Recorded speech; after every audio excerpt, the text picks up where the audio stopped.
I almost missed a button. Honestly, wouldn't that just be the most on-brand thing?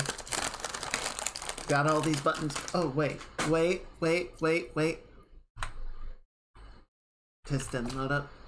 I was thinking about it, so I was like, wait a minute, I didn't see the thing. Hold 1 second, please. I gotta let this... A lot of these programs are supposed to start up and they are not starting up correctly. And I don't know why that is. I don't appreciate it. Sorry, 1 second. Why are you not...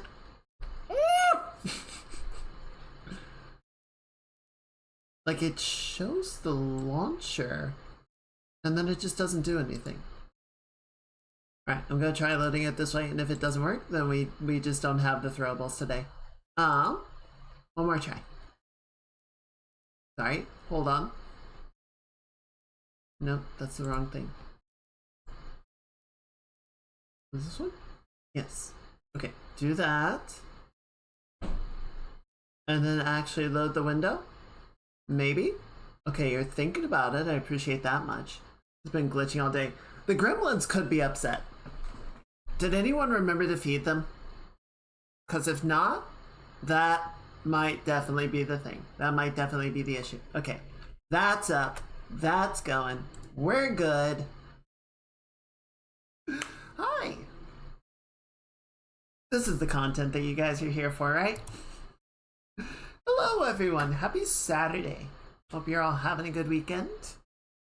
Welcome in. I'm sorry about that. I thought I had everything loaded up. I hit all the buttons. It just didn't actually do the thing. Yeah, let me say hi to you guys really quick. Hello, Jack. I hope you're having a good weekend. Welcome in. It's good to see ya. Hope you're doing well. Hello, Standing. Happy Saturday indeed. It was always a good Saturday when I get to hang out with the Chooms. Live entertainment is always exciting. It's true. It's true. You never know exactly what's gonna happen. You're always just playing it by ear. There are no second takes. Speaking of which, did you guys watch the Artemis return yesterday? Did you guys watch the re-entry? I was frankly kind of stunned. Like, I always get nervous with the trip up and the trip down just because it feels like so many things could go wrong. And if they go wrong, they go very, very wrong. Hello, Mage. Happy Saturday. Hope you're doing well. Hope you got some good rest. But, you know, 10 days ago, lift off on a rocket and do this massive maneuver all the way out past the moon and come back. Farthest trip anyone has ever made. And just cruise back into the atmosphere and land exactly where they wanted to. With parachutes. It's just like the level of math involved and the size of the balls on these people is unimaginable. And it was incredible too because, you know, everything went exactly to plan. Except for getting the flotation ring on. That seemed to give them some trouble. Apparently the water was not being very cooperative. The currents were being cooperative, so they were just having trouble hooking it up. But everything else... Well, no, that's not true. That's not true. So after all of this, after everything that happened, you know, beautiful launch, perfect maneuvers, everything getting out there, everything coming back... The phone doesn't work. And it's just like, what?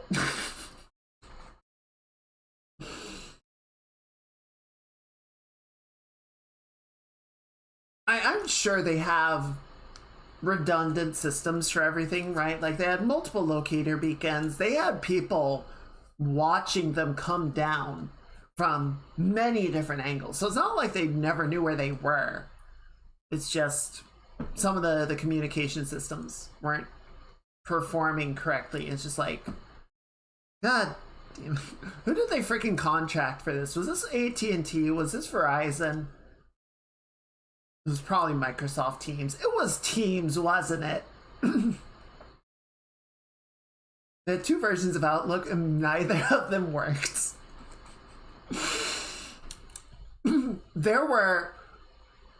So we had 2 incredible unintentional ad placements on this mission. We had the incredible jar of Nutella just casually floating through the scene, which, I don't know, man, you couldn't ask for a better plug than we made room on the ship for Nutella. It was that important.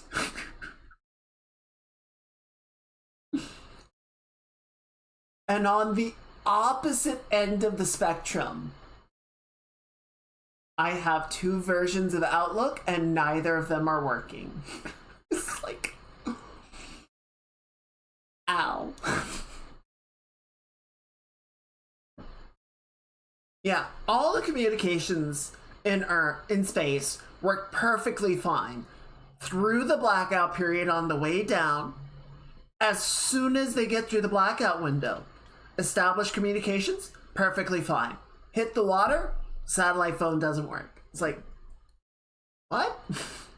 I bet it was Teams, because at one point the commander was saying, we can hear them, they can't hear us. And that just sounds like a Teams thing. That sounds like Microsoft Teams.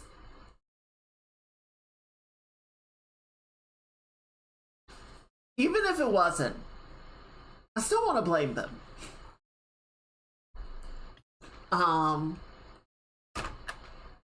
But yeah, I was astounded that it was perfect. It was a perfect landing. I will admit, there was a point where, you know, they were, one of the planes or something had a camera, you know, tracking the capsule's descent. They hadn't deployed the chutes yet, so it's just falling like a stone. And it's kind of weird, right? Because it looks like it's falling diagonally. It could have just been the camera angle, but it looked like it was sort of going, like the heat shield was straight down, but it looked like it was sort of moving to the side as well. And I'm not gonna lie, I started humming the Helldivers theme to myself. Look, it fits. It's appropriate.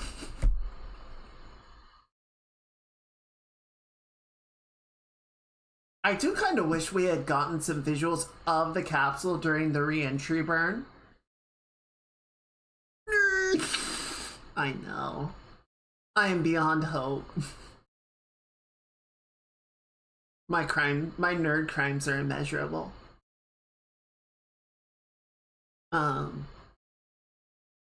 Because we got that little bit of view out the window right before the blackout, and you start to see the orange glow forming and little flakes of stuff coming off. And it's like, it's fine, that's intentional, that's supposed to happen, that is normal, that is known, don't worry about it.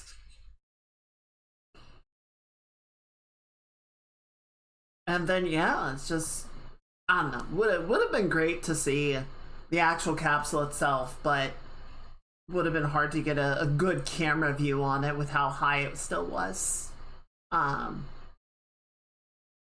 yeah, congratulations to the entire team on what can only really be described as a textbook mission, right? Like, everything aside from issues with like the toilet and Outlook, like everything worked perfectly insofar as I can see. I'm sure there'll be a very scrutinous after action report on everything, but you know, it just went. It just did, which is awesome.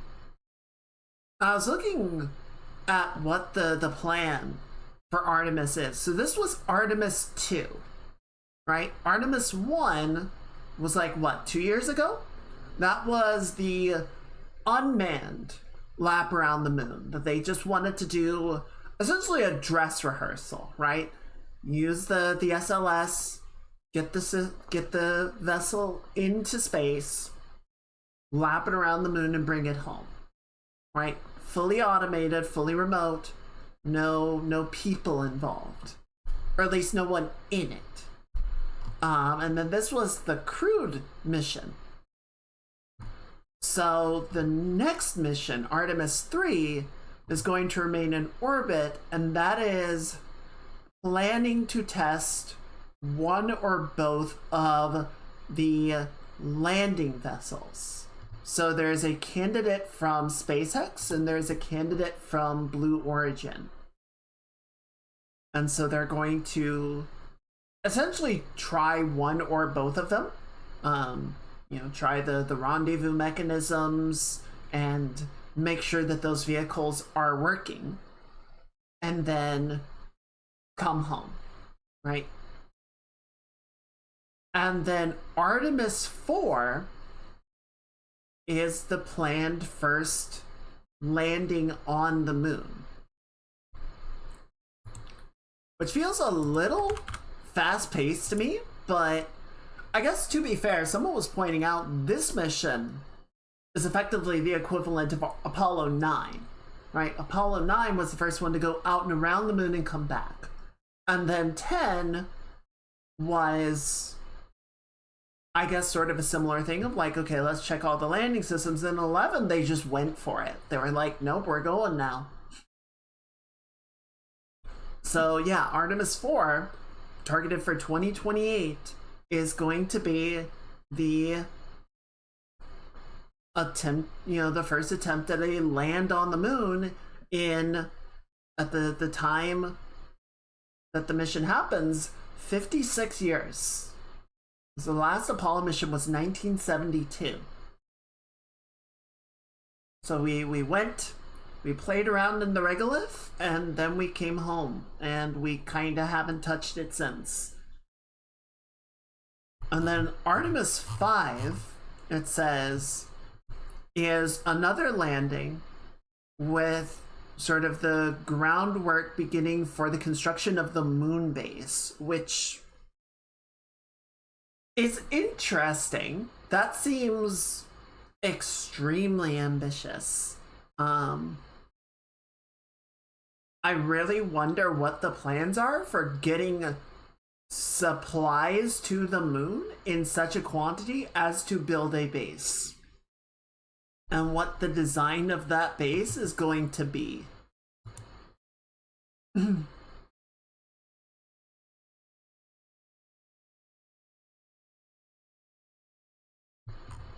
So the wiki page says the spacecraft involved will be the SLS, the rocket, the Orion capsule, which is what we had on this mission,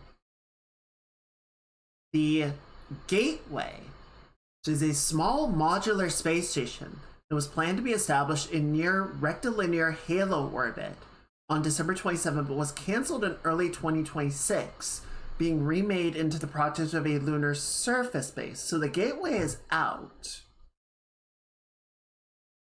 And then we're going to have the lander vehicle and a lunar terrain vehicle, i.e. a rover. So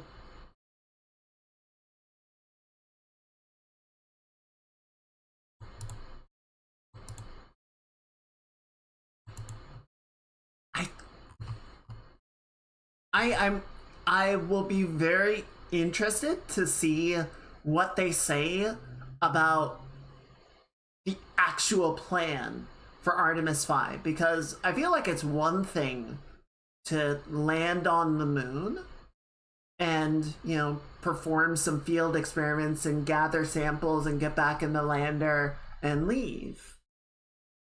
But Artemis 5 is looking at moving a substantial amount of material to the surface of the moon and leaving it there for continual use.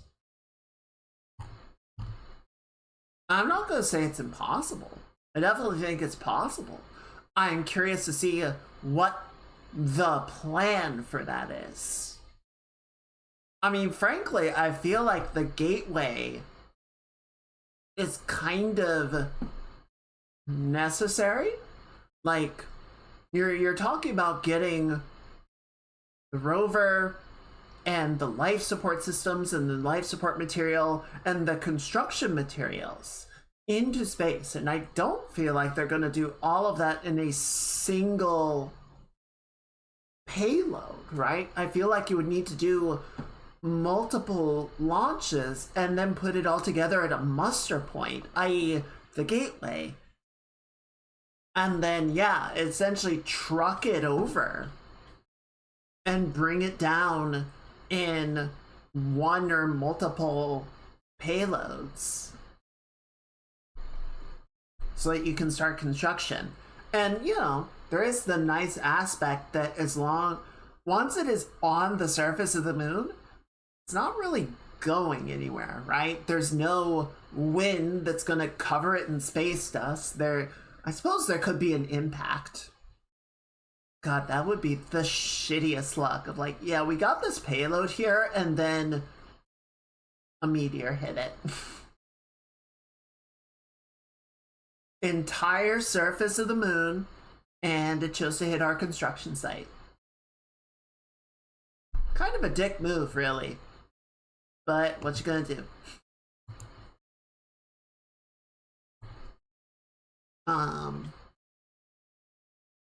So yeah, very interested to see what the plans are for the next few. So according to the timeline on Wiki,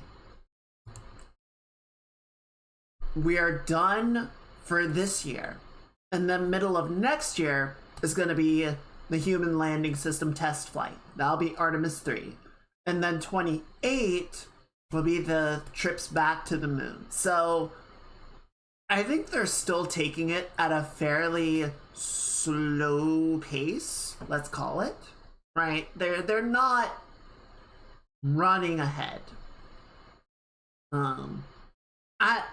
I think that's good. I feel like if they tried to rush it, I guess I would be very concerned. It would feel like they're trying to make it happen because of external pressures, cough, and not necessarily thinking through all of the possible concerns, which I feel like I have to give them credit, the fact that this mission went so well. Like, okay, so you are thinking about it. There are clearly very smart people involved in this operation. I guess it would just assuage my concerns to hear more of what they have in mind, right? What are they planning to do to address XYZ? And who knows, maybe as we get into the latter half of next year or early 28, we'll start to see some diagrams and construction plans. What is the moon base that you guys are looking at actually going to look like?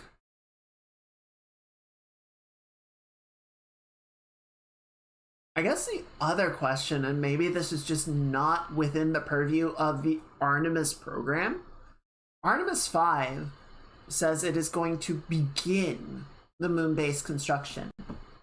So how long is that going to be for, right? How is that going to be handled? Is the construction going to be automated? Is it going to be sending up crews to work on it? How big are those crews going to be?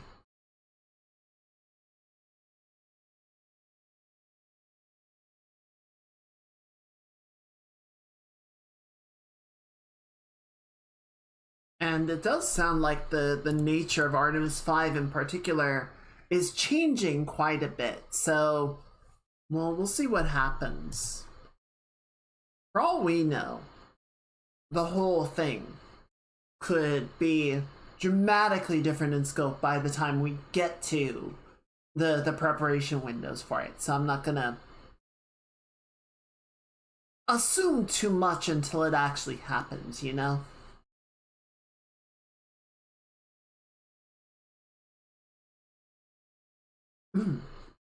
Alright, I am kind of achy today, particularly in my shoulder and my neck. I was up way too late last night. I frankly yesterday was kind of frustrating. So I got some pretty good exercise in. I did sort of a hybrid thing where I biked over to the bike shop. I wanted them to take a look at my brakes, so I took it over and jogged the way back. So it was like 9 mile ride, 3 mile jog, something like that. It was nice. It was a good enough time. Got some work done on the model. Made a couple of new parts for that. And then speaking of space trucking, was playing a bit of Star Citizen, and that's where the frustrations began. And it wasn't even the normal frustrations of the game's not working. The game worked. But it ran into a design conflict, I guess I would call it. So I got the blueprints to make a suit of armor that I really like. I think it's really cool. It's been in the game for a while, but it's been really hard to acquire. And it's like, oh my god, I can finally get this and have the full set. This is gonna be so cool. But it requires a mineral called lindinium. I'm like, okay, where do I get that? Okay, I gotta go to the Nyx system and mine it. Okay, so I grabbed my prospector. I had a whole issue with that, but I got my prospector. I took it over to Nyx. I start scanning around, and it doesn't. I eventually find some lindinium, and I can't mine it. You know, my prospector does the scans, and it says it is not possible for me to crack this rock with my laser. I do not have enough power to overcome its resistance and, you know, pop it. And so, you know, I ask around a bit on Discord, I look for some stuff online, and the sort of TLDR that I got was the prospector does not have the power. Like, regardless of the build that you put, you know, what mining head, what modules, etc. The lindinium asteroids, with maybe a handful of exceptions, there's a few, you know, edge of the spectrum outliers. You just can't crack them. They are too big. They're too massive. Which was very frustrating at the time, but even after calming down, I don't like that idea. I don't like, no pun intended, the prospect of there being stuff of that caliber that a solo player simply doesn't have access to, right? I think it makes sense that there are certain ships that a solo player cannot expect to fly on their own. I think it makes sense that there is certain content that a solo player should not be able to complete on their own. I think that is reasonable enough. It is an online game, it is a multiplayer game. But I think it is weird to me to present, okay, you have this blueprint for a thing that you can make, but to actually get the materials to make it, you basically need to save up 8 million credits, a little more than that, to buy a mole. which is a multi-crew crafter. It has 3 mining heads instead of 1, but each mining head is controlled by a separate person. They're manned turrets. So I don't know. It's like the people that were answering my questions were saying, you know, it's certainly possible for a single person to fly a mole out and then get out of the pilot seat, go into one of the turrets, and operate it solo. And as long as, you know, the rock isn't too big, a single laser from a mole is still more powerful than the prospector's single mining head. So it would work. And then you can do things where you have like the left-hand mining head is one configuration and the center one is another one, and the one on the right is a third. So you can have more of like loadout options on the mole. It's like, I get it, but it's not really the intention that the mole is meant to fly that way. Like, the intention is that you have a mining crew and all of the heads are sort of either operating together on a single rock or handling a cluster of rocks close to each other. And I don't know, it just feels weird for them to sort of gate content in that way of like, yeah, you can do this on your own, but it's gonna be weird. And it's gonna involve a lot of like saving money, and it's like, I just want this suit of armor, but I need to spend 8 million credits to get the ship, to get the materials to make the armor. You know? The order of operations feels a little off to me. I guess it's, I don't know. I guess it's not the worst. It doesn't feel great. So yeah, that was the first frustration. And then I did a little bit of drawing, and then I decided to double down and play some Deadlock with folks, which, man, I like that game, but those games were rough. We did not have a good time last night. We were up against, I mean, frankly, I think we were up against people that just knew how to play the game better than we do. But we were up against some like team compositions that were just not fun to deal with. Man, Dorman needs to get out of the game. Dorman needs to just not be a thing anymore. Dorman is, you don't get to have fun, the character. I sure was a participant. At least you are a participant. I was a witness. I was an observer to the carnage. I was present for my own murder. I did not enjoy my stay at the Baroness. I found it to be quite unpleasant, and I will be leaving a terrible review. They seem to have a werewolf problem.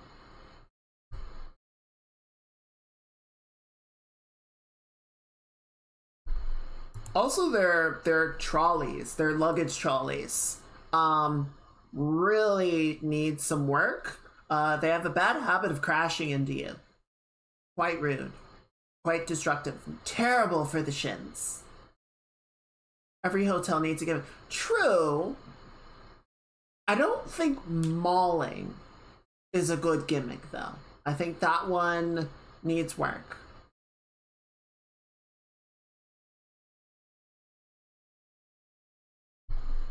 I think they should go back and brainstorm something else. Indeed, death is a poor gimmick. I mean, I suppose if they could just make it like an experience rather than the real deal, that would attract a certain kind of individual, I suppose. The way to put it.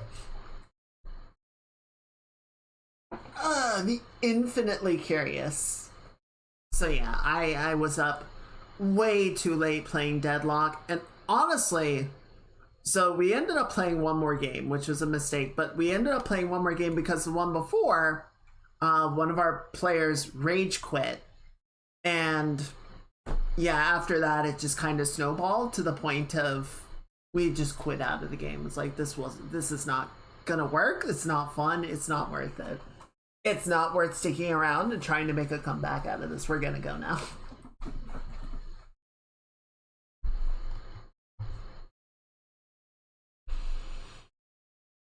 I don't know. So yeah, the video games were not kind to me last night, but I did do a little bit of space trucking before the stream just to try and start collecting some money. I guess I'll get that mole at some point, but I guess to some degree, and it'll be interesting to see how this works long term. It kind of feels like the intention is that crafting is not something that you get into right away, right? Like for a while, you're just going to be buying stuff with credits. You're going to be buying stuff from the dealerships and the stores. And then once you've sort of established yourself and you have your base level equipment, then you can start to worry about getting higher grade equipment and specializing through crafting, which I guess kind of makes sense. It kind of makes sense. I think for right now, while they are testing the systems, it's very frustrating because I would like to craft things and I can't because the stuff that I need is inaccessible.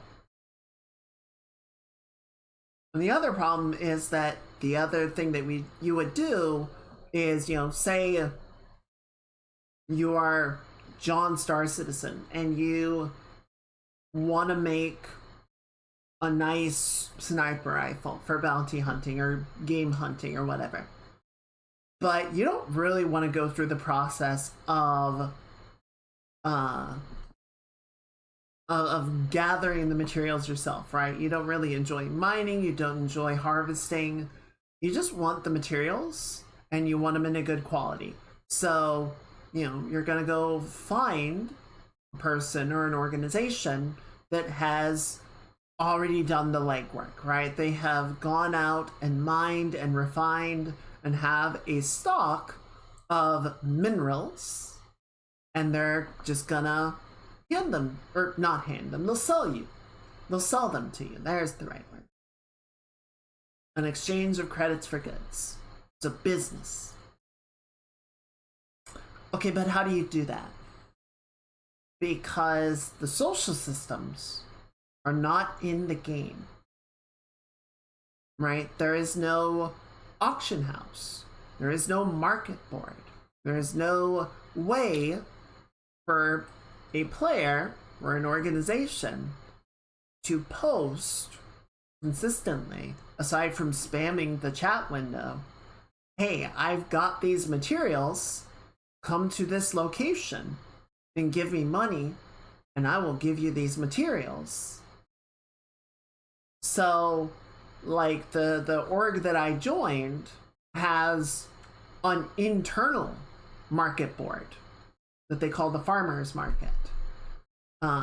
Their whole gimmick is tomato themes. The guy's name is Space Tomato, so it's all like garden and tomato and farming and all that. It's very cute. But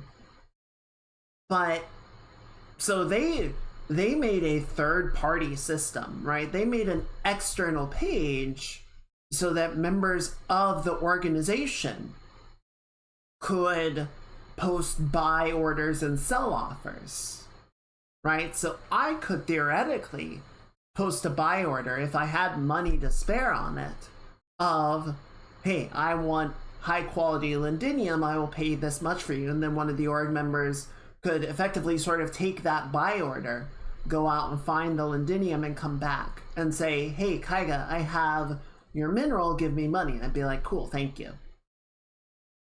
But I can't do that with random people. There is no system in the game, and there is no popularized third-party page for doing it. So once the whole thing comes together, it might be less stressful, just because, you know, at that point there will be multiple avenues to get to that endpoint. But right now, effectively the only way is to do it yourself, which can be very difficult if you haven't already accumulated a lot of money in game or dropped a lot of money in real life. So I don't know. I'm definitely frustrated by it. I don't know that it is a long-term thing, but I still feel like I want to point it out to the developers and say, hey, I have this concern. What are your thoughts or plans on how to mitigate it? Or is that just something that I should expect with the game?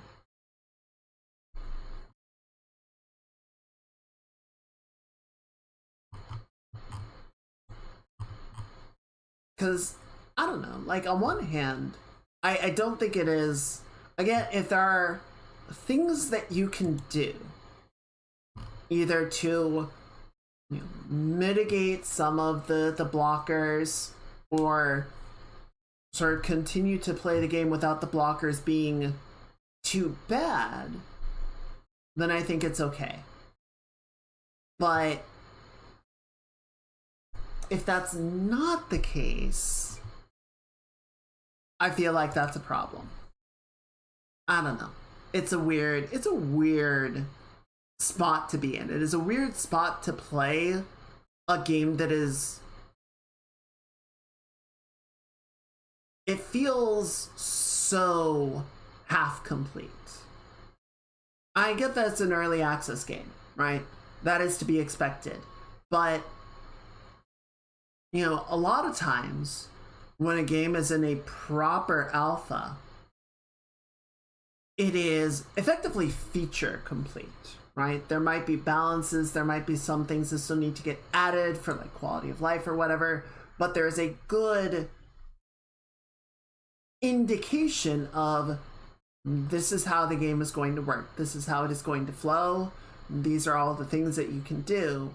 And we're still working to get to that point. And so that part, I think, is very problematic, because it's kind of hard to say, okay, so this is how things are supposed to work. Now here's my feedback. It's much more a situation of, here's what I am experiencing in the moment.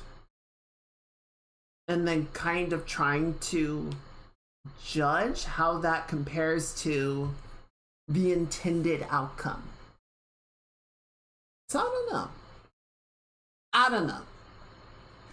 I will say, for all of my various frustrations with the game, I do keep logging on, which is a better indication than previous patches.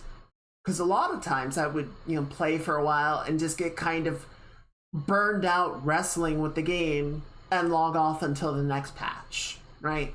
And with this, even as I do run into road bumps and frustrations, I do keep going back to it. So I want to say it's a good indication, but who knows? Give me 1 second. I gotta pop my window open.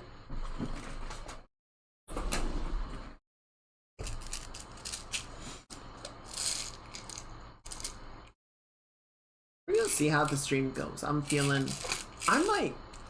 don't see how I could be sick. I don't feel like I did anything to get sick, but we'll see. We'll see how the day goes.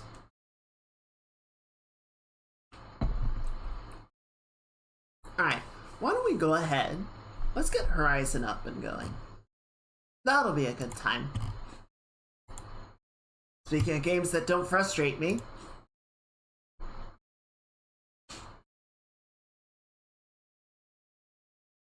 Where's my controller? It is still plugged in my work machine. There we go.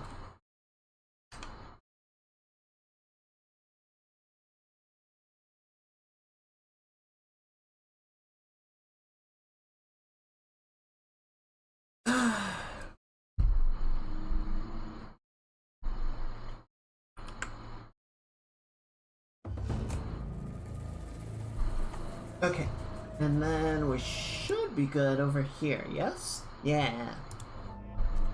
Good.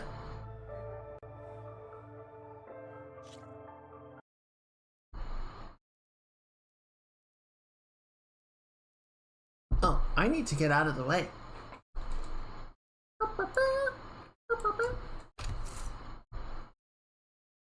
Turn that on. There we go.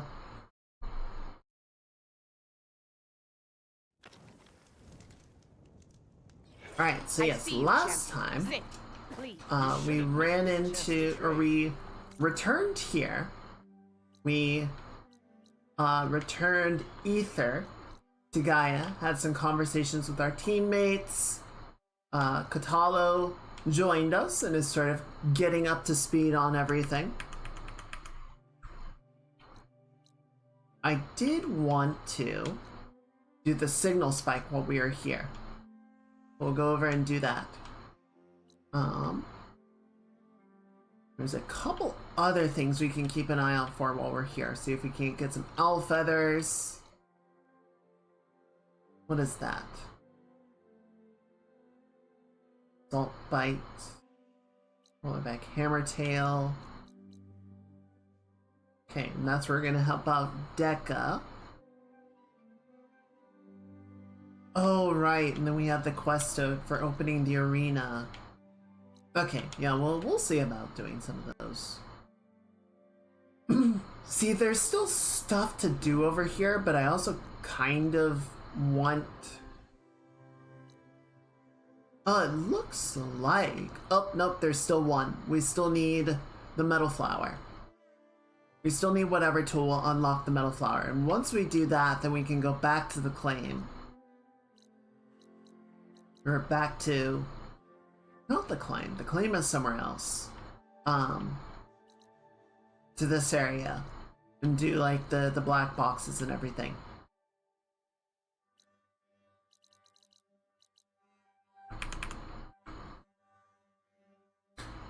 Is the audio level okay for you guys? I know it's pretty quiet right now, but...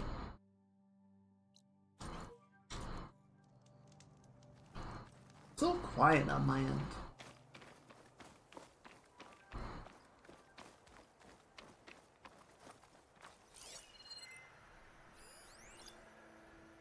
Okay, Sunwing.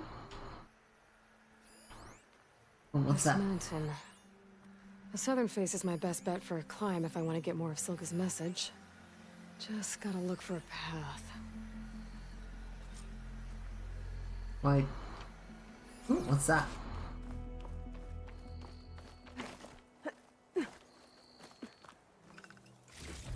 Nice. Oh, that looks promising.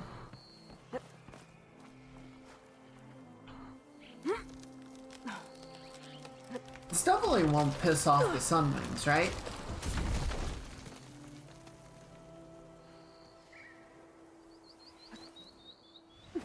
Really? Whatever. Fine.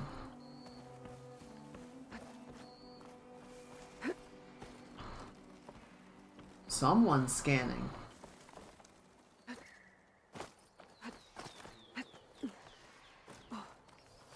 All right, fight or sneak past.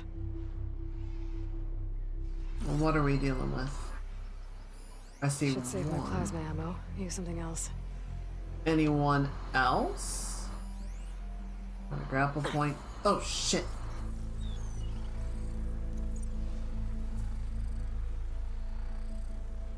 Huh. My focus got blocked. I can't use it.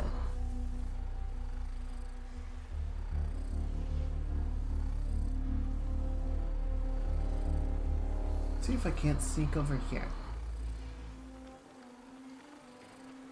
What is blocking it though?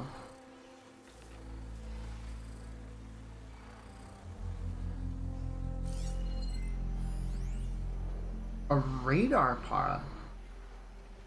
Focus interfere by obtaining resources or with impact. Hello. Okay. Interesting.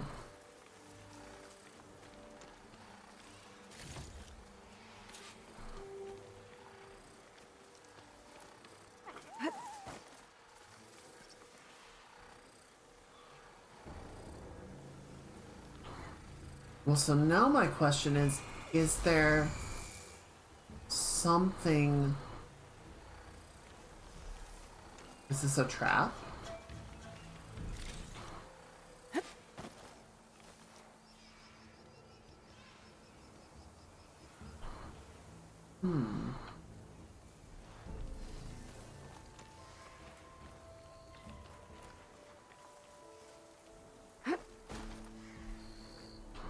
Seems like we're in the clear.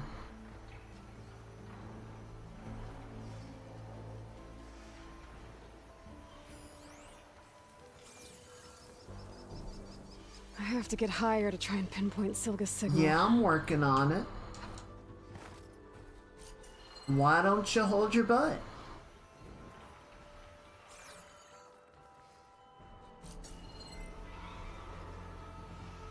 Can't climb that.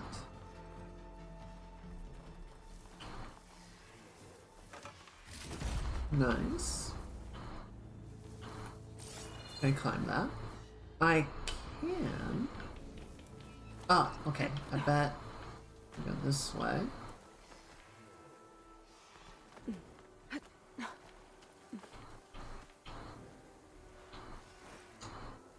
Really? You gonna seriously give me this much grief about it? Alright. Good.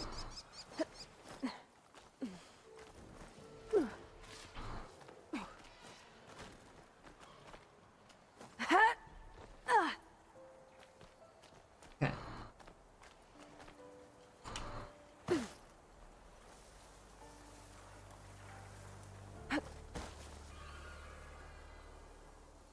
I'm guessing we have to go up still.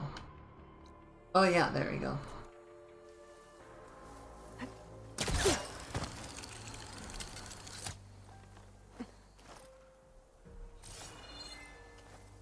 Not a lot of up to work with here.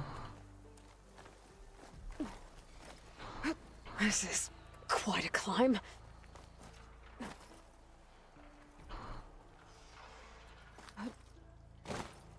Come on. I have to get higher to try and pinpoint Silga's signal. Yeah, I'm working on it.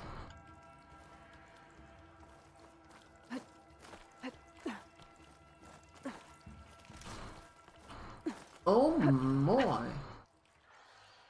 That's quite a climb. Right, where am I going now?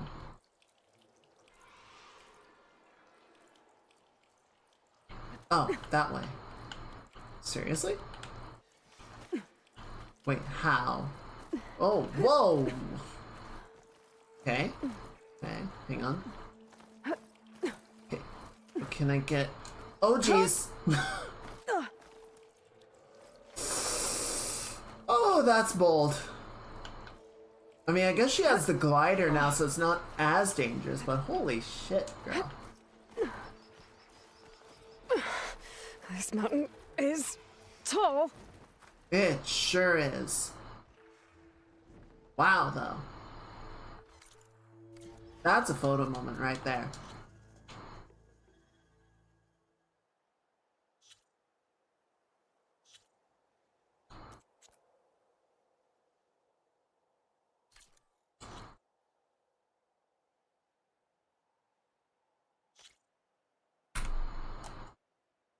Nice.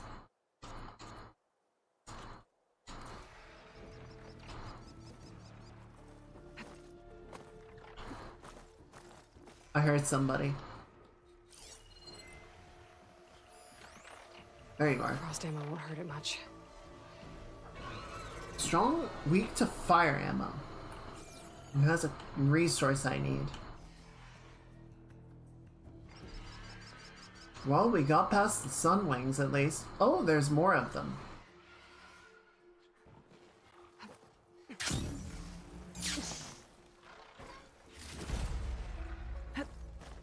Looks like I have company. Okay. Oh, and I have to kill them. Alright, fine. Yeah, I have my fire warbow equipped, so I can potentially use that. What do I need from the Glinthawks? Just parts and wire, nothing actually special. Wait, hang on, do I have them unlocked? Yes. Okay, so yeah, I don't need any specific parts from them.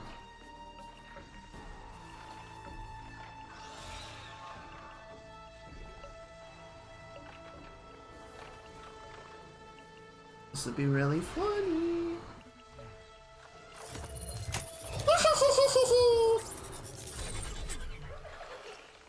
Now, let them fight.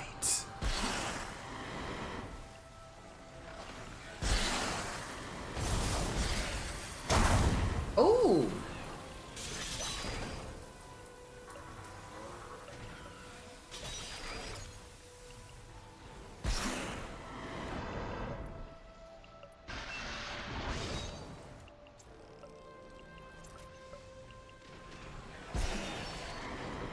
You guys suck at this. I guess they're not combat machines, they're scavengers, they're salvagers. But still. Ooh. That was incredibly violent. Where did it go? Oh, it's right there. No? That's a supply chest. I don't know where it went. It got yeeted out of existence. Okay, so now I have to kill this one.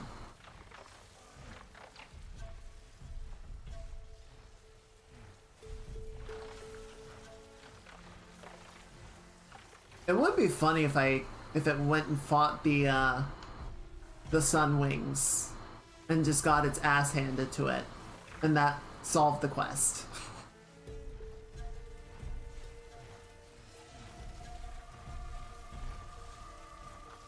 I'm just gonna wait for it to come back and land. Right, overrides over. Oh, and then it took over its friend's position. What a dick move. Frost ammo's not gonna do much.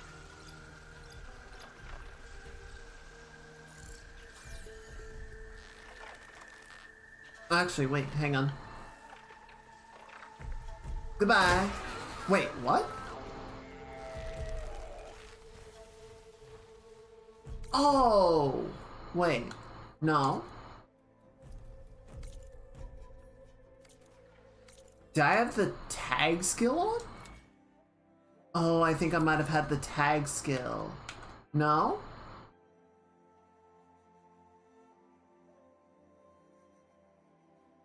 Yes, I did.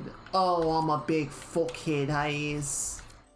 I wanted to use this.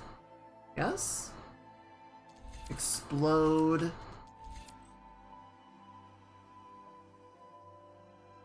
Yeah, I wanted to use this. Shit.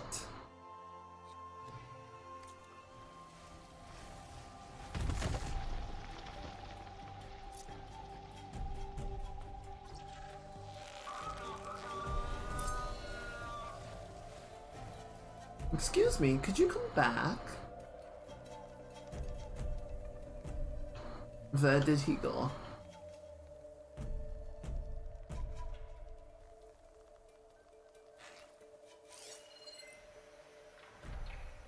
Where did he go? Oh, there he is.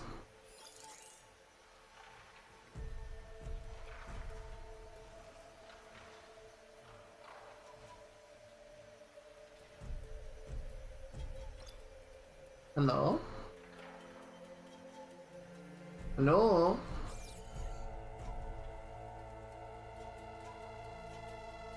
Oh, here he comes.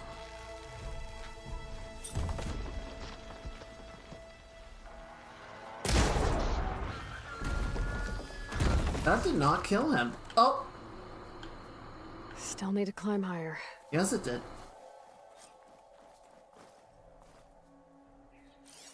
Yeah, I'm not going after that. That's gone. And I'm okay with that.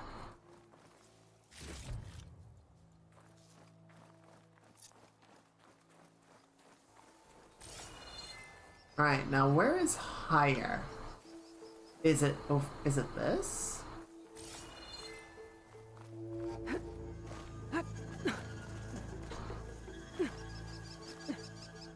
Good gracious.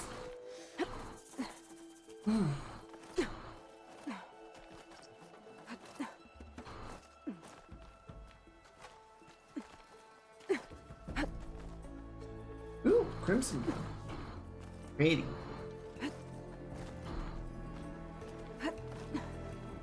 Okay, now to pick up the signal. Where's the best spot? Might be the highest point in the game.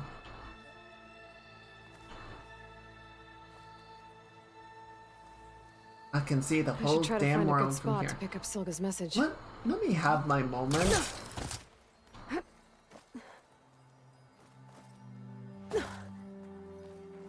Is it over here, maybe? Ooh, shiny. Or maybe it's up here.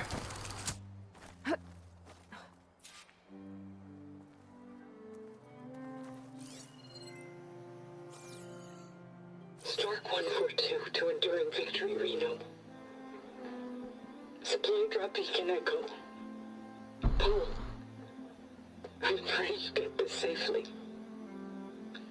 I left a note for you inside. There. Found the signal's origin. It's not too far from here.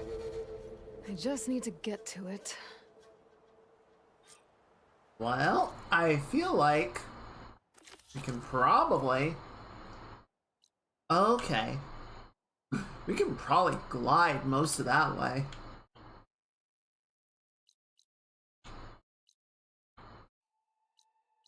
Oh, but there is this, and I'm curious what it is. It's probably a metal flower or some shit. You definitely hit that on the way back, or the way down. Bet I'll get a nice view if I glide down from here.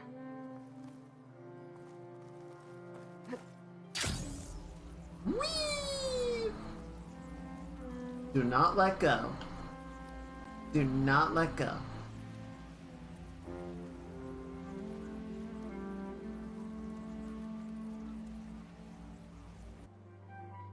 Wait, your shader compilation? You went too fast, we couldn't keep up.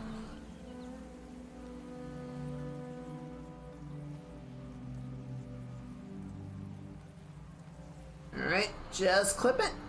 Good. I'm gonna land.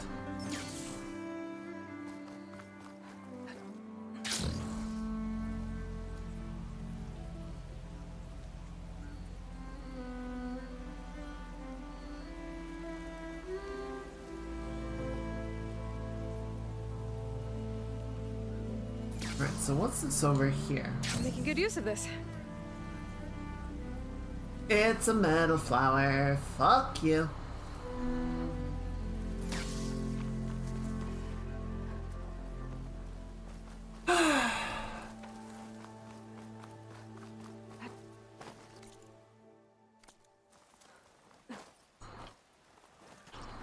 I feel like there's a bit of a difference between something like a Metroidvania, where a path is blocked by something that you don't have, as opposed to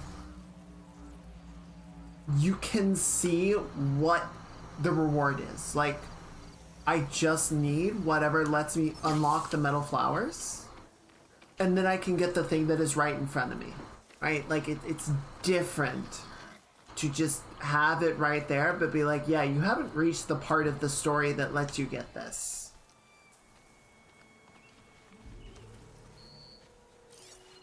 Could use acid against it. I don't think I have Ravagers unlocked yet, right? Oh, I do. Oh. No, Thunderjaws, I do not. Where are Bellowbacks? There you are. Okay, so I could unlock the Bellowback right now, or I could try and override the Ravager. Bellowback is much closer though. I feel like my odds are better.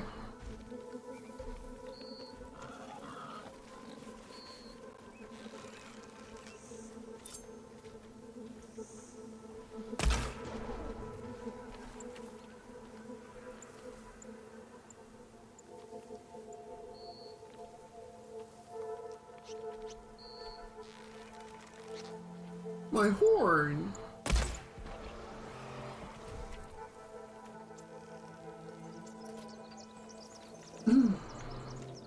Although... My focus is picking up the signal that Silka found.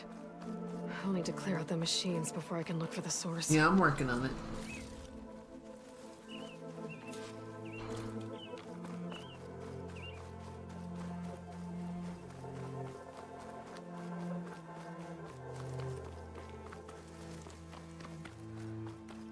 Come on, quickly, quickly. Now, where did that Ravager go? There you are. Now, how to get to you. But I'll need to deal with these machines first. Yeah, I'm working on that part. Give me like 2 minutes.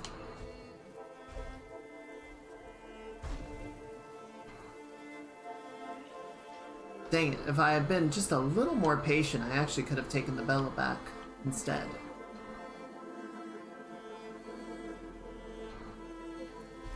But this should still work.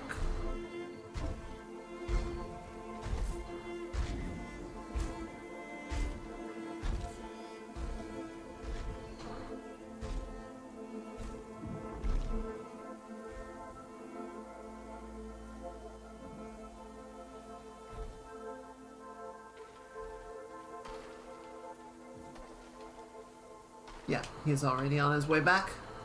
We stick to the plan.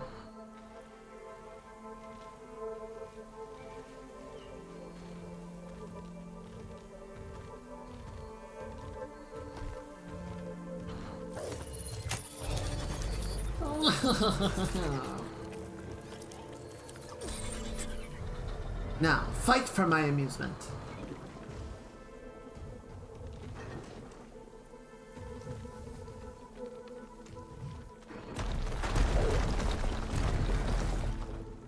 Oh, is he going? He doesn't have the scent yet. It'll be slow going if I use acid on it.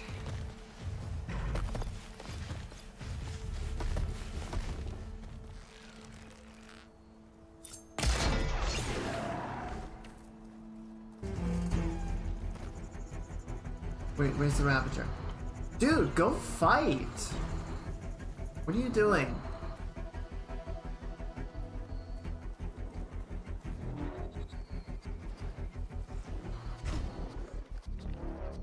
Buddy, you suck at this.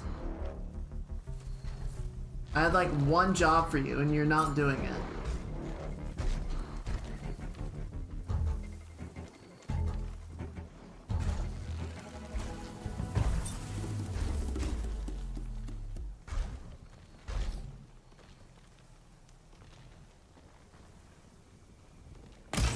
Shit! I didn't mean to let that arrow fly.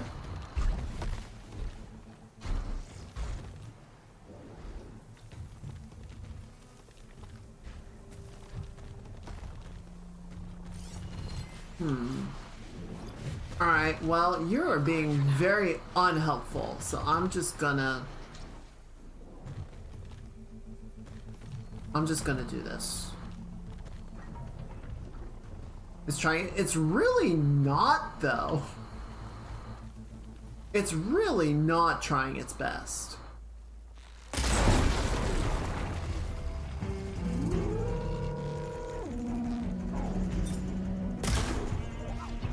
Uh-oh.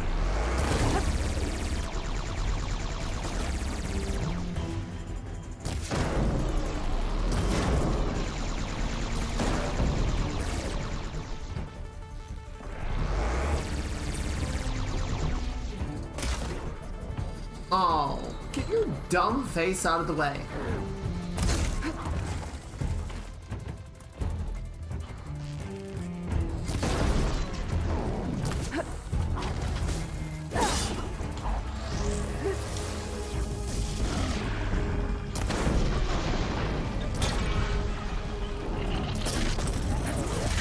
Ow! Shit, fellow back aggro. Oh shit, there's another one.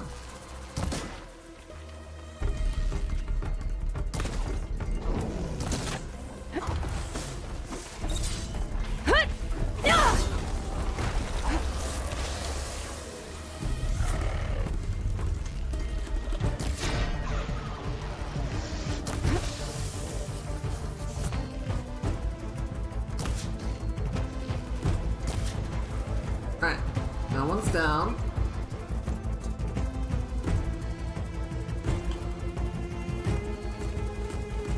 Shit.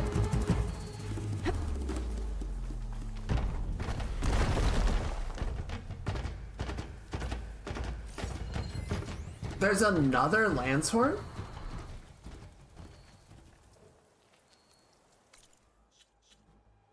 Do I have... Okay, no, spike snouts are still locked.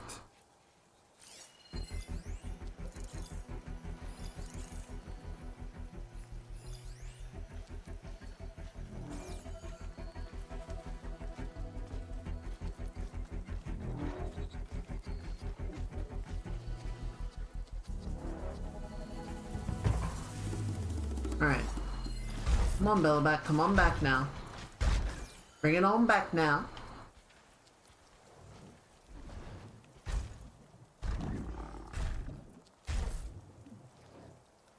No, do not jump off the cliff. Come on, don't do that to me. Come on, just bring it on over here. Okay, that works too. Maybe.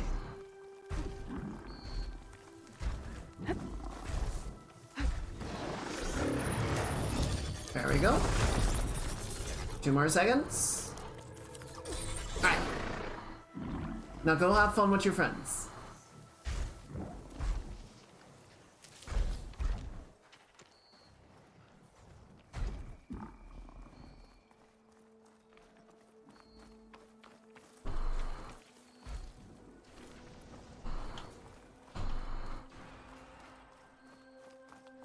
Jesus. It already took care of the anteater. I think it just like one-shot it with an acid blast. That's pretty metal. Or no. Fire could do a lot of damage. Okay, Spike Snout's there. So I think it just off the Lancehorn.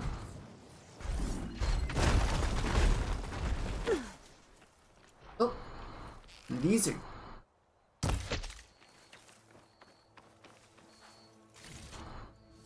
I don't know if I actually need lizard stuff, but...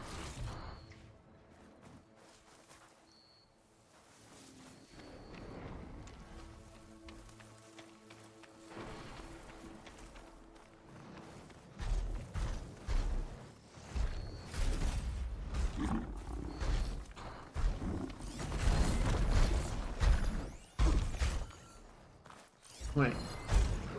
How'd you recover so much health like that?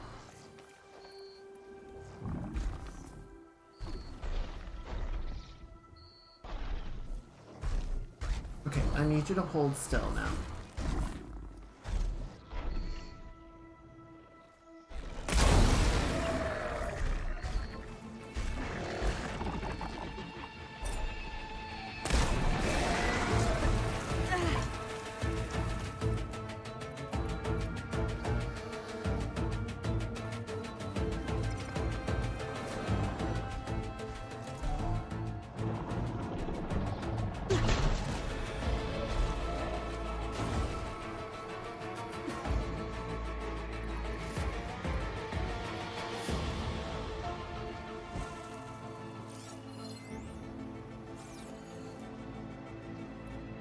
Why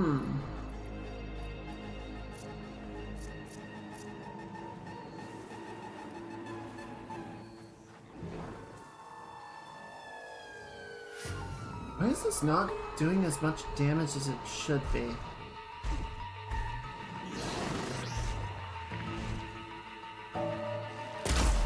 Shit!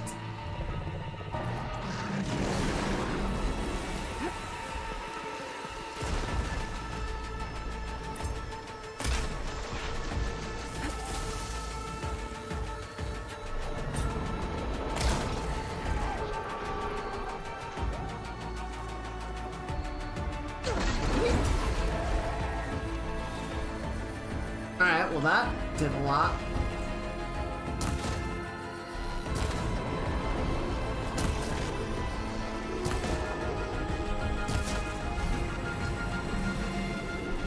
Alright, time to find my way to the signal source. Not my cleanest kill, but I'll take it.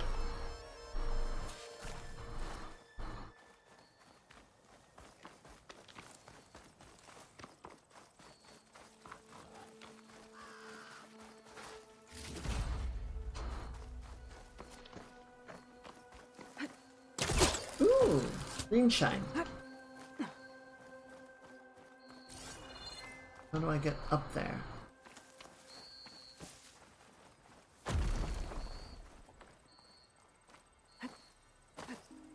Can I mountain goat it? I'm gonna mountain goat it. There we go. Right, where'd that signal go?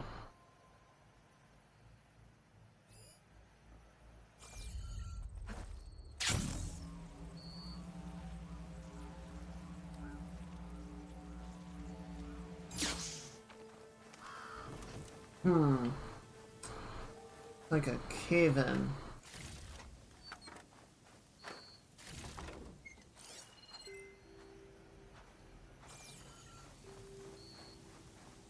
Right, so if we're not going in this way.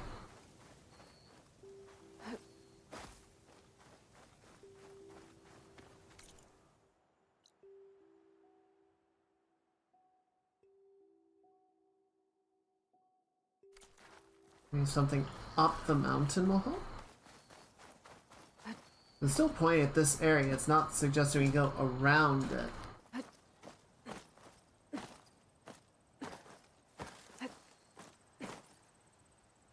Come on. Come on. Come on. Come on. There we go.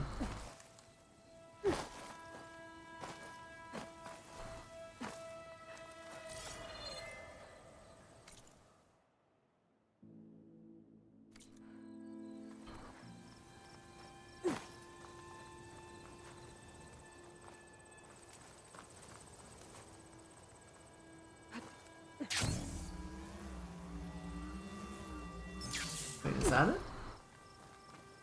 There we go. Well, not getting in that way. I should search for another way in. Are you serious? Aloy, you can pry these rocks. What are you talking about? Lazy.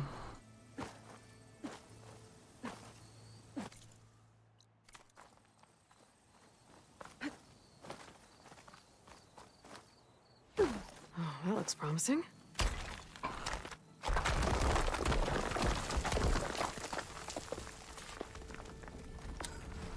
Right, into the water.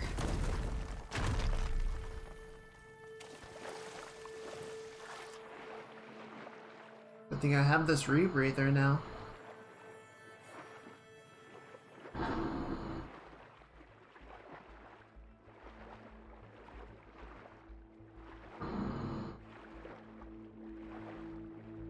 Looks like the plane might have crashed into the mountain, brought the whole thing down on top of it.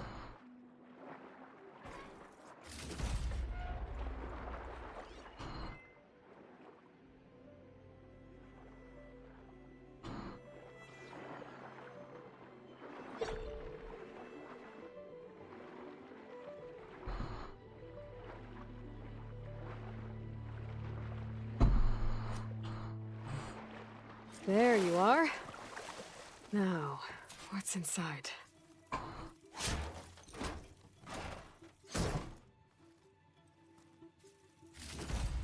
Ooh. Military equipment, a transmitter, and some good stuff. Paul, I couldn't raise you via focus.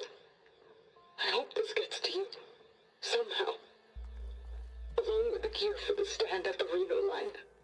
Just wanted you to know that all the bitterness is water under the bridge. I only remember the good things. And I'll think about them when the darkness comes. Sounds like she really cared about him. Silga will want to know about this. And she'll definitely be interested in the transmitter inside that's been sending the message. 07.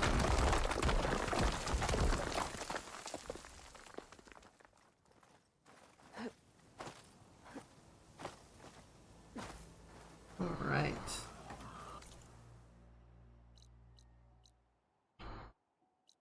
Before we head that way, go ahead and take out these muckers, clear out the pass for anyone that wants to try and make their way through. Give the Utari a little bit of peace of mind, right?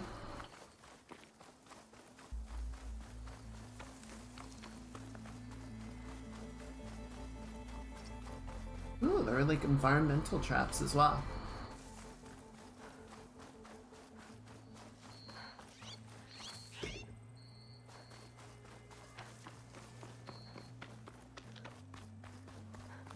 Looks like it's gonna be a big camp.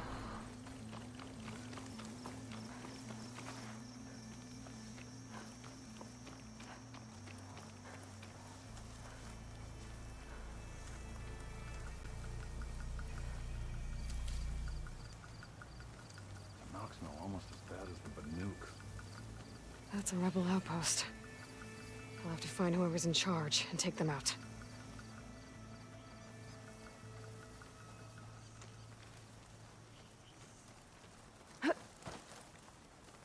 I'm just gonna That wait for soldier them with to the come heavy back. armor must be the leader of the bunch. No, that's the Sons of Prometheus operative. A job's a job. That guy? Sick of Oh wow, this. he's just here.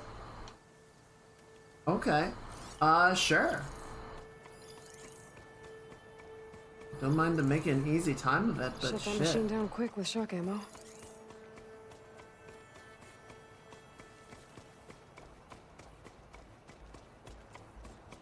I thought this place would be a bigger deal. I miss the claim. Especially the Baru.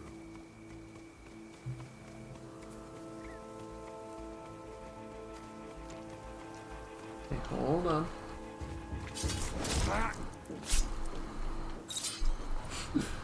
Well, that was quick.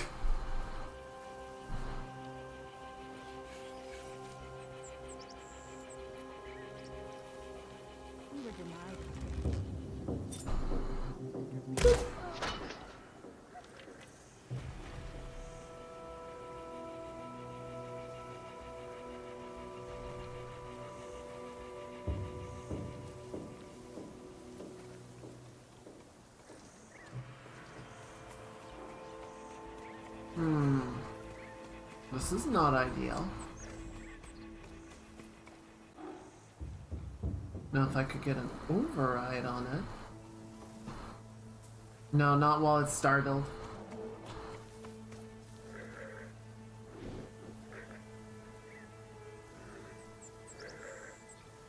Come on, buddy. Calm down. You're good. There you go. Nothing to worry about.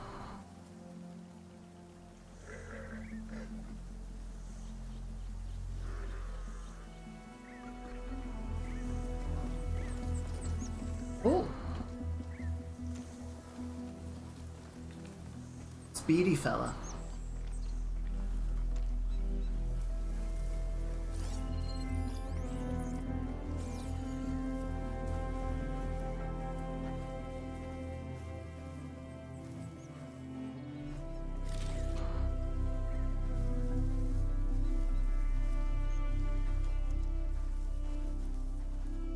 Where'd he go?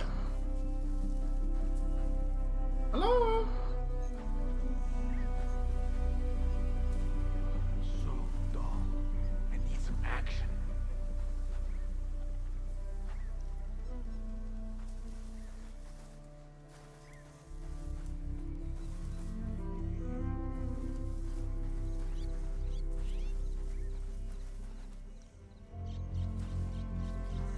admit, like, I wouldn't say the override system in this game is better. It's just more funny. Overriding a machine and letting it do a bunch of the dirty work.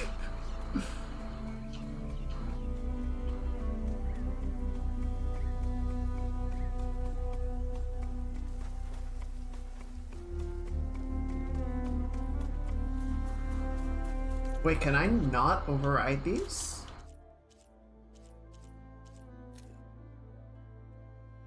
It is.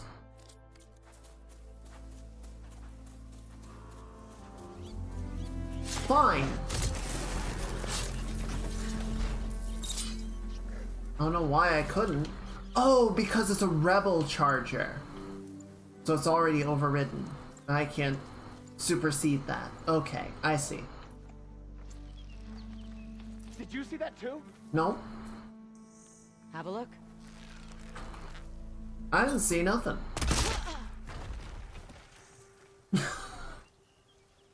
Look around. Call if you see anything. Oogie. There's nothing out there. They're still suspicious. No sign of anyone. Sorry. Stay alert, just in case.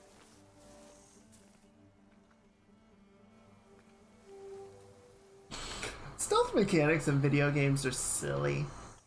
I love them. At least this isn't latrine duty.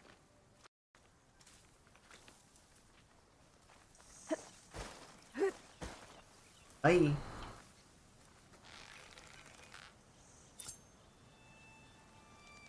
Yeet. Oh my god!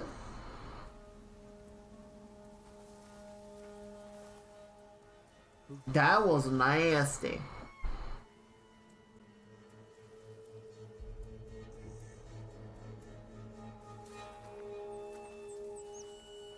Now, where are you?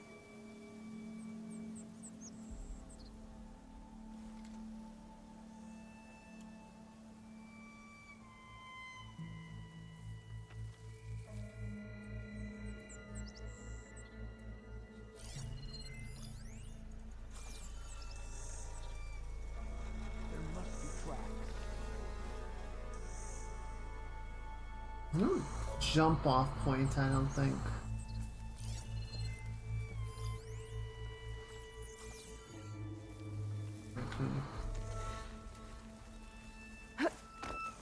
There'd better be a machine hunt soon.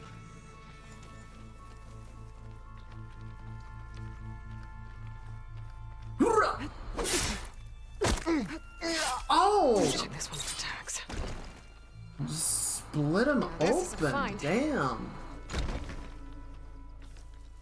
Tags from fallen soldiers. There you go. I should get these back to Duca. Without a leader, the rebels should abandon this place. But I could always deal with them now. Either way, I'm done here. What, are there more people? I mean, I don't see anyone.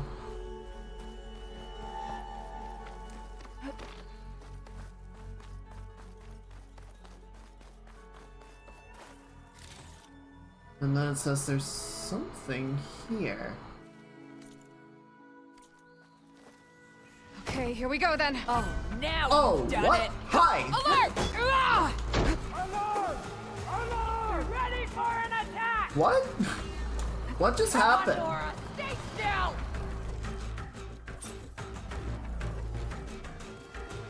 What? Where? What? Planning on disappearing?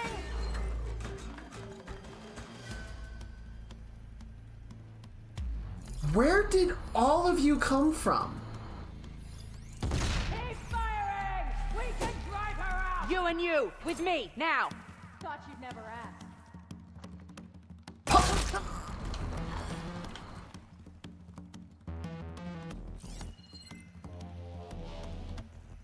Where did they go? I had them tagged. Oh, there's one. You okay? She's here! Shit! Are you? Covering fire! Do these guys have stealth or some shit? What is happening? Oh, that worked. It didn't actually break his helmet though.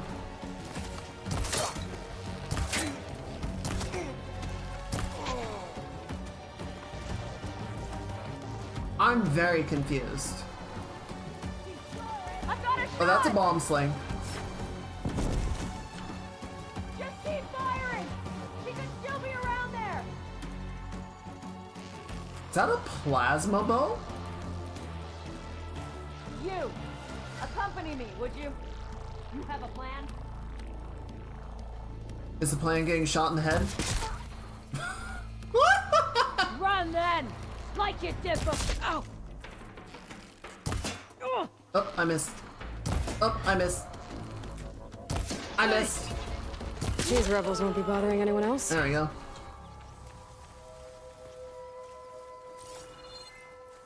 That was super weird.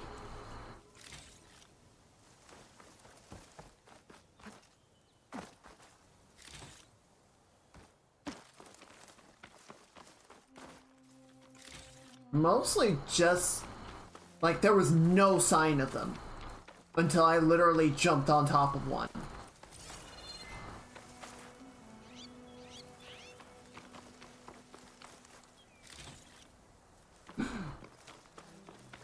Yeah, they're talking a lot of shit for being an uncovered shooting range.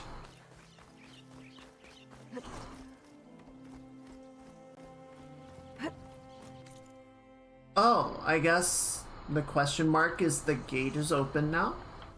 Because I cleared the camp out. I guess. I don't know. In any case, we did it. We did the thing. We were big damn heroes. What's this?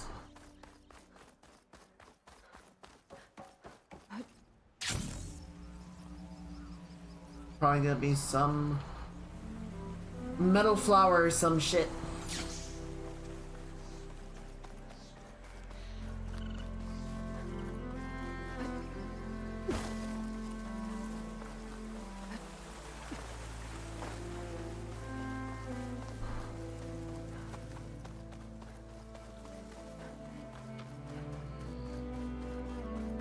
Well, look at what this that shrine is for. shit. Fucking metal flowers, I hate you.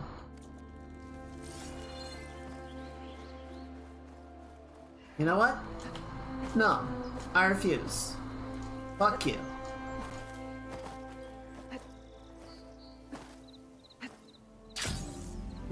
Is that one of the Utaru's land gods? Why is it here?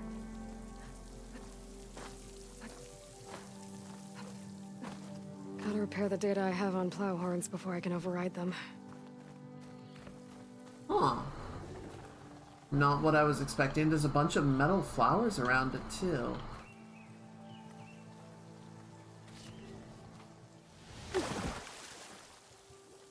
That was a longer fall than I was expecting. Well, we might want to try and prioritize the plow horns then. So that means I'm gonna have to fight and kill some plow horns.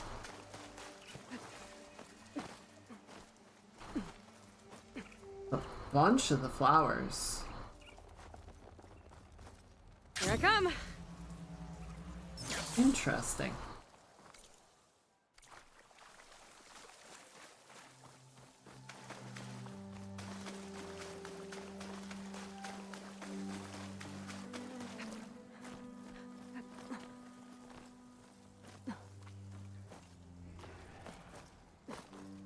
Well, even if I get the override, I think I'm still gonna need...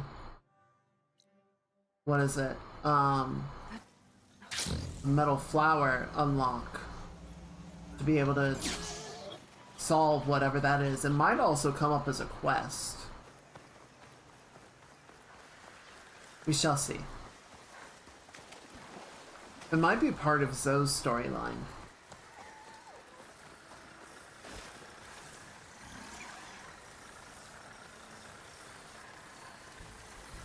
You know they're kind of cute when they're just like nose in the dirt like that.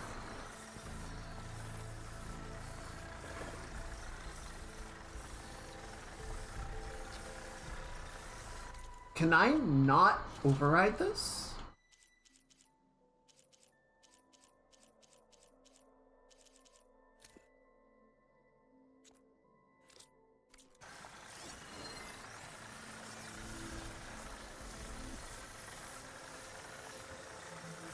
Not if I can't override it.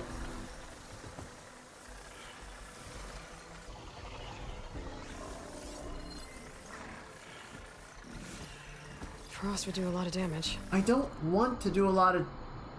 Oh! Apex cannot be overridden.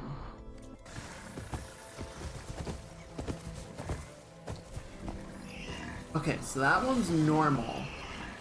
That one's normal. So I just happened to choose the wrong one to try and override. Okay. Uh-oh. Uh-oh.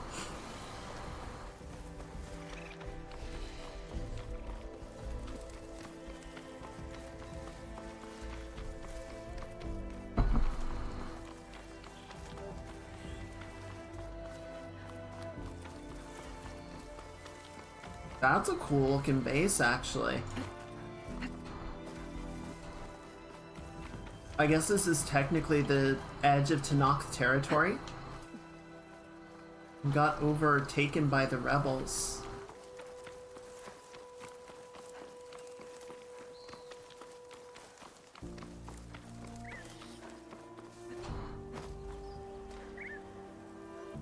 What kind of bird was that? I still need owl feathers. But I don't think we're going into a territory that has any owls.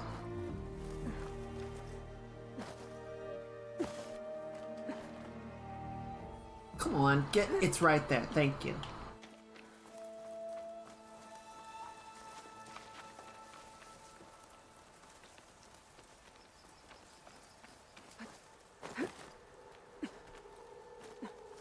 I do have a lot of appreciation for how easily Aloy can traverse this. This would be very rough terrain. No, wait, shit, I'm sorry, buddy. I was just saying I don't think there's any owls in this area, but there you go. Oh! He had a feather!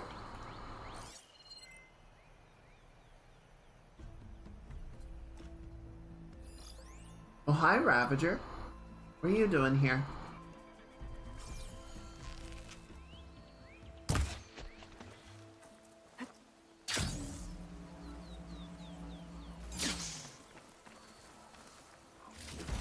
Wishbone.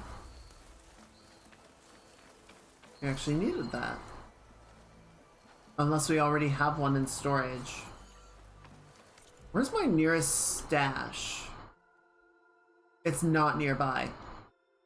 Don't I need a shell snapper for something?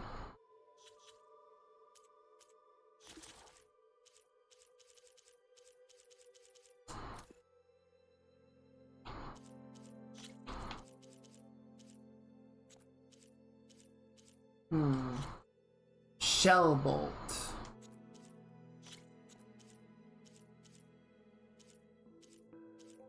No, it hasn't come up for... I might need it for, like, combat armor or something, but I have not had that issue. Or I've not had that requirement presented to me yet. Alright, so on the way back, goodness, that's a long way.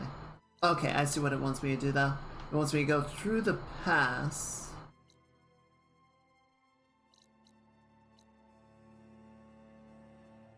And also go this way, or I could pass through town there.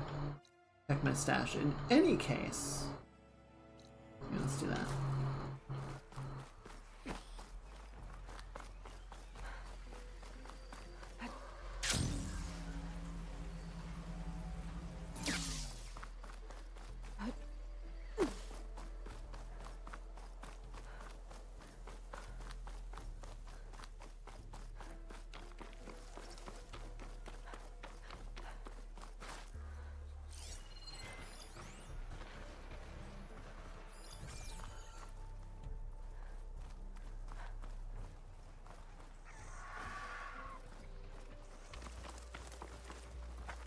Uh-oh, uh-oh, uh-oh, uh-oh. No, no, I'm not here. I'm not here. Race? Well, they definitely don't sound like rebels. Maybe if I follow their tracks, I can find out where they're headed. I can probably use my focus to follow the tracks those riders left behind. They're looking for me. Come on, don't scan, Wonder don't what they scan, used don't all these scan, don't scan, machines don't for. scan. Alright, there we go.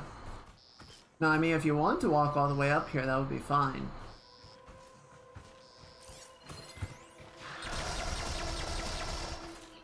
I should really just go around. I don't feel like this is gonna end well for me.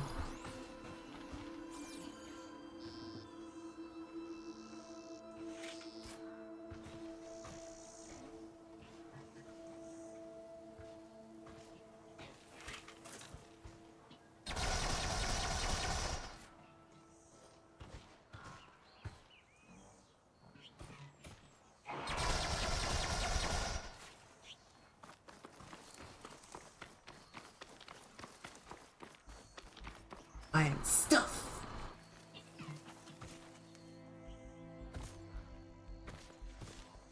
Oh, there we go, there we go, there we go.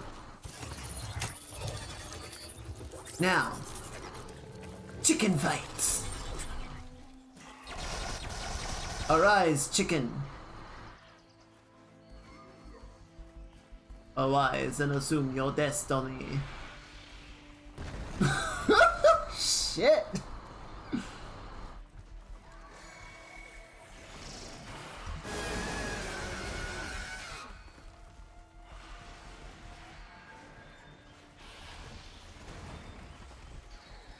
Okay. Okay, that's not great.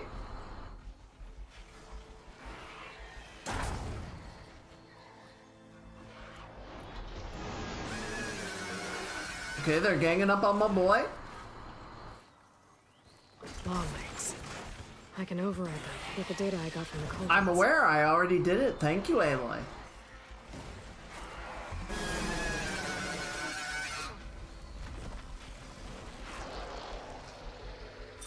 Excuse me, could you move? Machine can't move. I could grapple in for a big hit.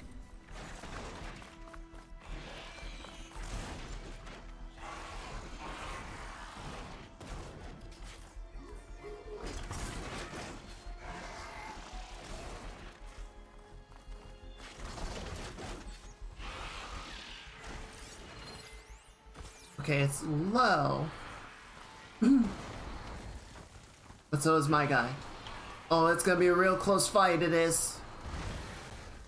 Oh, and he's down. And he's down.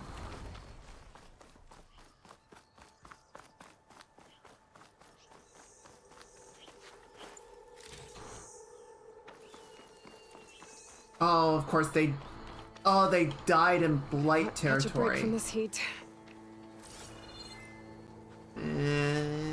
Alright, go quick. Yep, I know, unpleasant. Alright.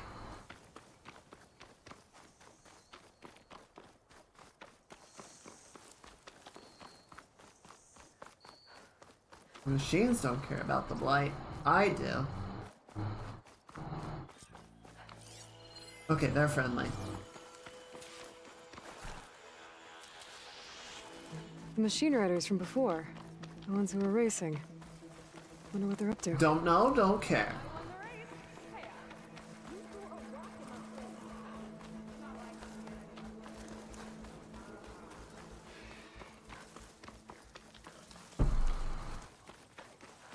I am not doing your board game. I am not doing the fight arenas. I am not doing the racing. I don't care. I don't care.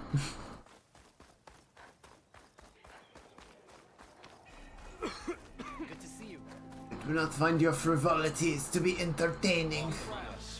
I only wish to hunt. And, you know, save the world. Little busy. Little busy. If that's okay with you. Okay, so we actually have a bunch of owl feathers.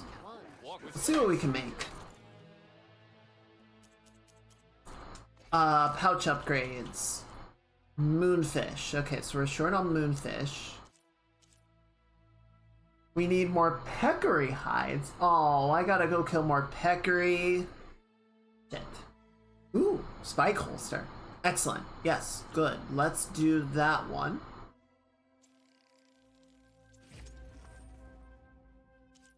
Oh, we need peccary bone for that as well. Okay. Take some ammo while we're here.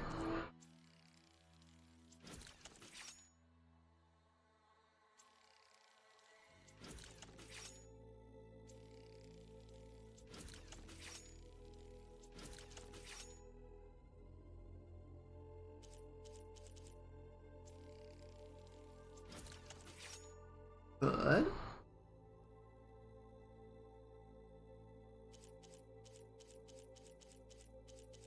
Alright, everything's good enough.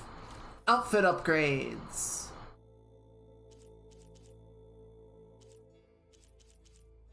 Well, I still like this most out of everything.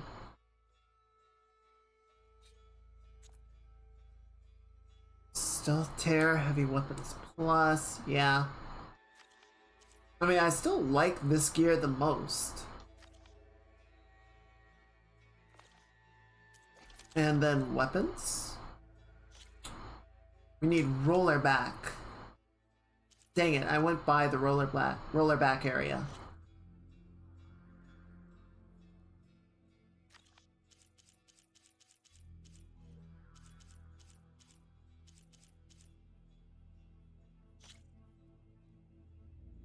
Stalker stealth generator. Alright.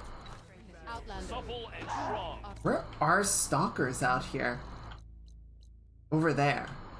Okay, so south of the Memorial Grove.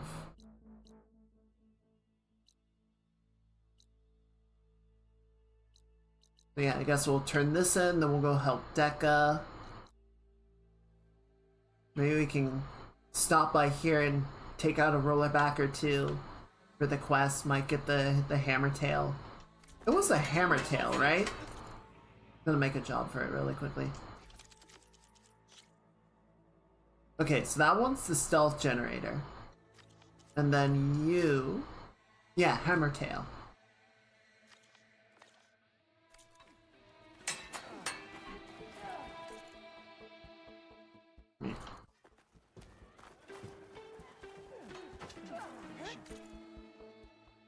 Okay, last thing, let's check in at the stash.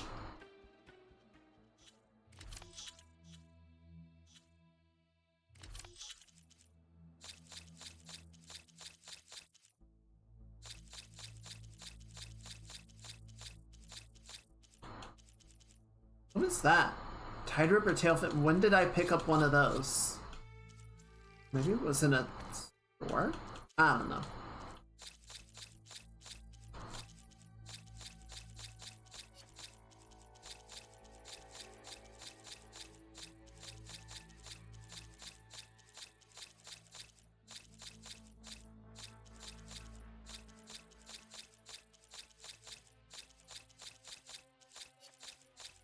Oh my god, just let me do a select all. Jeez.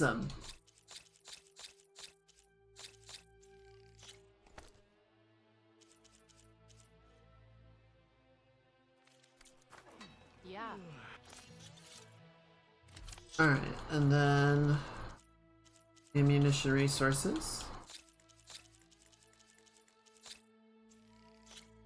Good. The next time I'm on leave, I'm heading.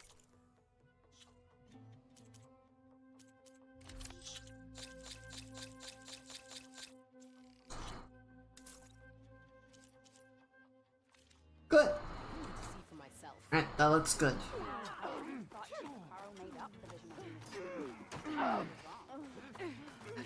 On the road again. I was watching a video before while I was getting the stream set up. Was one of the Second Wind guys talking about sort of the nature of doing game reviews in 2026. And a lot of the point that he was making, so I'm gonna segue for a second. I've talked a little bit about how it seems like a lot of games these days, the best time to play them is not day one, right? Like, day one experience of a lot of games tends to not be the best time with the game, right? The game, it tends to be buggy, it tends to be incomplete, you know, it's missing content. And your best bet is just to wait a while, you know? Let it sort of get all of the rough edges sanded down and let the meat get built up. A mix of metaphors there, but the you know, he was sort of having the same sentiment.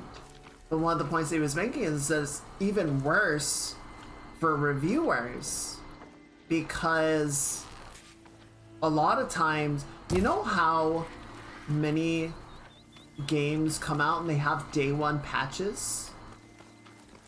Because, you know, there's things that they had to, like, send it to print, send it to get the discs printed and distributed, but while that's going on, the developers are still patching bugs and sanding edges. So you get the game and then it immediately has a patch to download to, you know, hotfix things that it went to release with. But a lot of times the review crew, you know, they get an early version of the game so that they can play it and write their reviews and have the reviews ready for the embargo to be lifted, you know, on day one. So they don't get those day one patches. They're not ready yet. You know, this was in particular being written about the guy's experiences with Crimson Desert, where, you know, the reviews were kind of middling, and they pointed out a number of things of like, oh, you know, this part is kind of unpleasant, I don't like the inventory limitations, I don't like this is problematic. And it was all things that are like, yeah, this could potentially be solved by the time it gets into players' hands. But the version of the game that I have access to, this is definitely a limitation or a drawback. And some equipment around that pool. Were they mining for greenshine underwater? So for them, it's even worse of like,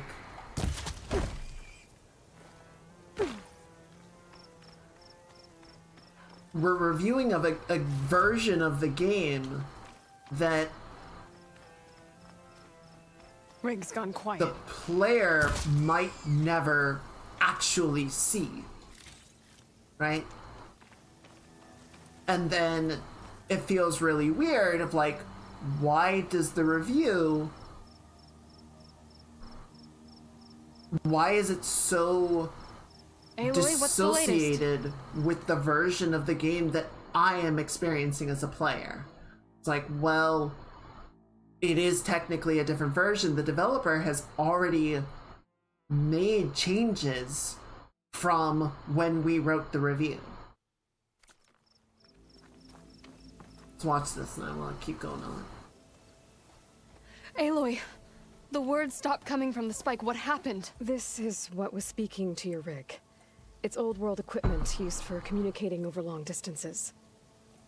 The message must have shut off when I took it, but I heard the note the voice was talking about. What was it? During an ancient war, a woman was trying to deliver supplies to a man she knew. She wanted him to know that their past disagreements didn't matter in the big picture. That she'd be thinking of him when the end came. Oh. I guess she and I are kin, of a sort. I wish I could give my brother a message like that. Tell him that I forgave him. He would have wanted that. I know. This man, the old one, did he ever hear the message? I don't think so. I guess that's often the way of it then. But still, with the power of that device you found, the sender had hope that he might have heard it. What a feat! To send messages near and far. Can I keep this?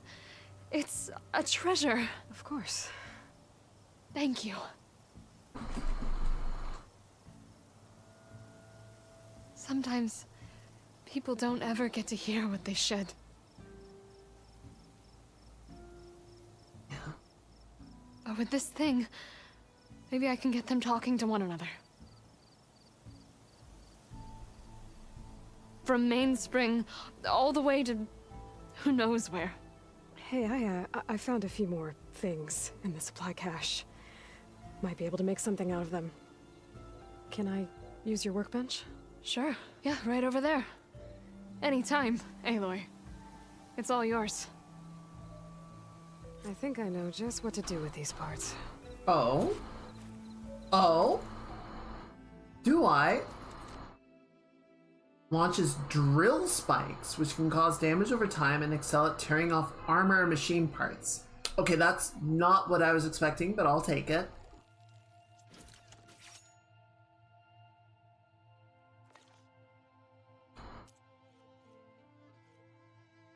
I was really hoping that was going to do something for the metal flowers, but fine, fuck you too, I guess.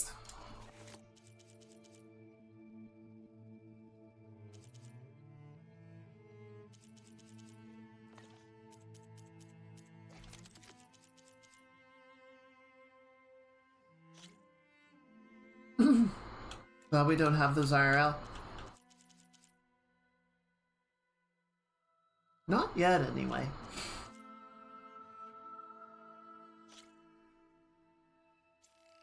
Go ahead and upgrade its damage a little bit. Oh, it takes green shine to upgrade. Okay, sure.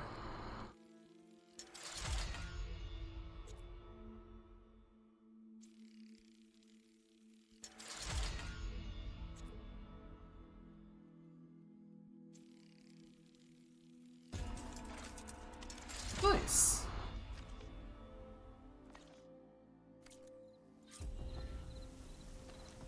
That turned out well. Can't wait to try it. Yeah, I'm interested what this does relative to the other one. So it... Oh, this one's actually really damaging.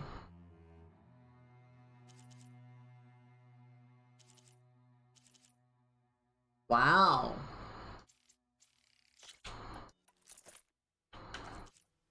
Okay, here, give me this back. And then you can have, so we got increased blast damage, knockdown power, overdraw damage. Yeah, I guess we'll just give you blast and knockdown. Interesting.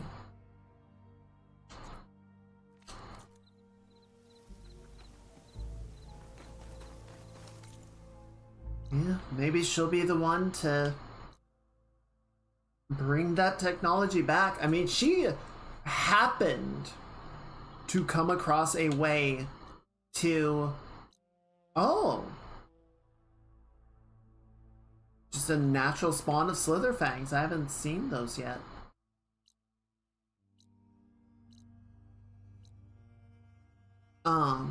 She just happened to figure out how to create a radio receiver. So, certainly possible that she figures it out.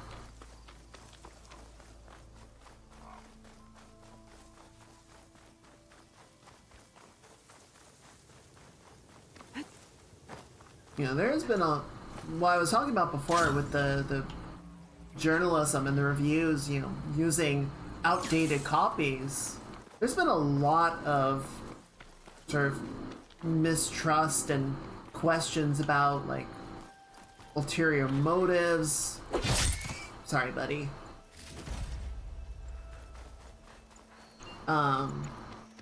You know, in the industry, there was a big scandal recently that someone was discovered to have just like completely AI generated a review of a game.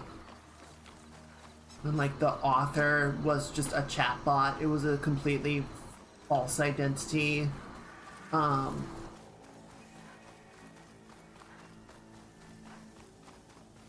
So yeah, it does kind of suck that even when people are trying to be authentic and do the best work that they can, it's still like, well, it can seem disingenuous.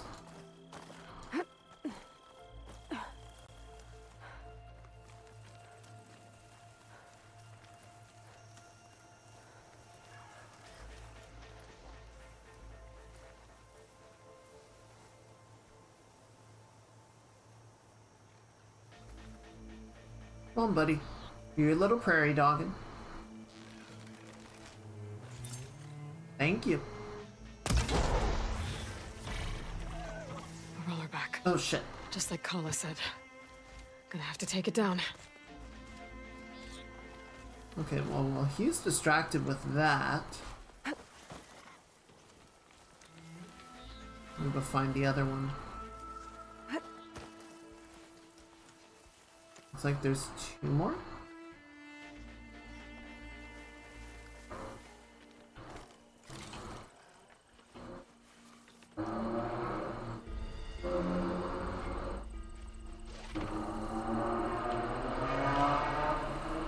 Also, company completely AI generated interview.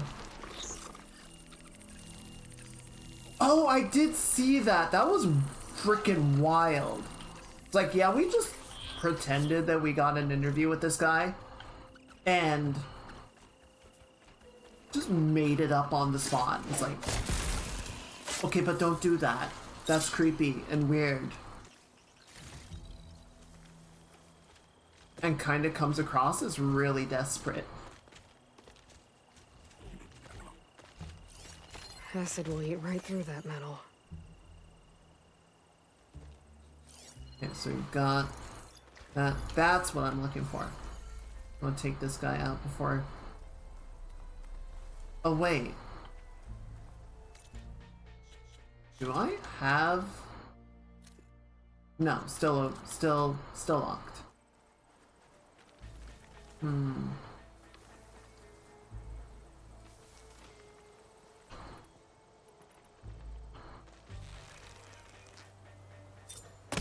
Shit! Oh, he walked right in front of my shot. Okay, going loud. Did that work? It didn't work.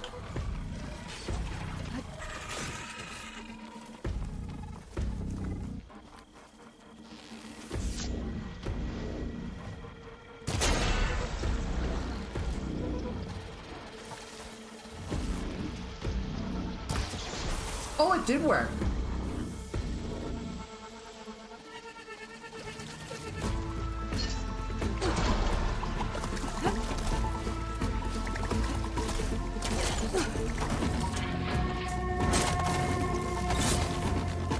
Oh, he's dead. Holy shit, that worked really well.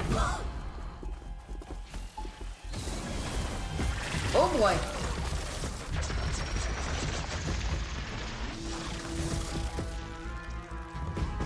Where's your tail? Where's your tail? Need the tail.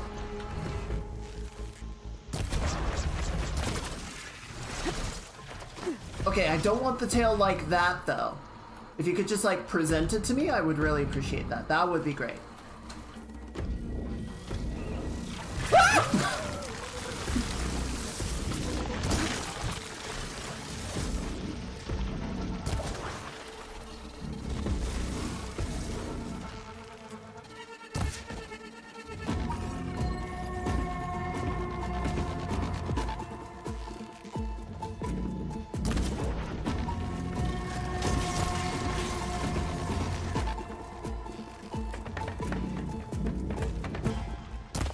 shit!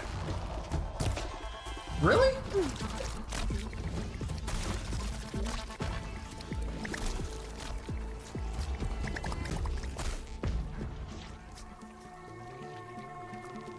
Come on, buddy.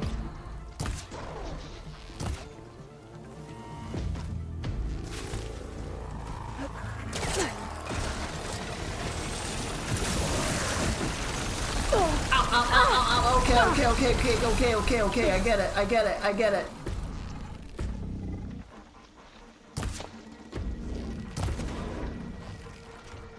Why can I not hit this fucking tail to save my life? It's almost off too. Like it's sparking. I see it. It wants to pop off. It's so ready.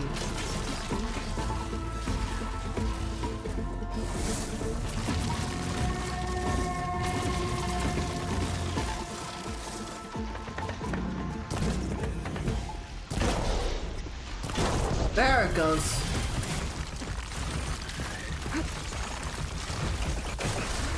I'm sorry, it can do what? Alright, let's try this again. This whole thing went loud because I was trying to hit the bellow bag. Aloy, get the fuck off!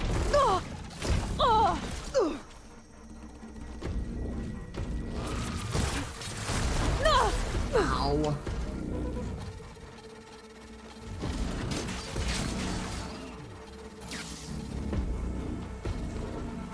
Okay, get the tail. Thank you.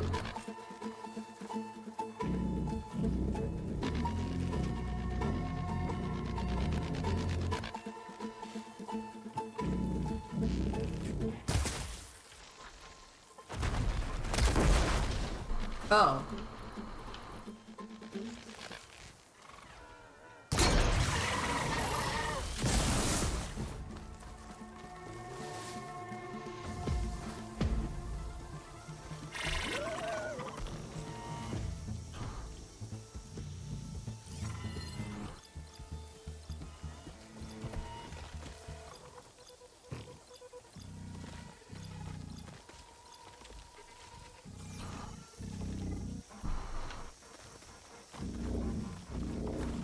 Oh shit. Oh no, I didn't see me there.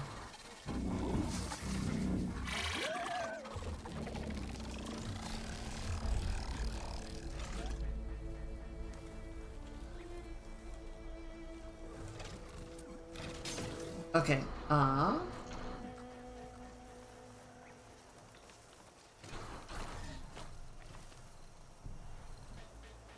Got it.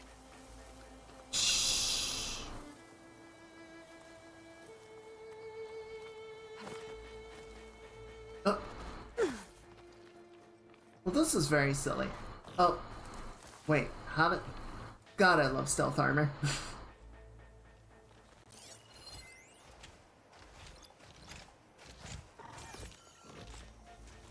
I feel like he's definitely gonna find me right now. Goodbye! Run.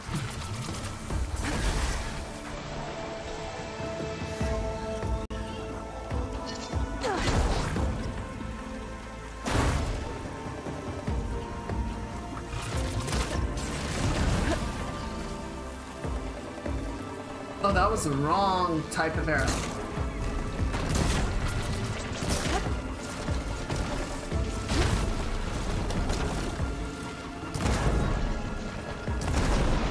There we go. It's over. Time to salvage that sinew. Yowza. All right. Now all I'm missing are those bristleback tusks. That got a little crazy.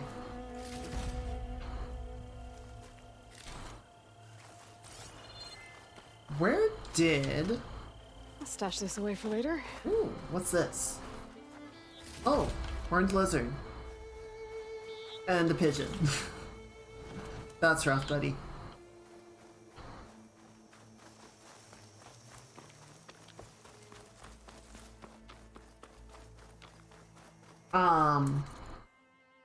What was I gonna say? Oh.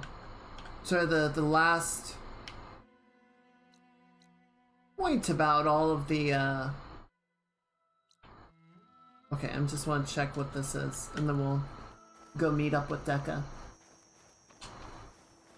So, the reviews for, say, No Man's Sky, or Cyberpunk 2077, or Final Fantasy XIV, you know, when the game came out, were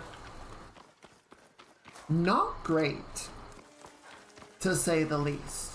And even, you know, to keep sort of on, excuse me, the one that kicked this whole conversation off,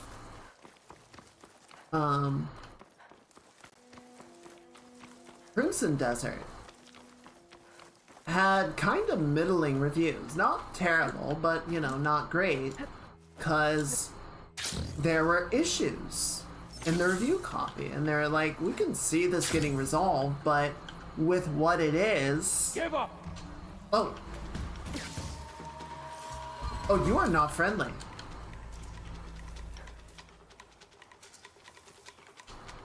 But he also just kind of ran away. So what's up with that? Is this a trap?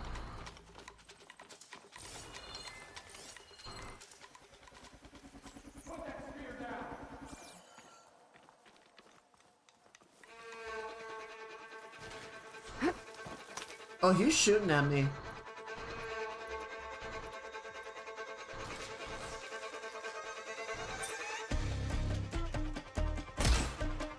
Oh, sick dodge, bro. It's a trap. I got her in my shit. sights. Hurts, doesn't it? A little bit.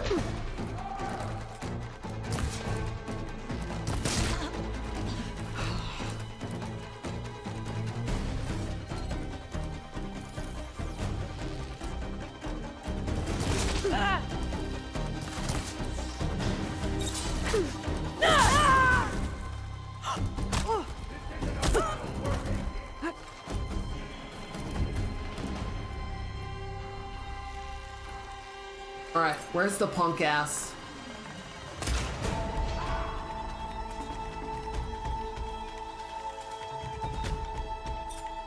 Ah, fucker.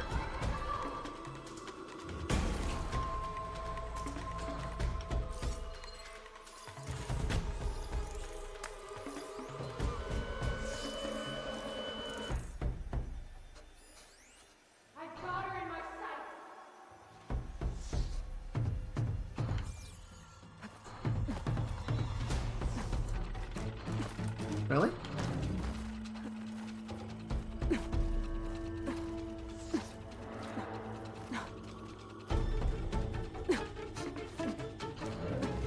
But, you know, like, is it worth it to go back and re-review a game every time it updates? Or, you know, a few years later, once they've ironed out a lot of the issues and it's doing much better. It's like, yeah, you can, but how much are people going to read those updated reviews and revise their opinions based on you making those changes, you know?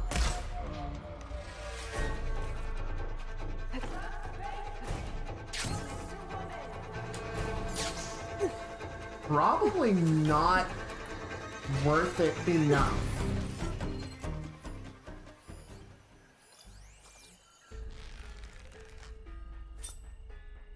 Goodbye. Oh, that's so crunchy.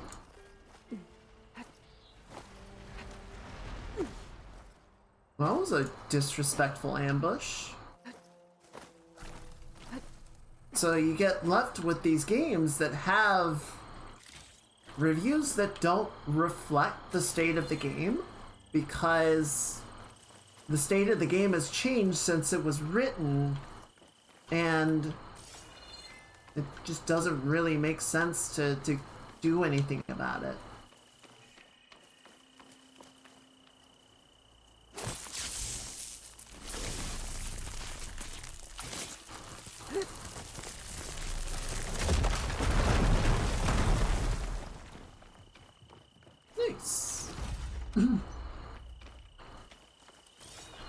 you know, the same thing even happens with Star Citizen news, that, you know, they'll put out an update or something, or a patch note, or, you know, information about upcoming content. And there are a few content creators that I follow. But a lot of times, you know, they'll all be reporting on the same thing. And I don't really need to watch multiple people's accounts of the same content, you know? So I'll just sort of check in on... I'll usually watch whichever video I see first. You know, sometimes I'll watch both of them just to sort of get their takes and, you know, additional insights and whatnot. But I think the same thing happens with game reviews, that, you know, if you don't have a particular reviewer that you know and trust their opinion, and you're probably just gonna read or watch whichever one comes out first. So being, you know, fast on the draw, being there the minute the embargo is lifted, and, you know, posting your review is really important for having a successful review business.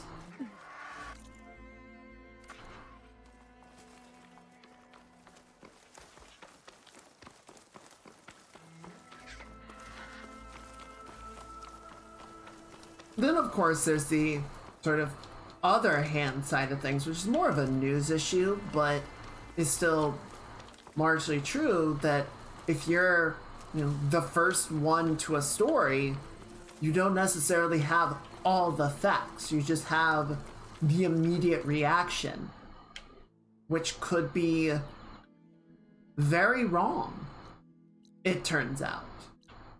Oh, I'm going completely the wrong way.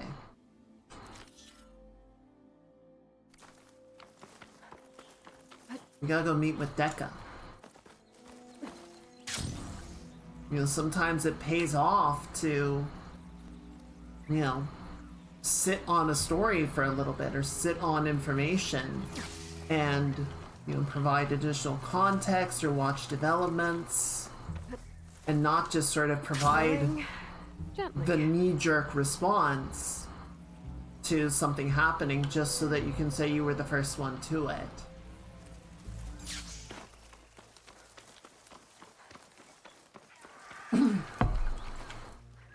But, you know... A rebel outpost. Wait, really? Oh, okay. I have to find whoever's in charge and stop them from causing any more harm.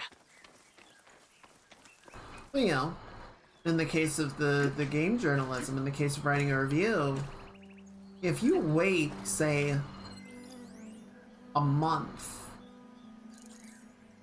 for, you know, hot fixes, bug patching, etc., to sort of improve the state of the game. Hungry. Another day in the rebellion. You know, and then you put out your review, then is anybody going to care? Will anyone still be thinking about it? Because at that point, how many other games will have come out and taken people's attention?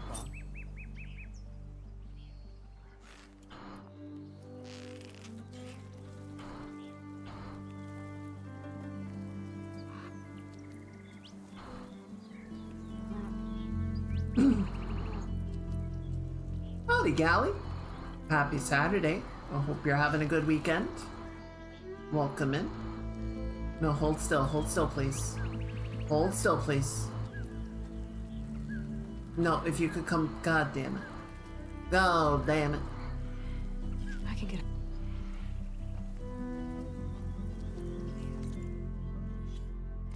Where's my fire bell? Do I still have one of those? No, I think I put it away. Shit, I've only got acid.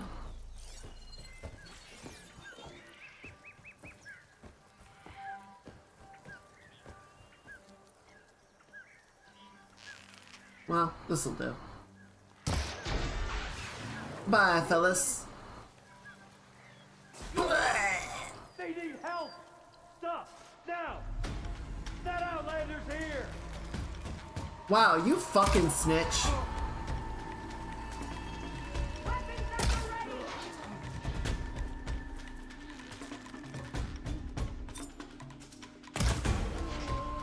There you go. Bye. Oh. Okay.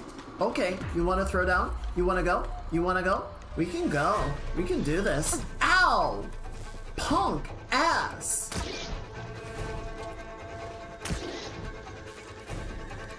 Stupid short range bow. How does that even work?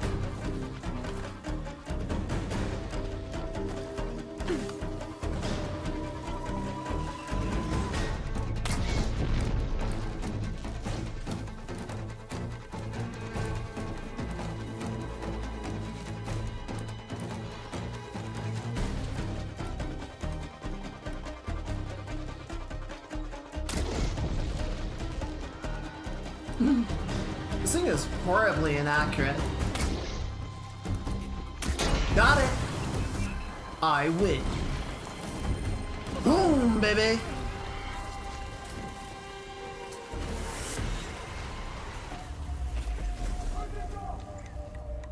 Where'd you go? Where'd you go, man? I could have showed up here with my fucking gun and helped out, but no, I just want to be cool. Where'd you go? Dumbass.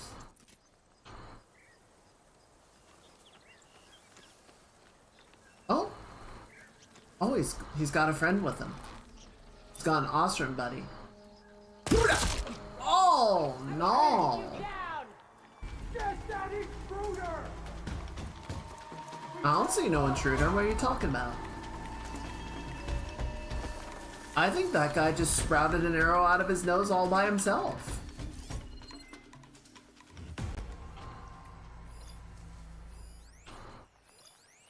Are you hiding in that grass?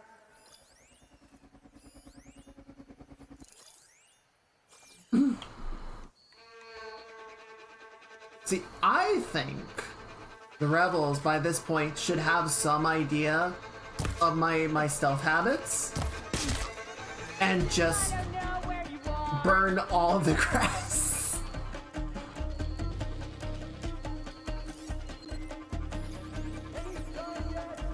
Like, why is there still grass for me to hide in?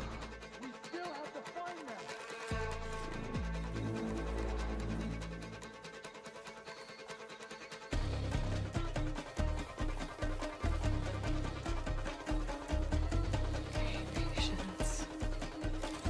There's more of us on the way,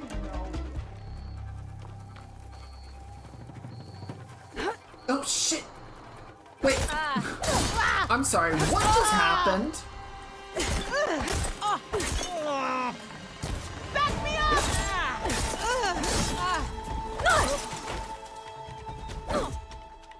That was super weird. The rebels are one with nature, they would never do. That is decidedly untrue. They are Tanakh. They're like the least in tune with nature. I'm going in circles here. Find me.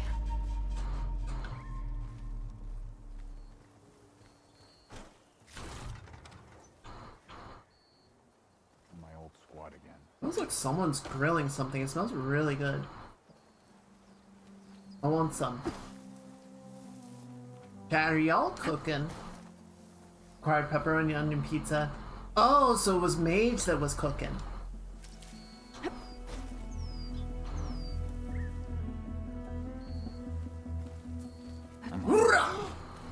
How you doing? Key.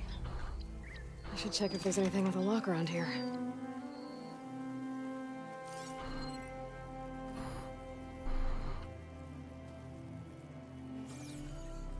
Okay, I don't think there's anyone left to use that on.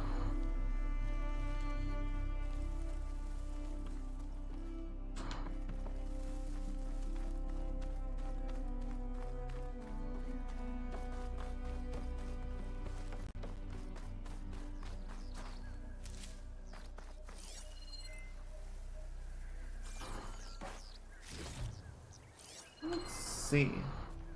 Maybe up there.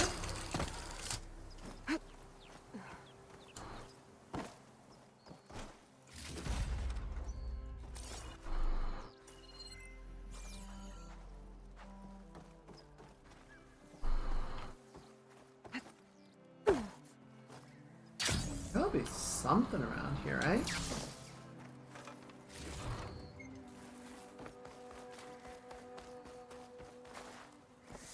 I haven't gotten pizza in a while. It might be time soon.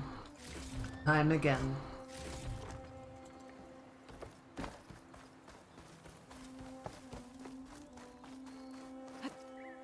There we go. Where? Well, where is my lockbox? Oh, excuse me. Just stepping all over you that might. Very rude.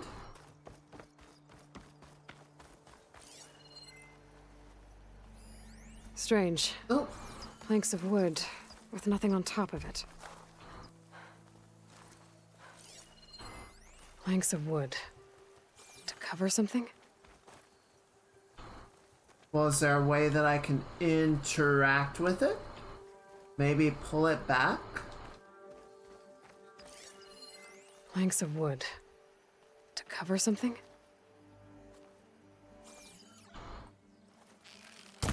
No.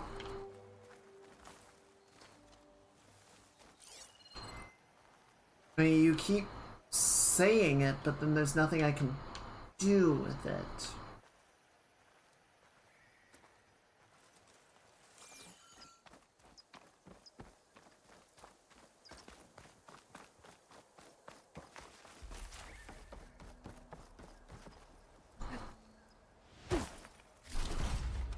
Okay.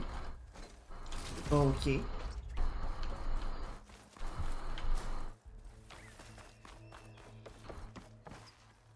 Hot.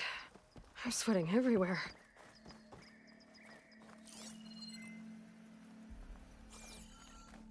I don't want to hover over it again because she's just gonna say things. It's like, I know. What do I do about it? Oh, wait. Maybe I need to... It looks like I'm supposed to crash something into it, but there's nothing heavy above. This outpost won't be causing any more trouble. Yeah, see, that was just an environmental trap. That wasn't gonna help out with this at all.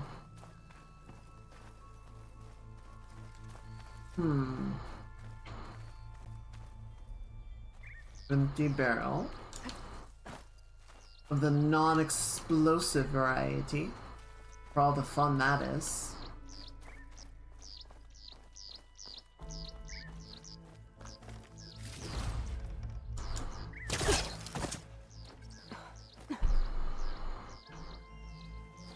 This'll break my fall.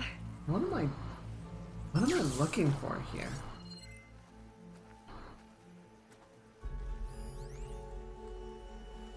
Valuables chest. Planks of wood. To cover something? Removable heavy wooden frame, but I can't remove it. I can't do anything with it.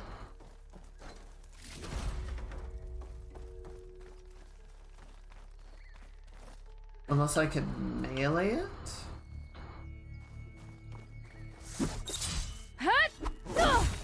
No. No.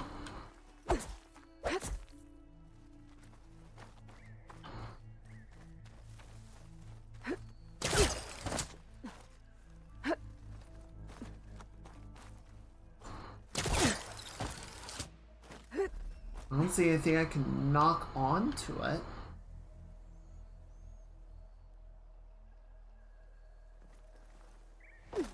Maybe it's something up there?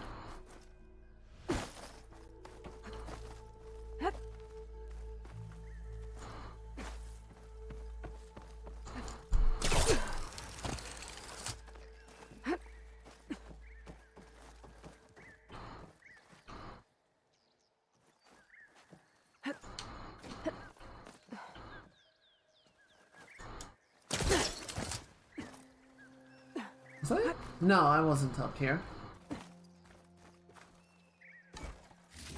Tags from dead soldiers. Oh.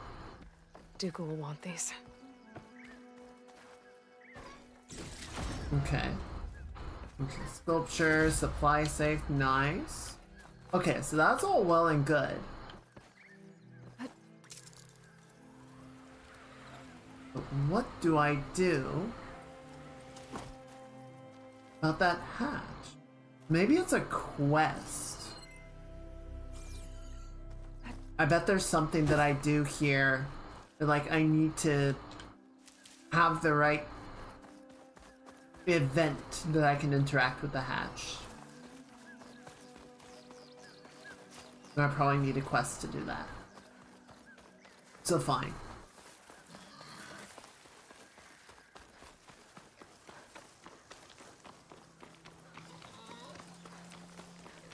Hey Deca, you got something floating there.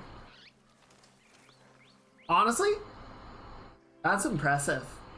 That's some real hunter skill right there. You came. Good. That's what she said. What? Aloy, the outpost is just over there. Are you ready? Actually, I've already cleared that outpost, but I didn't see any prisoner. Oh! Really? Perhaps she was moved somewhere else before you got there. This prisoner Nakala. She's the only lead I have. Well, maybe I can pick up her trail. Let's go take a look. What can I say? I'm just too damn good. I do appreciate that it actually changed the dialogue, though.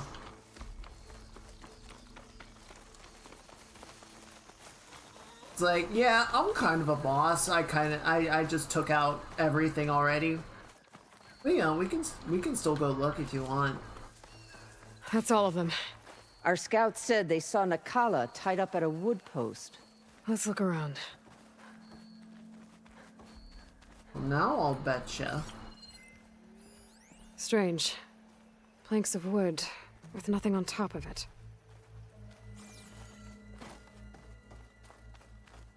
What is it?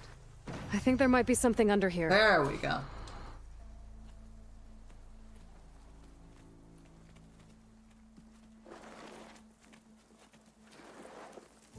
Take my hand, Nakala. Steady now. Where am I? Chaplain? Is that you? And with an Outlander. Whoa. How'd you end up down there? Rebels had me strung up. They thought I'd give up intel about lowland squad movements by letting me bake in the sun. Managed to slip my bonds and make a run for it. They made me pay for that. Last thing I remember was a crack on the head and the taste of dirt. How'd you end up here? We're looking for Kavo. His squad was last spotted leaving this outpost. Yeah, he was here. It was his squad that attacked us on the road. My comrades got away, but I was taken. Kavo tied me to the post himself. If you're looking for him, Chaplain, I'm afraid you'll only find a dead end. His loyalties are clear. Do you know where his squad went? I overheard them mention Fall's Edge. Then we'll pick the search up from there. I'll go ahead and meet you at Fall's Edge, southwest of here. Deca, if Kavo attacked her squad? No! He's not lost to us yet. We have to find him and turn him from this path. Okay. I'll see you there. Still good What in about him. you? That wound needs to be looked at. It'll scar. I just need to rest a bit, then I'll report into the Grove.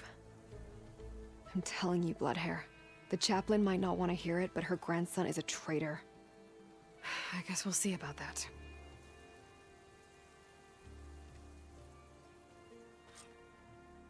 No, don't worry about me. I'll report into the Grove. Boogie. I mean, at the very least, she shouldn't be going into this alone. Alright, now we can go deal with the stalkers.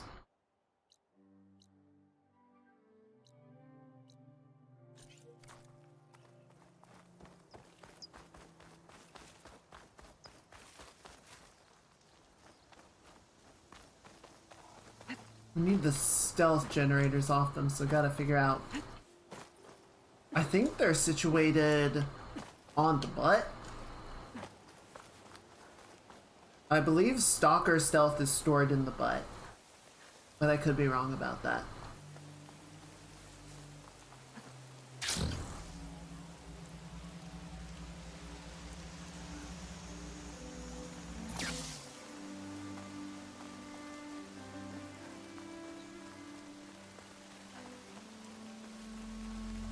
Side of an old battle.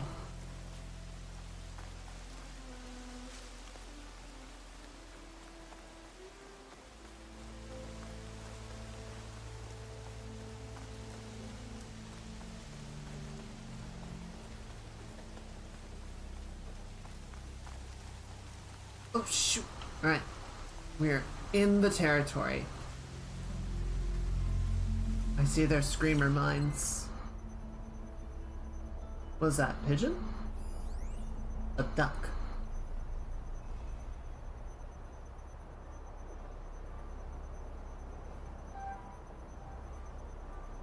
But where are the stalkers?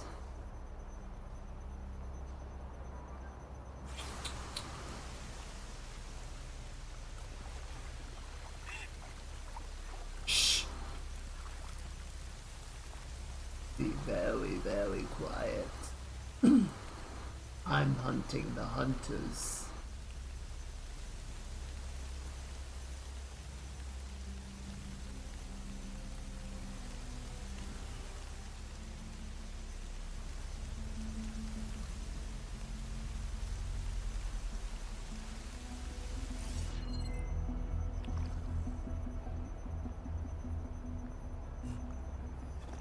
Shock ammo would come in handy. There's one. Interesting that I can pick them up on the focus. Normally when their stealth is activated, I can't. Which might mean he's not actually stealthed. Could just be hiding. Yeah, see? Fully visible. Shit! Oh, shit! Oh, they're up in the goddamn trees.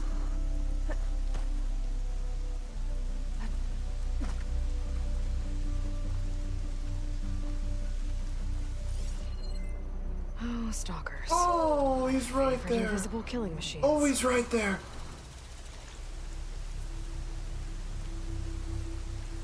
Oh no.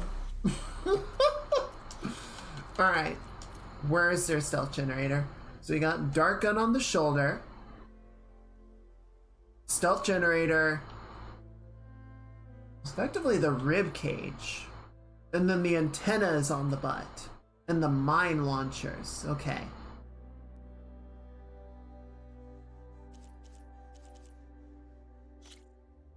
So we got a mine launcher, but the big thing we need is the stealth generator. Unfortunately, I don't get a clear enough image in my notebook.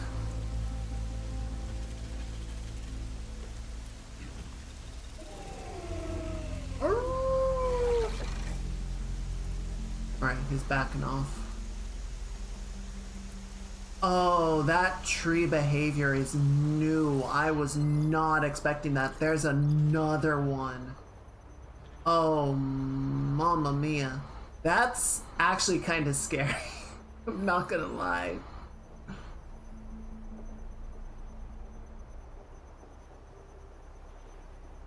Where'd he go?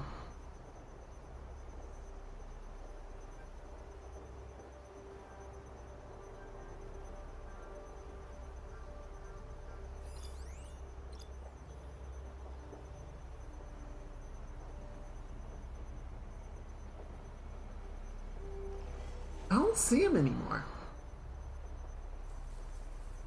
I mean, yeah, it stands to reason that he went up into the tree, but he might have left his stealth on.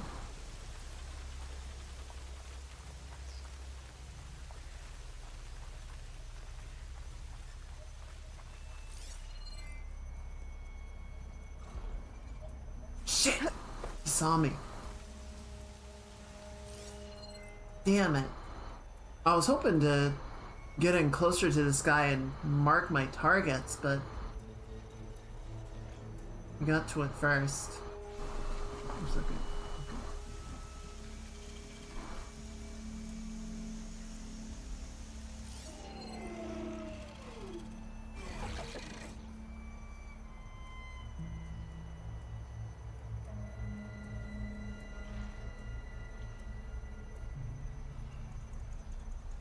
Oh shit, there's one.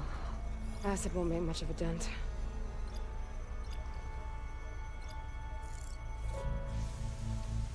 Okay, they didn't go up into the tree, they're just on the prowl now.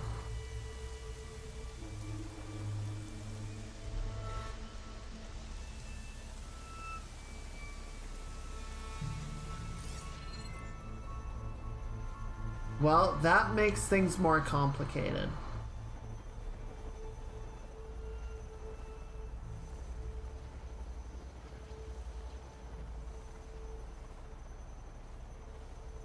There he is.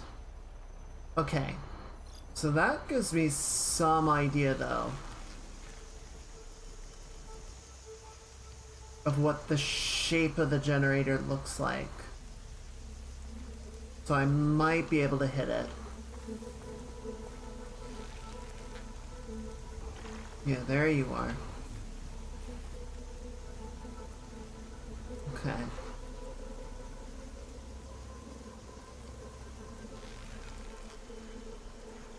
Get the fuck... Leaf. Shit. Okay.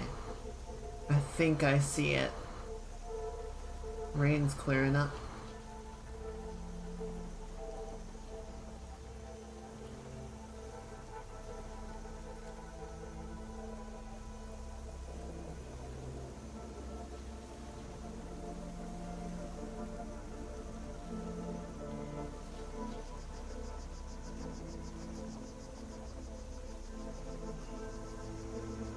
Where is it? Where'd he go? There's one.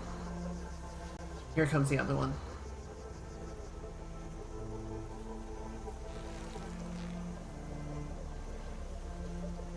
Hold.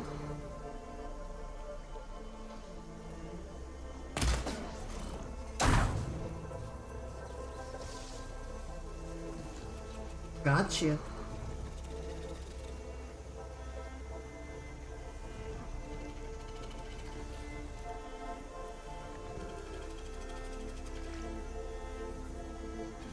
Doesn't feel so good being the one hunted, does it?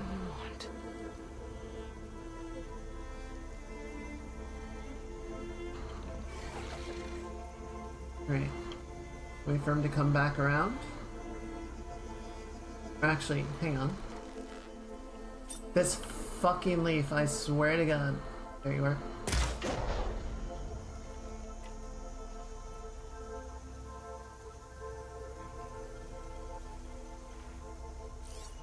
Alright, what have you got left? Mine launcher's been disabled, stealth generator offline. Only thing you got left now is the dart gun.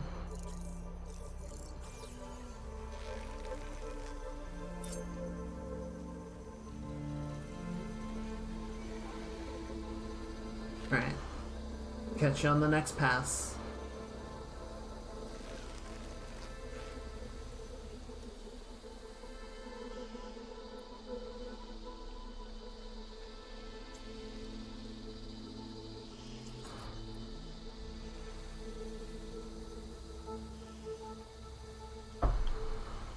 Unfortunately, we're going... Well, I think I need more than one stealth generator anyway, but we're gonna need to take out the stalker that's patrolling over here. Yeah, I don't see him, which means he's still around somewhere.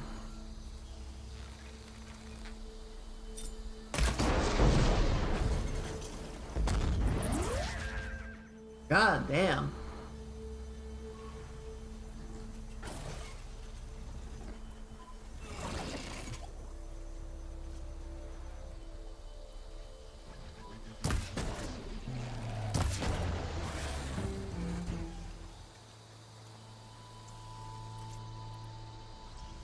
Alright, now where are you?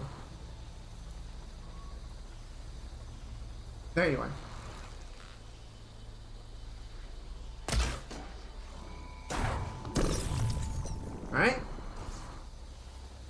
Stealth powers are offline. Shin's tough. Acid's no use here. Oh shit! Don't panic.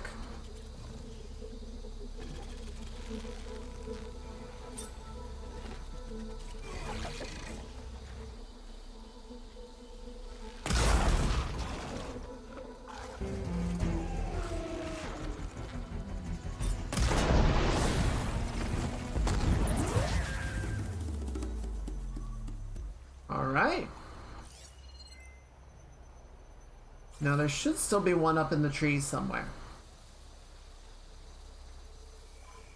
We've got, I would say, two options of sorts. I think the better option is to spring a trap.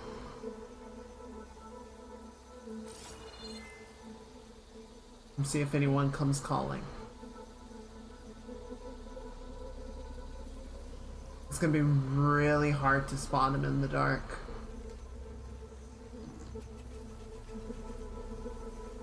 Shit, there he is.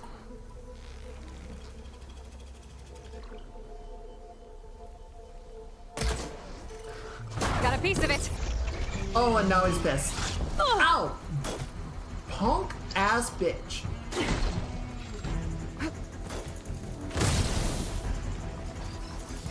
Ow! Holy crap, that dart hurts.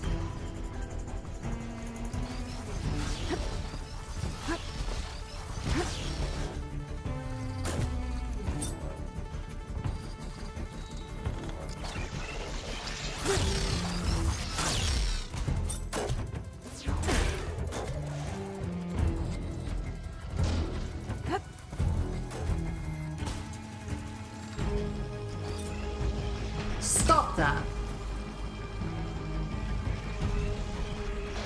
Oh. Ow!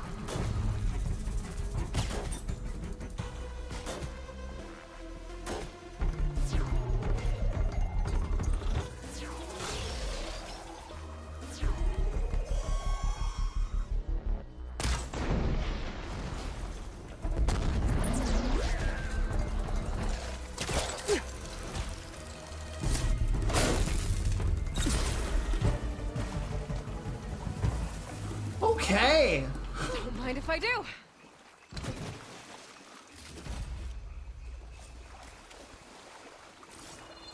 That was fun. Stealth generator. Mine launcher. Mine launcher. Dart gun. Don't need that. Go ahead and clear that out. Mine launcher. Stealth generator. Dart gun. Mine launcher. Maybe one more body here somewhere. There you are.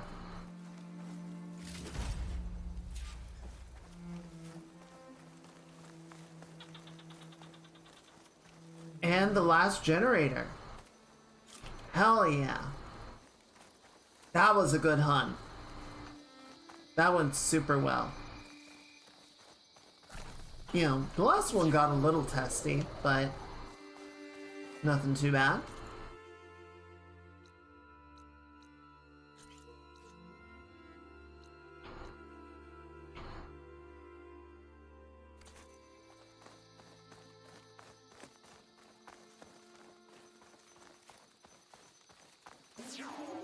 There's not really any risk of setting off the traps now, because all the stalkers, as far as I'm aware, are dead. But still. What are we dealing with over here?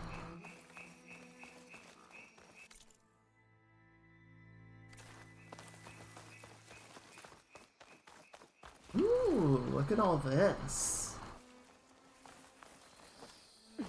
Oh. Some kind of Tanakh location. An outpost. Guess this marks the start of lowland territory. I could resupply before moving on. I think it could. Hair like blood. You must be the champion. Please. What you got for me? Adhesive warrior bow. Oh my. Interesting.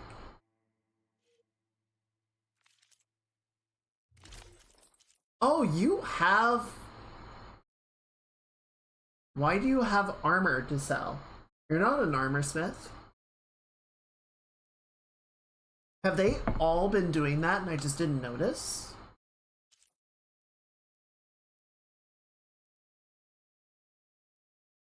Ranged combat. A clamberjaw. I haven't even seen a clamberjaw yet.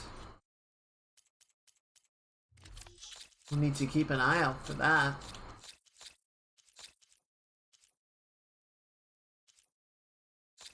A pristine tooth. Can have all those. Cheers. Actually, hang on, one more time. Barrage Blast Sling is somewhat interesting. The Nora Valiant is also interesting. Could be good in combat. Actually, it'd be pretty dang good in combat. Like, if that's the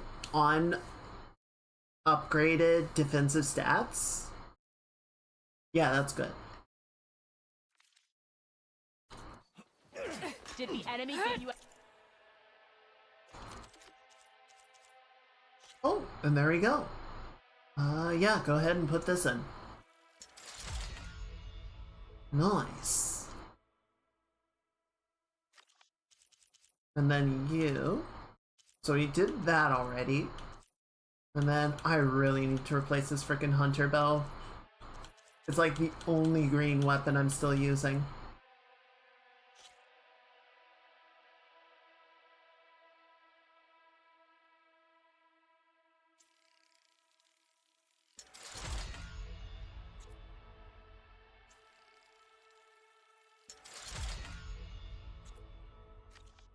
Alright.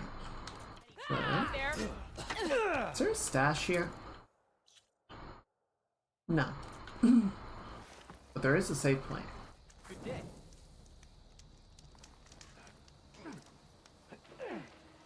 What's up, bro? Your actions are known across the lowlands, Easton. You've aided our marshals and our chief. I, for one, am grateful. So I'll tell you what. What I see, what I know, I will share. That way you won't be running blind in these parts. That would be nice. I should probably tell you. I've heard rumors that the Old Ones left treasure in the ruins west of here, by the coast. Ooh. Some of our squads have tried to find it, but none have succeeded. Sounds like a challenge. Thanks, mate. The long coast. Where's that?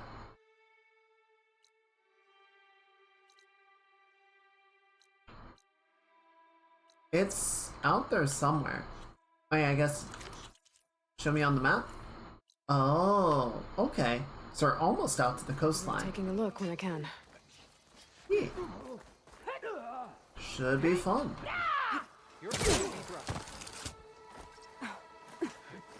And we're up. And we're up.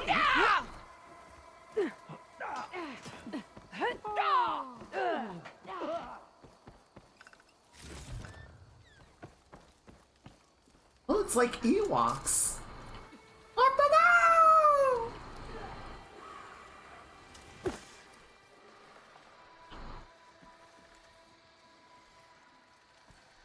I thought there was another zip line, but it might just be a glide from here. Yeah. Weird.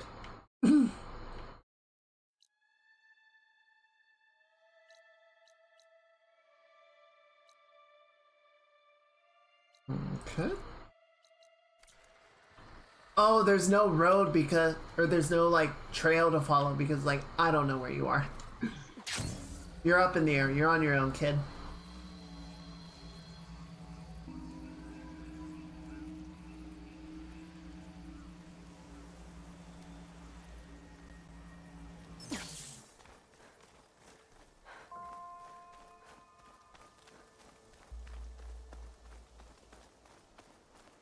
This is a cool area.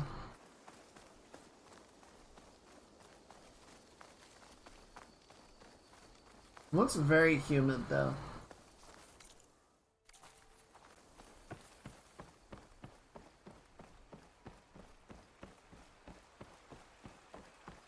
Feeling exposed out here. Without the cover of the jungle. Which is funny because this whole area would have been like the Southwest. Like we're talking Arizona, New Mexico, SoCal area. And yeah, SoCal don't look like this. Why is there a Bella back here? Whatever, I don't need to fight it anyway. Well, I say that, but I do need to get across.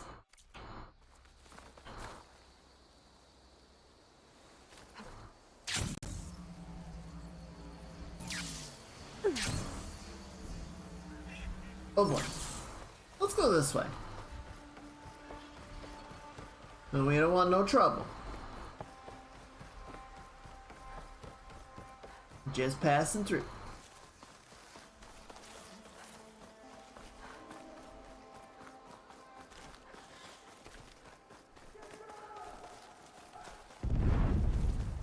The heck was that?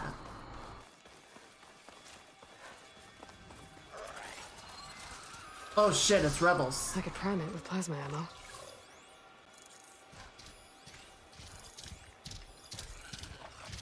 Oh shit.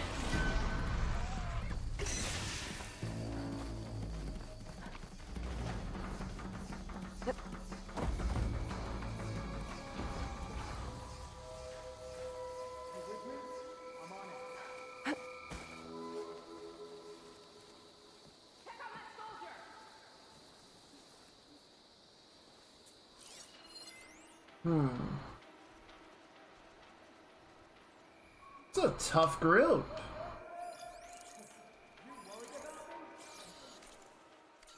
I really hope this isn't the guy's squad. It's gonna be really awkward if we come all the way out here to find him and then I just kind of accidentally shot him in the face. Find her. You sure this is the place? You really got nothing? I'm ready for her. Steady now.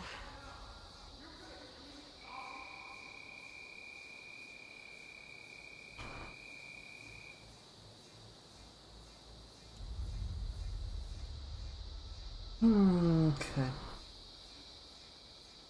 These guys look very heavily armored. Also, how many skills? 8 points, okay. I thought I saw something, but no.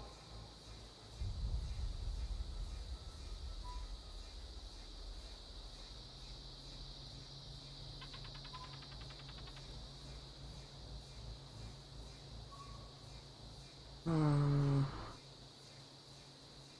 hoping to single one of them out. Start thinning the pack a little bit. Let's not get drawn into an ambush.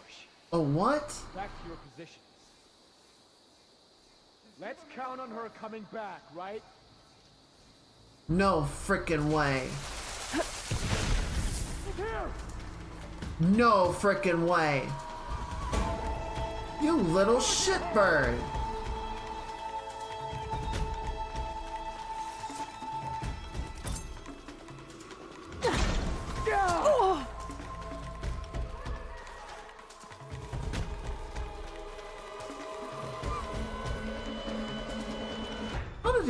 How did he see me there?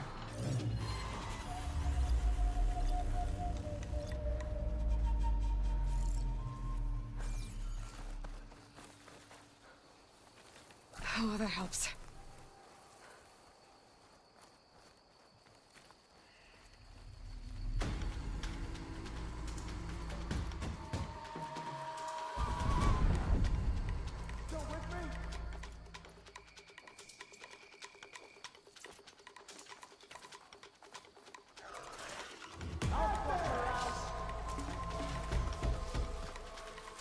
This is bullshit. Alright. Ow. Fuck you.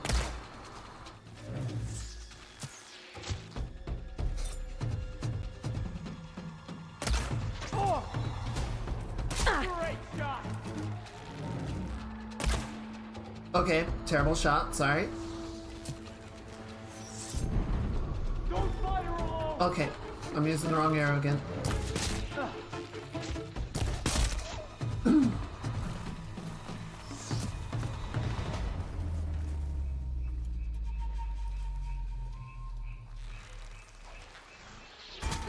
Ow!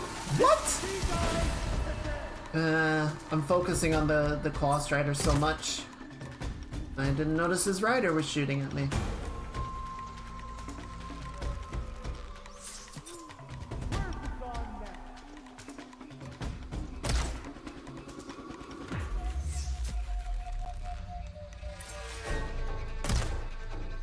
Dude, come on! What? Am I supposed to lead the shot? Well, that was just me missing, so yeah, that's fair.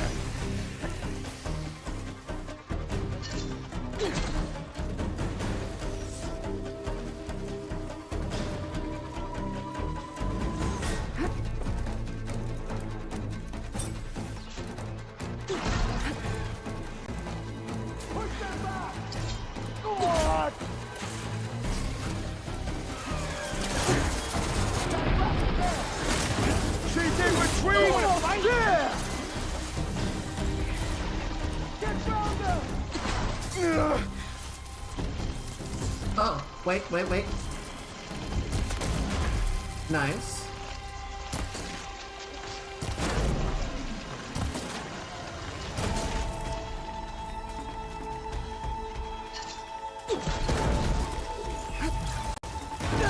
Help them out!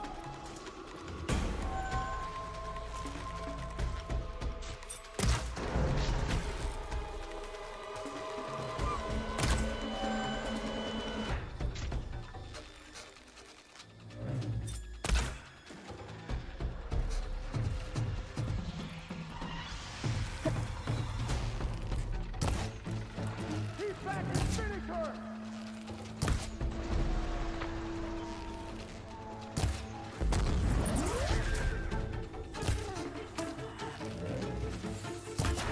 Push them back!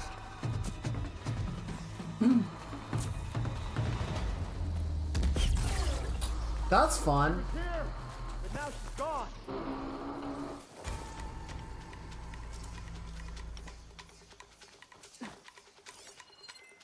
You're with me. My blade's ready.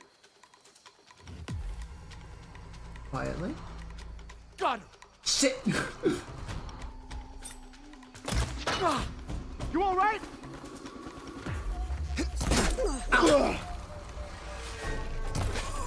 At them!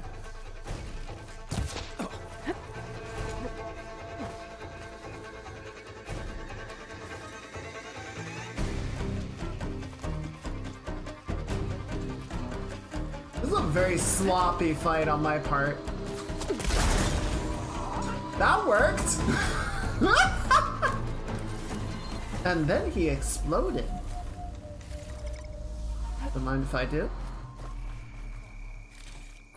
Now. Oh, hello. Lowlanders, attack! It's an ambush! Post-Nox soldiers are attacking the rebels. Bet they could use some help. Sup, fuckers?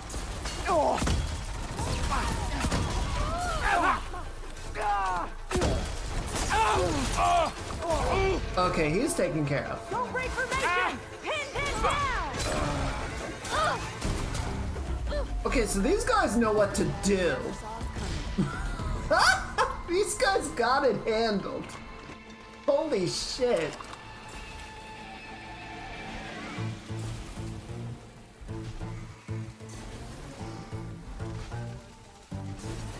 Guess it's not gonna hurt it much. Well, acid's what I've got to work with, so if you would kindly shut the fuck up. Okay, it's wandering off.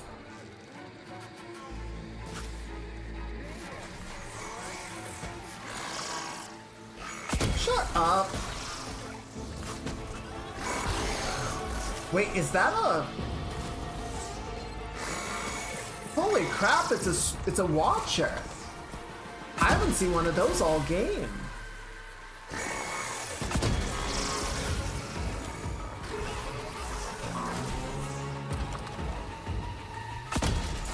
Where have you guys been hiding this whole time?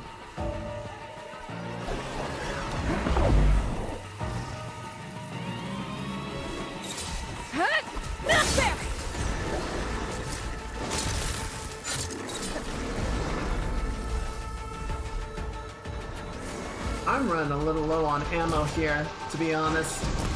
It's not looking great. Ow! Okay, they have plasma. So that's cool.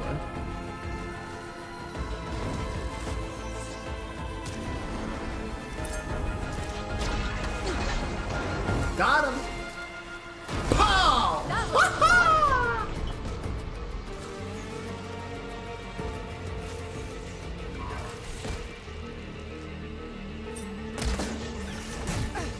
Okay, he's over.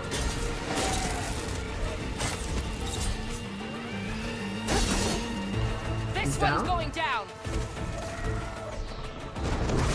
Oh my god! And then he exploded.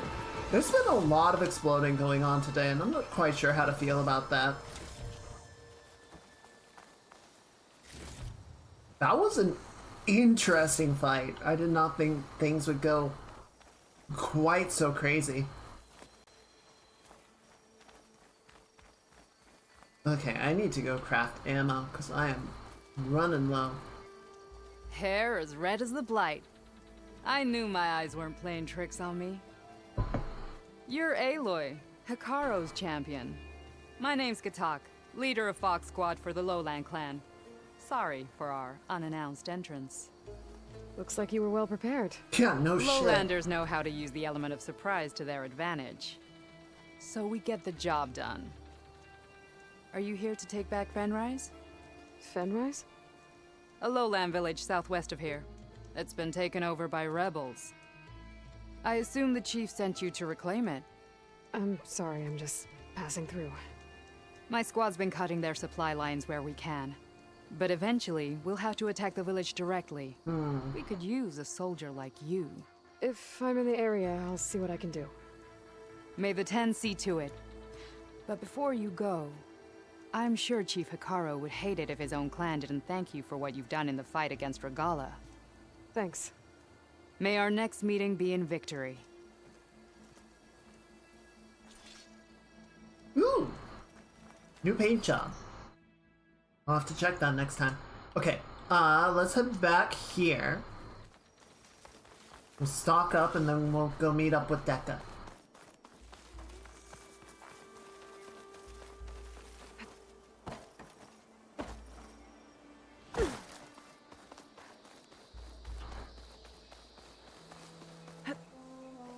Come on, come on, come on. Mountain goat, mountain goat, mountain goat, mountain goat. Stay and rest, or push on.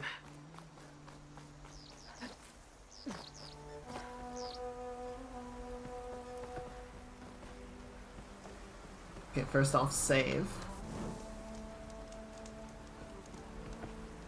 Okay, and then let's craft up.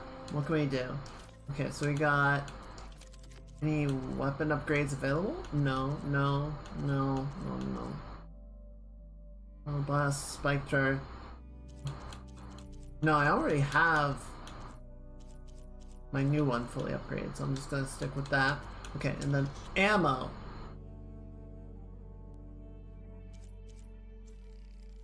I need you. And you know what? Sure, let's just top everything up.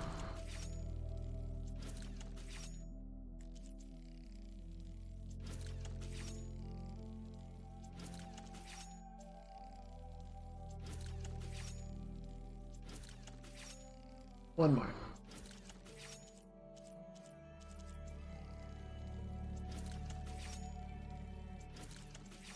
Good. Good. Alright, yeah, that's about everything. Alright, and then we'll check our stock of stuff here, right?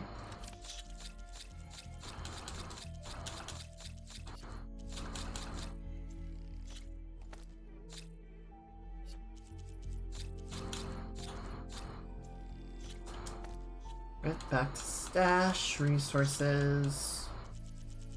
And then give me this and this and this and this and this and this and this and you. Good. Alright, that should be everything we need. Anything I can stock up and take with me? Nope, I think we're good. Alright, cool. Alright, where are we now? We gotta head back down that way.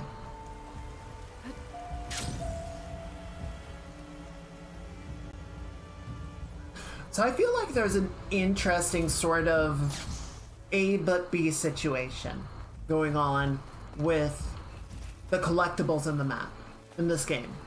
And it happens in other games as well, where I feel like there's a lot to collect. And if it were left ambiguous where stuff is, that would get really annoying, right? How am I supposed to know where to look for all the various things that the game has for me to find, right? But on the other hand, there isn't really a sense of exploration, because if I don't see an icon on the map, I don't have a reason to engage with it, you know?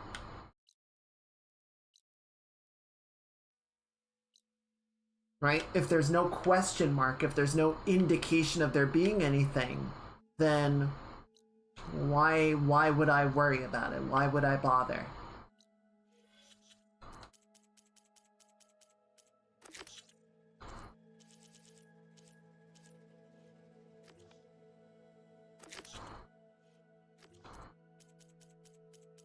Where was that quest that they were just telling me about?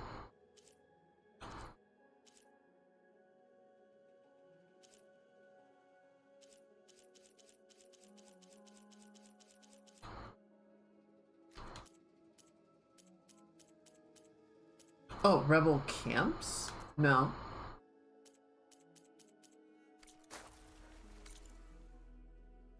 They were just telling me there's a location. So it's either this one or it's there. I don't think it's farther out. The cauldron over there. We haven't seen many cauldrons so far. It's been kinda lacking.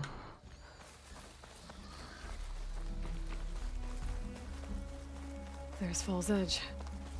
Dekka should be waiting for me in there.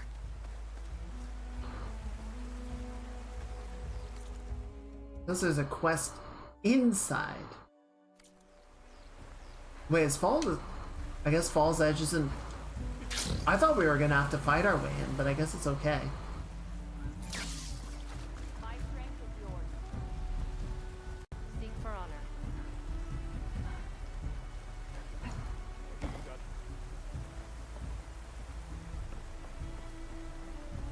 We walk in strength.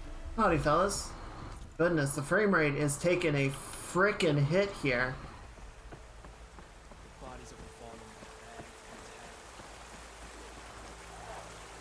Alright, let's pick up this quest. And we'll talk to people, and then we'll go meet Dekka. An honor, champion. I'm Nako. Have you been out to the Valley of the Fallen by chance? Don't think I have. Why? What's there? My idiot little brother. The valley is a test of endurance and skill for my clan, the Lowlanders. But it's been closed for months. Commander's orders. There have been reports of strange lights off the coast, and the whole area is crawling with deadly machines. But Dax, reckless and bare-armed as he is when in any way, never takes no for an answer. Convinced 2 others to go with him, too. They've been missing for days, and now Marshal Ivir has been sent in to bail them out. Strange lights, deadly machines, and missing soldiers. Sounds like a lot, even for a marshal. I'd go by myself, if I wasn't stuck on transport duty. I'll find your brother, if I can. Where is this valley? South of here, towards the coast. Look for the climbing path on the cliffs. It marks the start of the valley. Boogie. And if you see my brother, knock him on his ass for making me worry. Boogie. Strange lights off the coast. Whatever it is, it can't be good. Why do I Should get look the into it sense when that I'm it's out that way. Zenith? Zenith in nature. Alright, we got a stash. We got a weapon seller here. Tanoth Dragoon. That's cool looking. Mounted Archer. Efficient repair, so it's a mounted armor set. Resonator Blast and Resonator Buildup. Interesting. Ooh, Seeker Hunter Bow. Okay, so wait, what is this? Pristine Nora Bow. Advanced Frost Hunter. Explosive wires can be upgraded to use advanced explosive tripcasters and deal extra damage against unaware enemies. That's cool. Shield wire. What are shield wires? I suppose it's like a snare?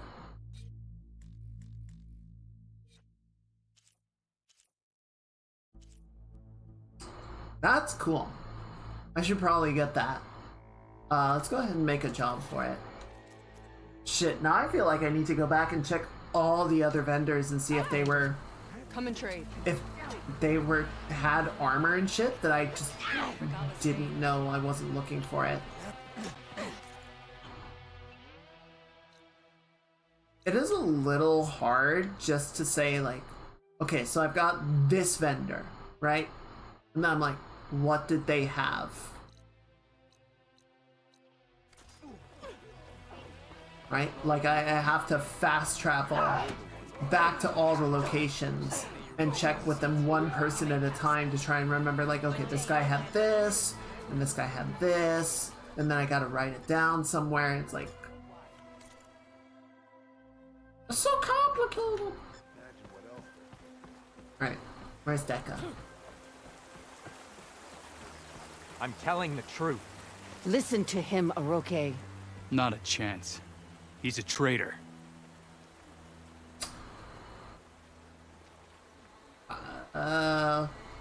Is this your boy? Deca, what's going on? Aloy, I'm glad you're here. This is Aroke, leader of Fall's Edge.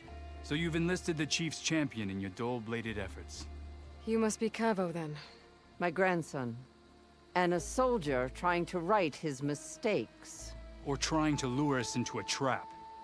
My scouts caught him, sneaking around on the outskirts of the village. I wasn't sneaking around. I was coming to warn you. The rebels are planning an attack. They're going to send a machine straight through this village. I left my post when I realized what they were planning. You have to believe me. Where are the rebels now? They were hunting for the machine north of here. I can show you the way. The only thing you'll do is face trial by combat. You betrayed your clan. Your chief. Blood and blades will decide your fate. I'll fight whoever you want, after we stop the attack.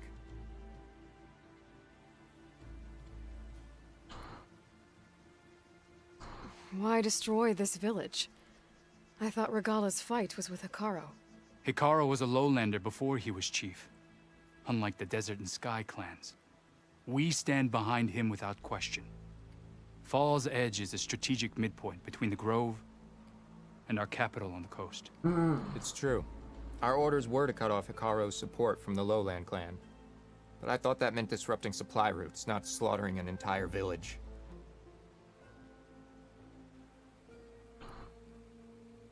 You said you defected after you found out about the attack. Why'd you change your mind? When I joined the rebels, I thought Regala was going to lead us into battle against our old enemy, the Carja. But all we've done is kill each other. And for what? Pride? Vengeance? So when my squad leader told us about the mission to destroy this village, I left my post. Don't believe his lies. Anyone who deserted the tribe to join Regala knew exactly what they were getting themselves into. Not everyone.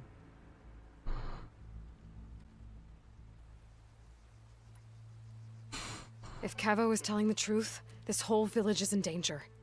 We have to find and stop these rebels. The rebels built a campfire north of the river, near the cliffs. I can show you the way from there. Okay. Open it up, Oroke. No.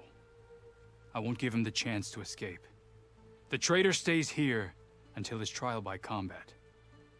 Then I invoke blood for blood. I will take Kavos' place until he returns. You're making a mistake, Chaplain. The clan needs your guidance, not the lies of this bare-armed boy. The right has been called. Kavo will go with Aloy. Then I'm going to. If the boy speaks truth, you'll need my blade. If he lies, I'll run him through. I must make arrangements here first. Then I'll bring the boy to the meeting place. Fine. I'll see you there.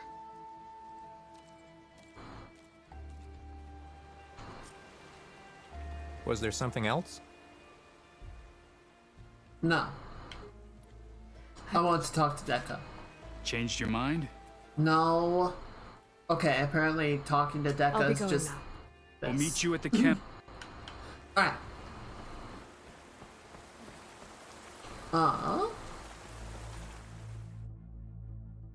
Oh my, okay, wait, what?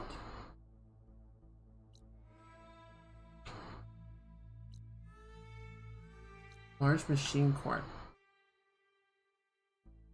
Is this for the right quest? No, this is for the Hunter Bow. Oh, because it made it active. Got it. Okay, I was like, why are you sending me back out to the desert? That doesn't seem right. This is cool. I like this place.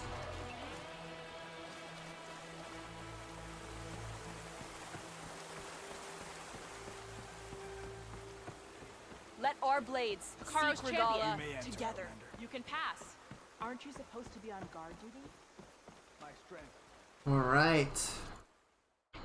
Let's go take out some rebels. They wouldn't happen to be at that outpost right there, would they? That would be so great if we show up at the campfire and it's like, okay, I'm ready to lead you to the rebels. Oh, I killed them already. They're all dead. Like, excruciatingly. There's like, oh. Okay. The campfire that Kavo mentioned should be nearby. What's taking so long? They should be here already. Someone's waiting ahead. But not Kavo or Roke. Ooh. Avo? Is this a trap?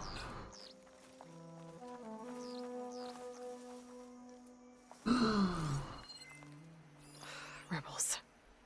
Friends of Kavo's? Going to have to take them out to get to that campfire. Deception! Brain damage!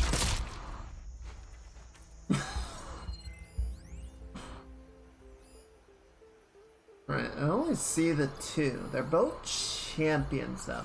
Or no, that one's just a soldier. Hey, you see something then?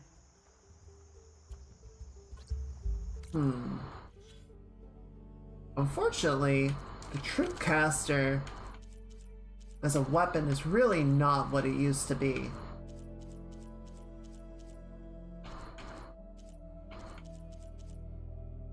Like, in the first game, this would have been a really good spot to drop a Tripcaster on them and it would have probably killed them both, but I don't think it's going to work this time around.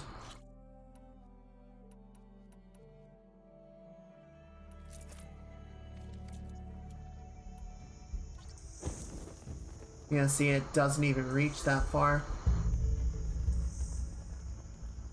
Who did this? Who indeed?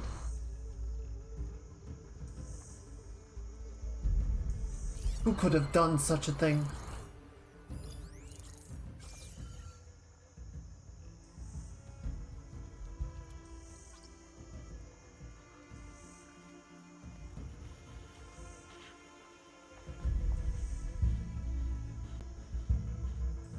Alright, that's it. Just turn around. Like nothing happened. Come back! I dare you!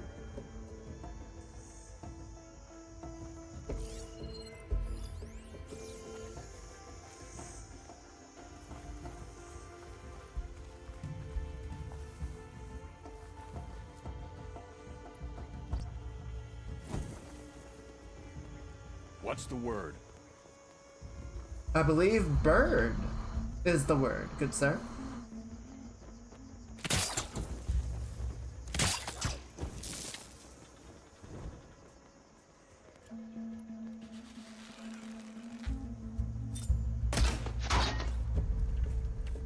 Oh, he's extremely dead. His helmet exploded. Dead. Dead.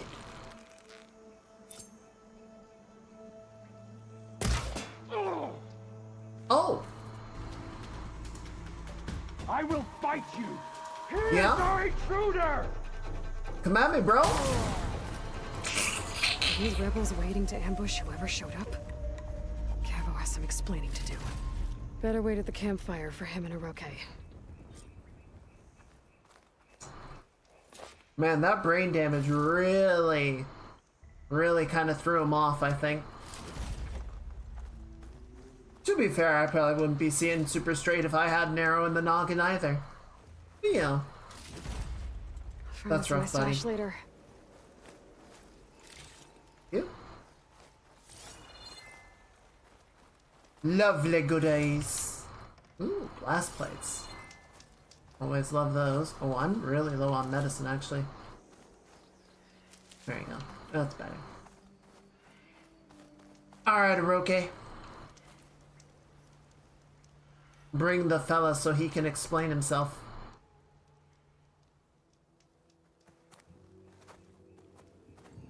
Found a few of your friends when I got here, Cavo. You're not off to a great start. They must have been out on patrol. I swear on the 10, I didn't know they'd be here. What did I tell you? His lies are an open sore. Better we cauterize it now than let it fester. No! I'm telling the truth! Untie him. As you say. But this is a mistake. And my weapon? If you think... Just give it to him, Oroke. We need to get moving.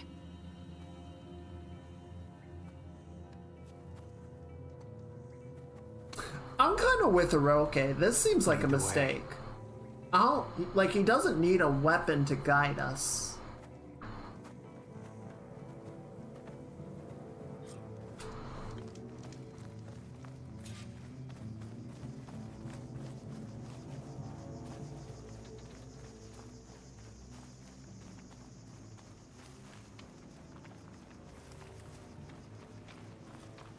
Up this way.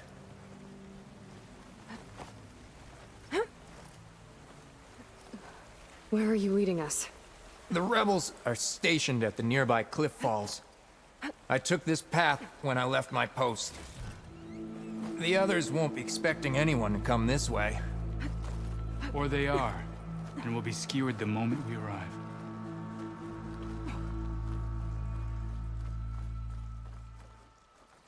There's the cliff falls. And there's no one there, as I suspected. Let's just keep going. I don't like this.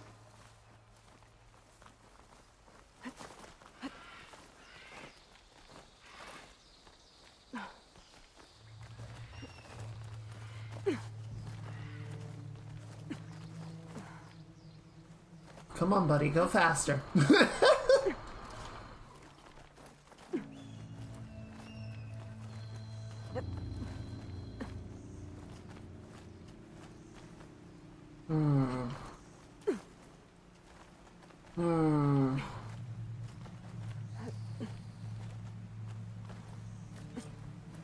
Where is everyone?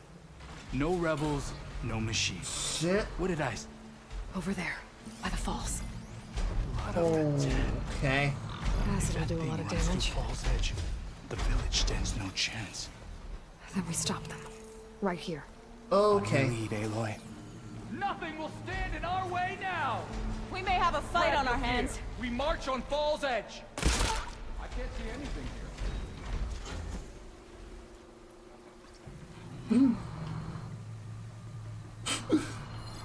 Dude's like, huh, that was weird.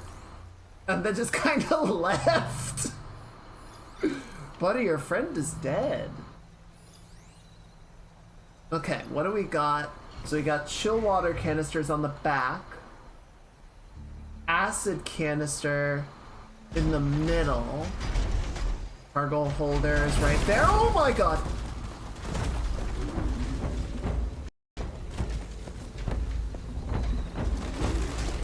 See, the behemoth seems upset about it. Cargo holders, force loaders. Okay, see if we can get those off.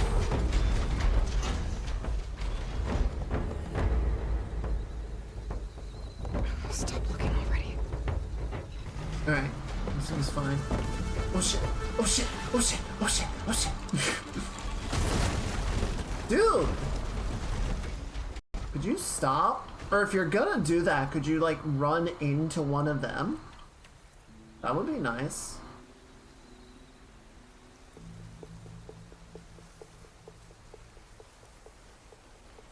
Anything to report?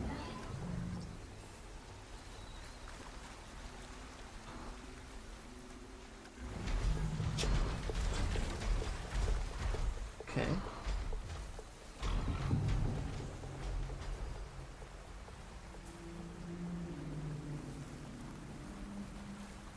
If we can't thin their numbers a little bit. Goodbye!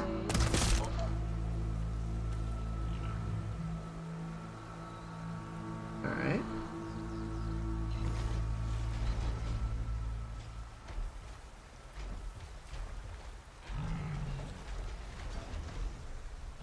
Wait, does that one not have a helmet?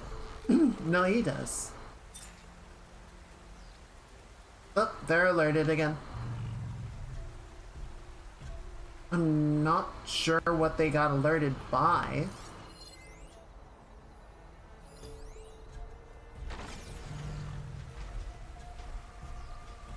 I guess he spotted that corpse. Shock's not gonna help me here. Okay, so it is weak to acid. We can make use of that.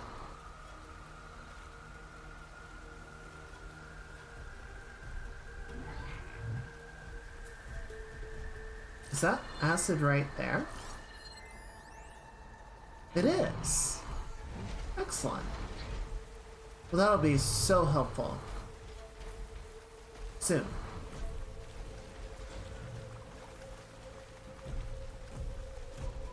I do have my warbow equipped. Good.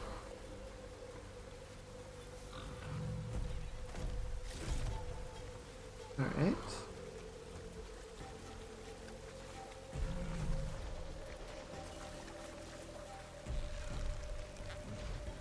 Okay. Oh shit!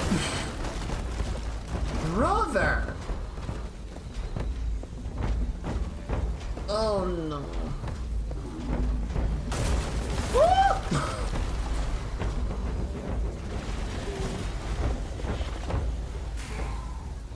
He's just taking fire damage like it's nothing.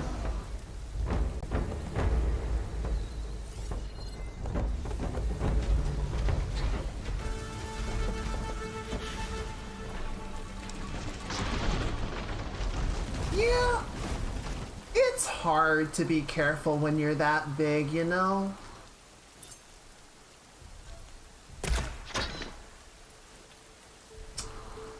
That looked like it hurt.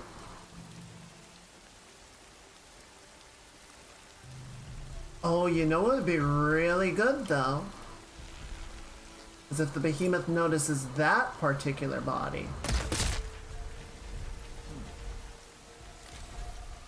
And goes back to check on it.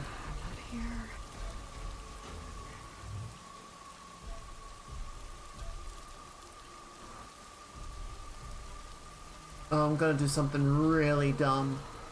We missed our chance. They've gone.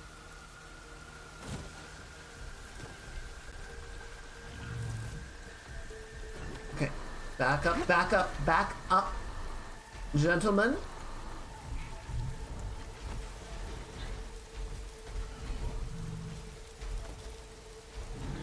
Oh, here we go.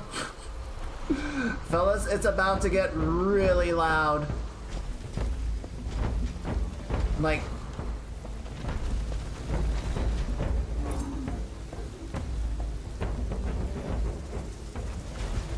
Are you serious? Come on. Step into it.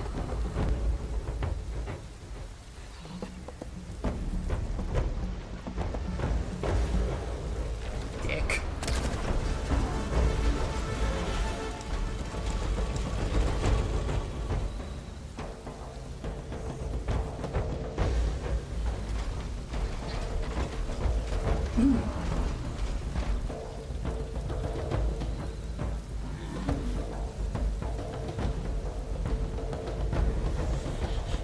Of course, now you don't do anything.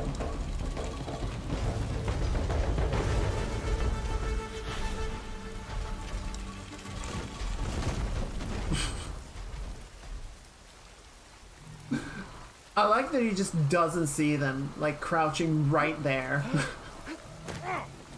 Like, it's nice that the NPCs don't mess up my stealth game, but also, it's very silly.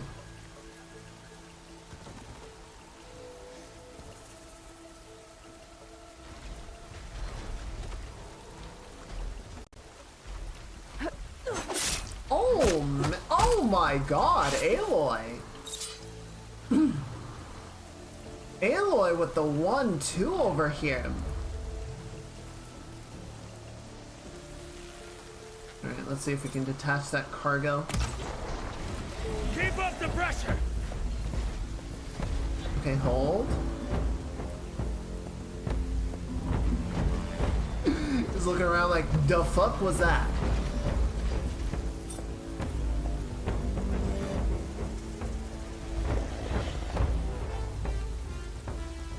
Hold. Okay. Come on, buddy, turn around. Show me your larboard side.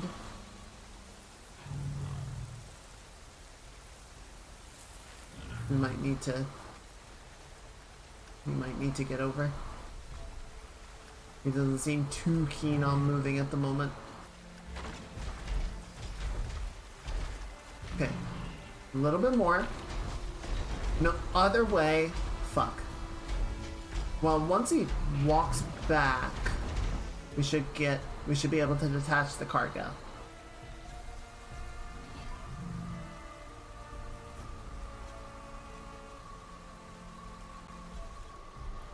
Kind of want to use this. I'm just worried I'm gonna blow up the cargo drum.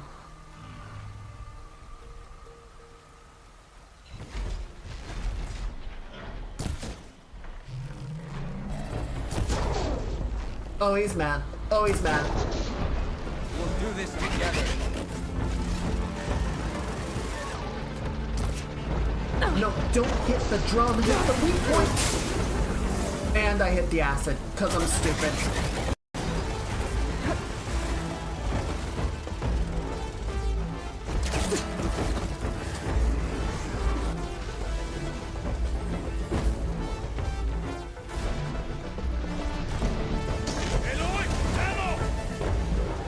Oh, I got it off. Well, that's excellent. That's just grand.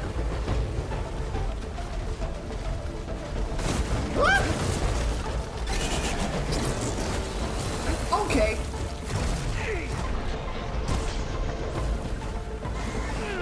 I want to hit that. Got it. Here. You don't run out.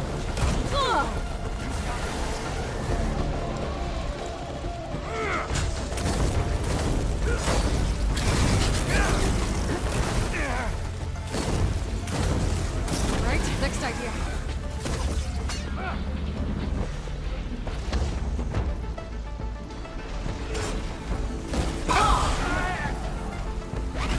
Okay, not dead.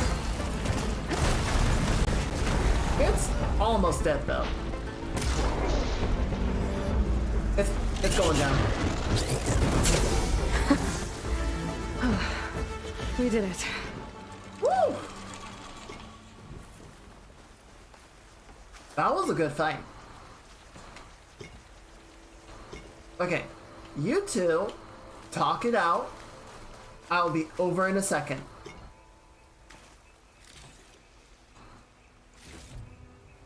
Gotta collect my earnings.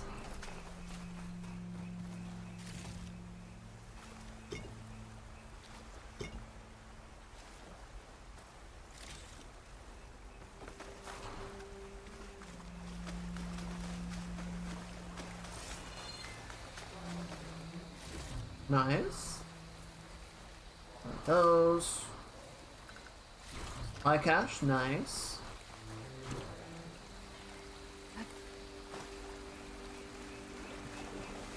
Oh, look at that. The cargo container survived. Excellent. Wait, what do we got here? Rollerback primary nerve, Scorcher primary nerve, machine muscle Ravager circulator, rock breaker. Nice. Okay, cool. Good shit. Good shit indeed. Right, you guys good? Cavo, you're bleeding. I'll be fine. What matters is the attack was stopped.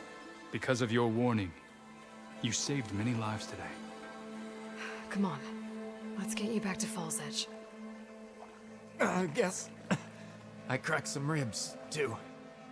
Go on ahead. I'll see him back to the village. Okay. I'll let Dekka know what happened.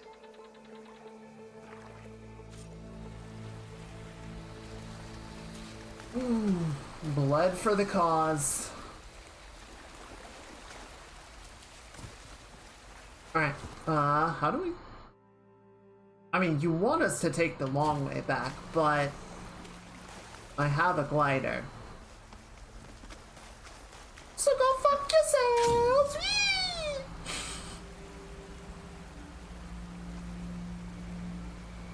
Watch me fall, like, right into a stalker nest and just get my ass demolished.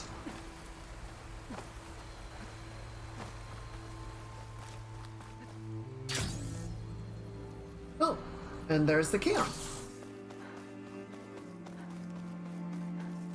See, that was much easier.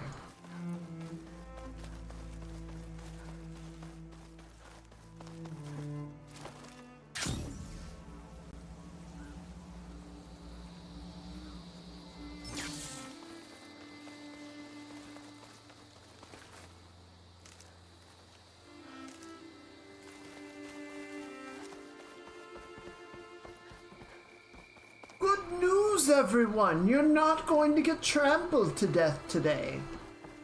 Enjoy your time in our settlement. I mean, it could be tomorrow. You never know, but not Your plan today. is to be respected. If you're hurt, seek out a herbalist. Here you are, Aloy. But without Cavo and Uroki. Yeah, they're taking the slow route. 3 leave, only you return? What happened? Cavo was telling the truth. The rebels had a behemoth. Cavo was injured in the battle, but we stopped the attack. Oroke... Regrets that he doubted the boy. Your grandson proved himself to be honest and brave, Chaplain. He's loyal to the lowland. So you'll release him? Well, he's earned his freedom. But it'll take many more deeds to earn back the rest of the clan's trust. I'll do whatever it takes.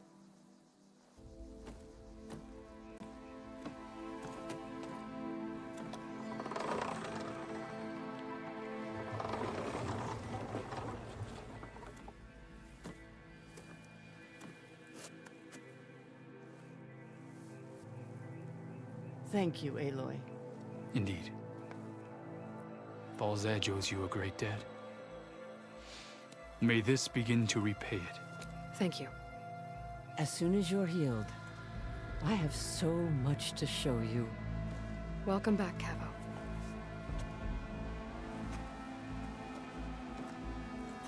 Aww.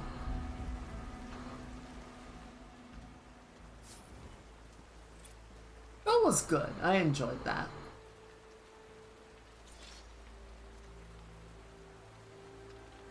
The gate. Oh, shield wires can be fired from certain tripcasters to generate an energy shield between 2 points. The shield will block all projectiles or explosions but cannot stop physical attacks. Okay. The shield absorbs too much damage either from you or your enemies. Oh, so I can't shoot through the shield. So I duck out, shoot, and fall back. It will explode. That's kind of neat. I've got my grandson back thanks to you, Aloy.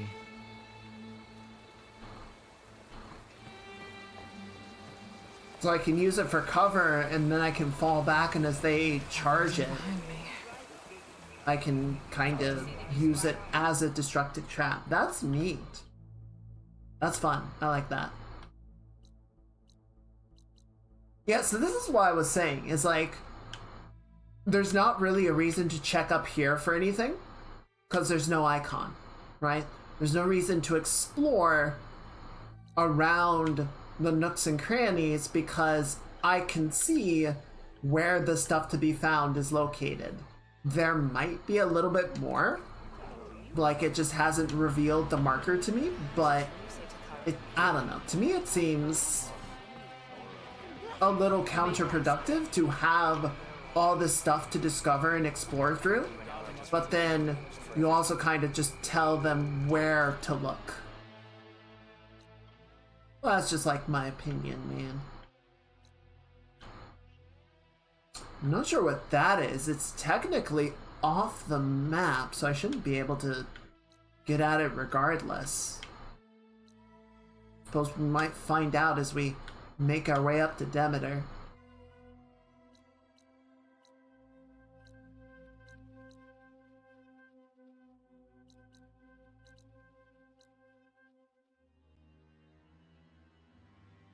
Find the origins of the ornaments.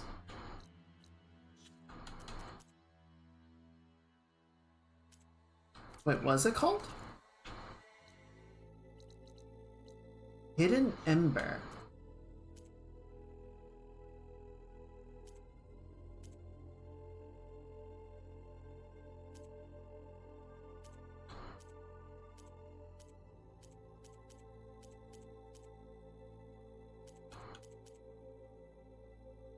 Huh. I don't see it in the quest list.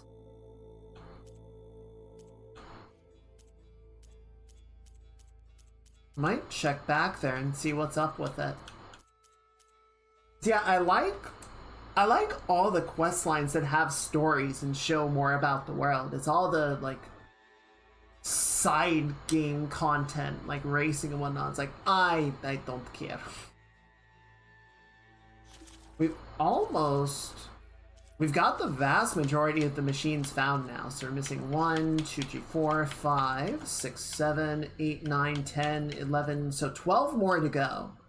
And the Spectre is down at the end here. So it's very possible everything past this point is Zenith tech.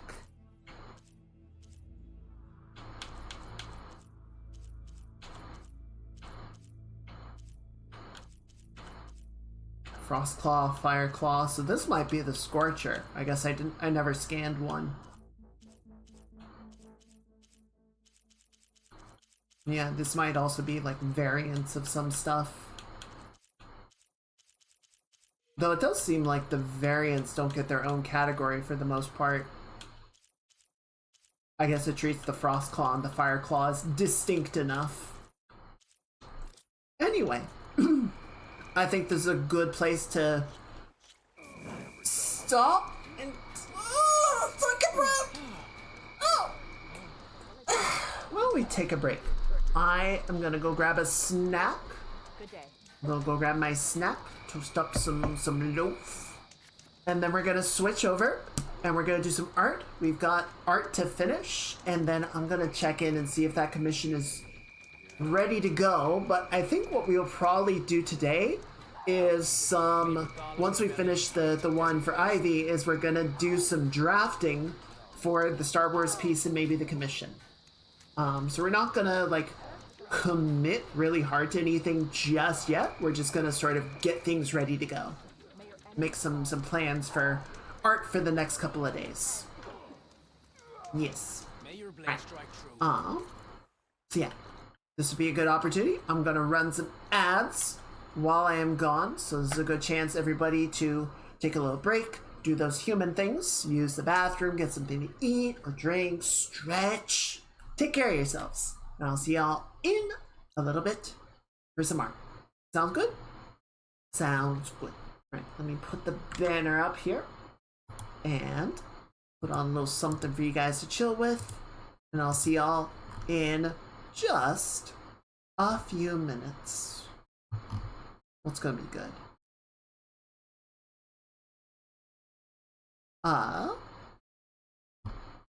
What's gonna be good?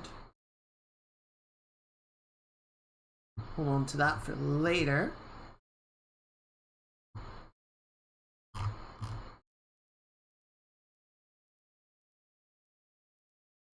Ooh, that'll be good.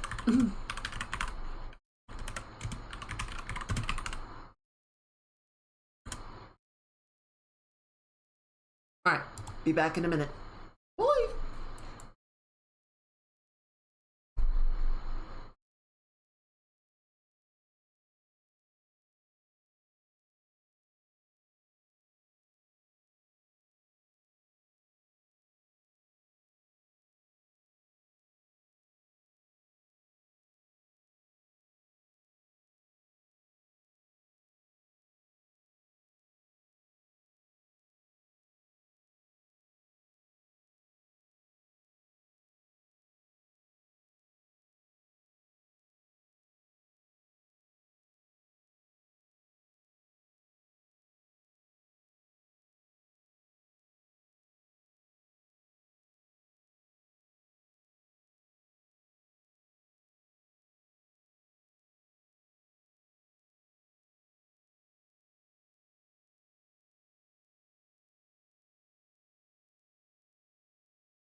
Alright, good timing on that. Did everyone have a good break? Hello, I'm back. I'm here. Alright, let's put some thematic music on. And then we're gonna switch the topic over.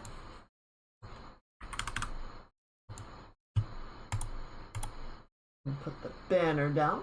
And we're gonna switch over the clip. There you are. Look at her. And look at the just absolute unit that we're gonna be adding in.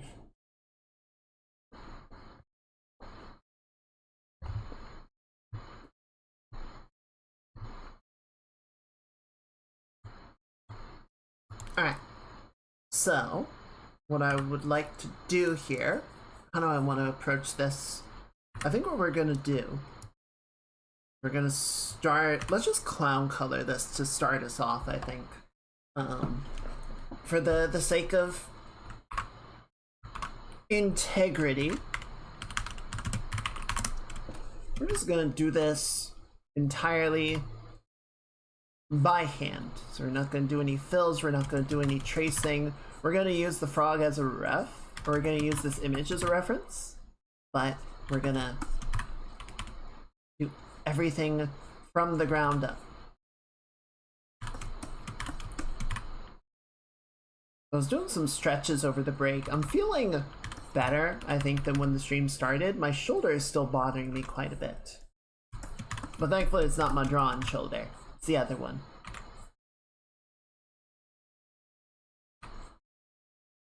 I need to not get careless.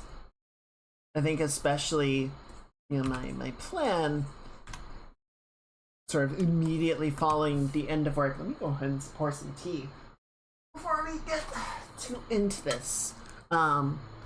I'm just gonna take a break. I think I'm gonna allow myself a couple of days to just rest, you know? But especially since I still have a month and a half until, you know, I'm actually done with work.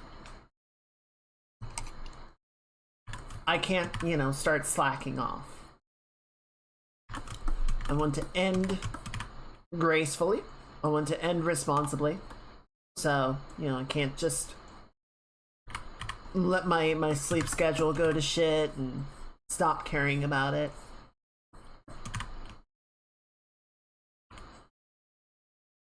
It has been a little bit hard though, just because, you know, like I said, I want to end on a good note. I want the team, you know, to finish respectably. And it's kind of hard when people, you know, it seems like people are making mistakes or slacking off or whatever. It's like, well, what do I tell them, you know? Like, I can tell you, I can threaten a reprimand, but it's like the worst that they can do is fire you. And they're already gonna do that. So, fuck it.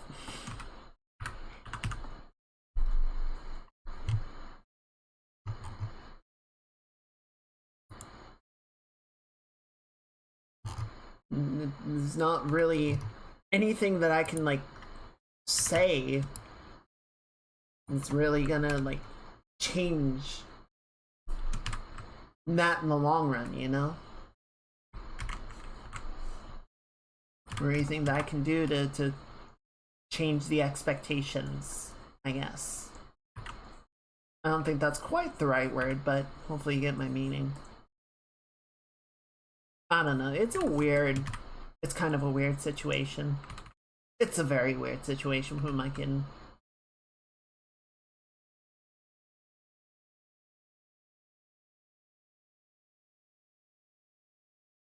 One thing that was very strange. So I figured, you know, at some point or another, this job was going to end, because, you know, they all do. And I was going to move on, and probably the last thing that I would, you know, spend any time doing would be a bunch of documentation, right?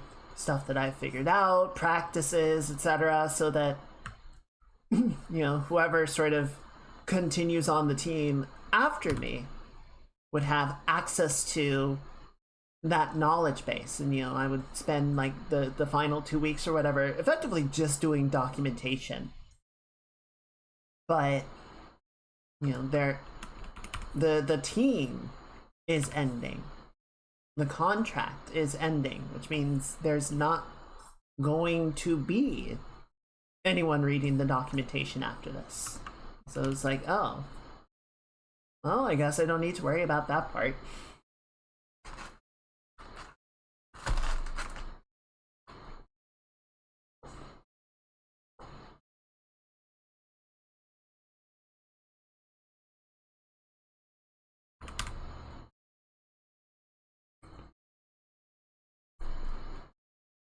Give me 1 second. I still have the game open, and I'm wondering if it's taking compute power. Yeah, there we go. No, it's still slow.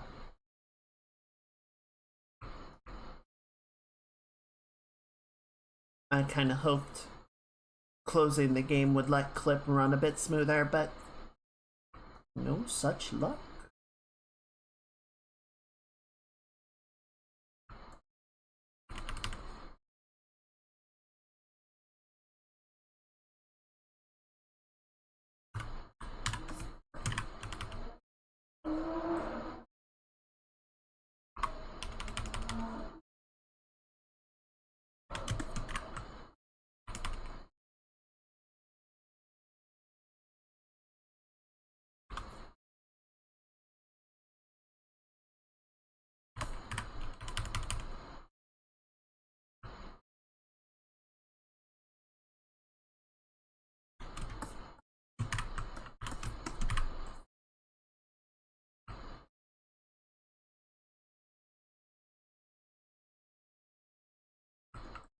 There we go.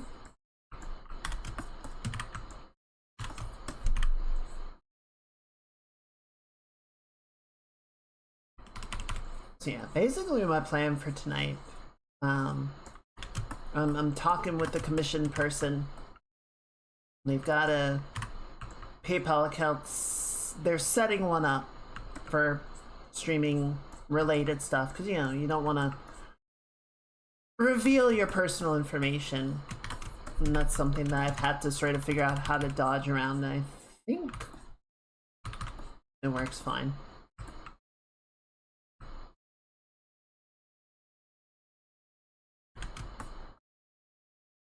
I don't know. I don't like PayPal anymore.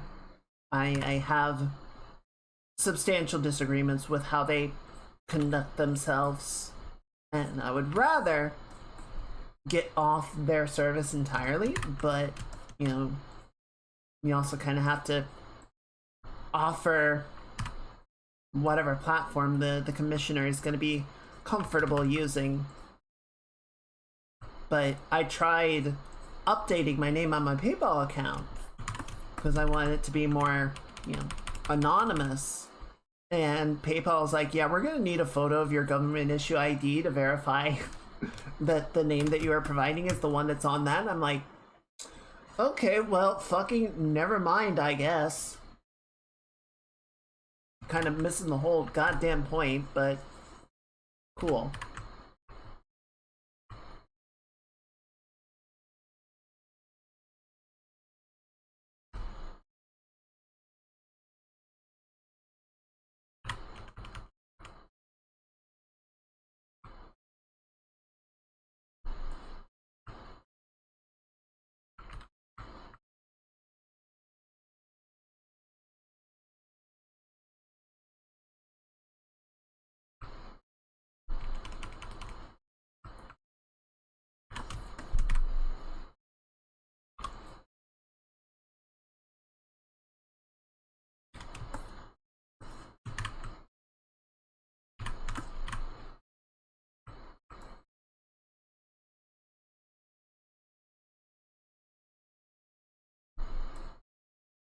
Just trying to get this eye to have the right amount of yellow in it, you know?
There we go.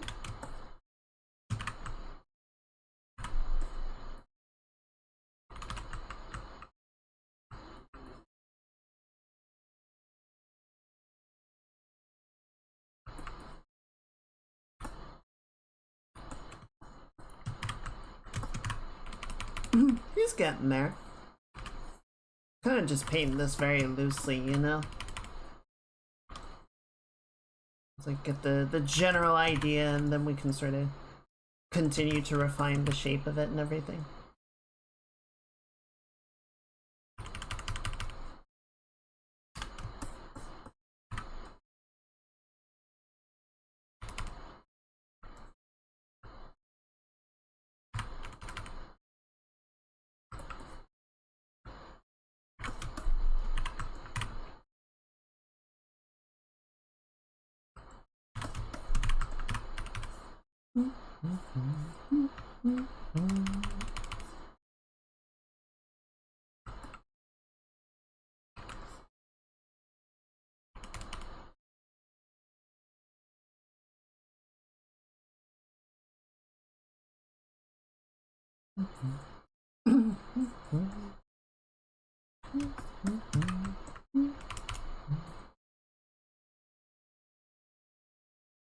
Now, how do we want this shape to work exactly?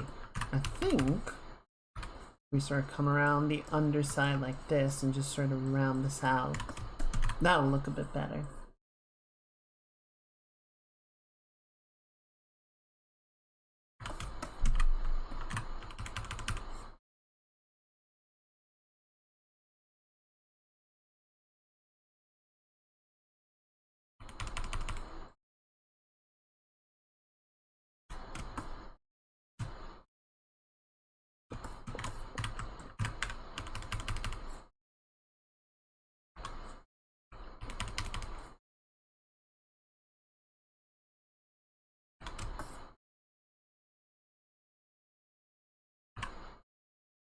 Okay. I like the general direction. Let's take our reference frog. I'm just gonna sort of move him over here because I want to double check the shape of the mouth.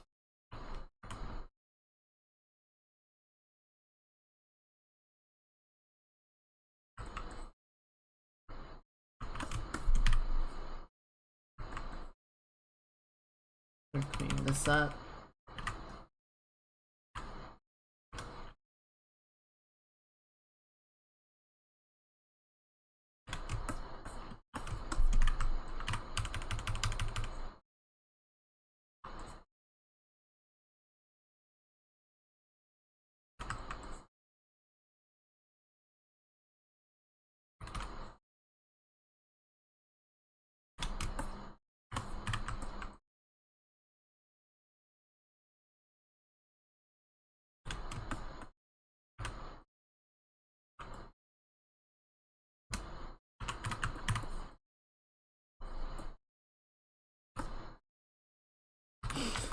He looks so fucking fat.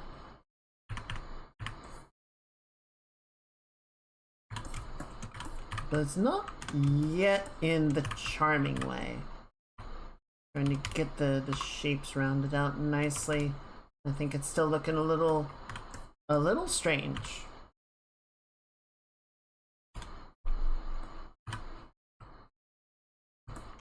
Okay, well, let's do this, because this does actually sort of indicate that the far arm, his right arm, will be behind the body instead of the other way around. I think that'll help a little bit, and we can sort of smooth this down so he's got less of a prominent chin. And sort of increase the top of the shape here. Essentially, kind of just a giant sphere. Oh, it's a great idea. It's a 10 out of 10 notion, and it looks so good. Obviously, we got to make the actual render of the frog look good, but even just mocking it up with the reference off the internet, it's just like, yeah, we got to do this. It's so good.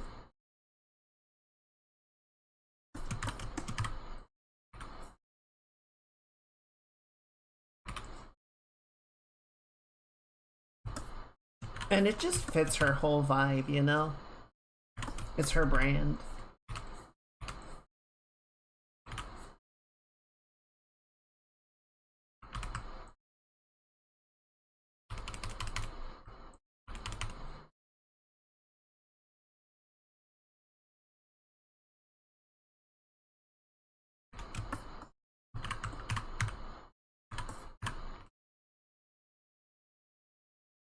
There we go, just sort of soften this up. We'll get more of the texture and lighting into it in a bit. I just want to get these, the spherical rendering, the spherical lighting to read better.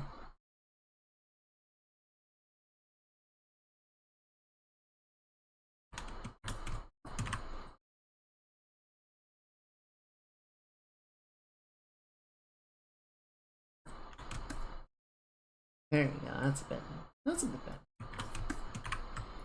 I think we can come in with some more heavily occluded areas underneath.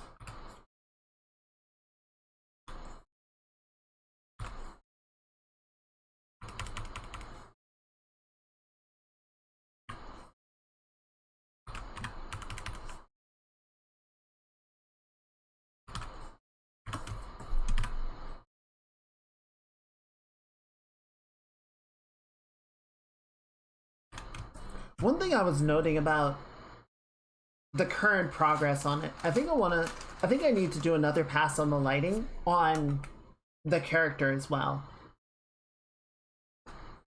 It doesn't feel like she's lit as totally as the scene would make sense to do.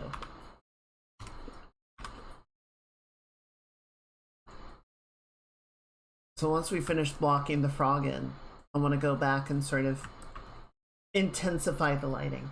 I'm struggle busting my way through the Pokemon ranks tonight. Hard stuck at the same one. Well, I don't know how the ranking system works, but maybe that's the rank you're supposed to be at.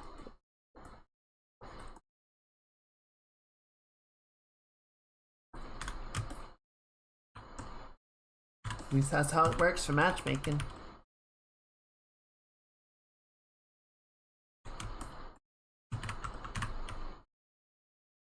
Or maybe they just need to adjust the difficulty curve, who knows?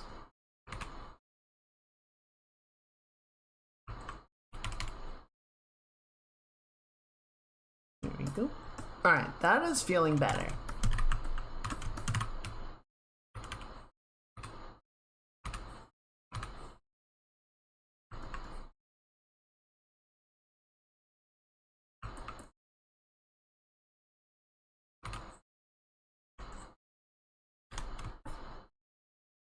Okay, let's do a little bit of texture lighting.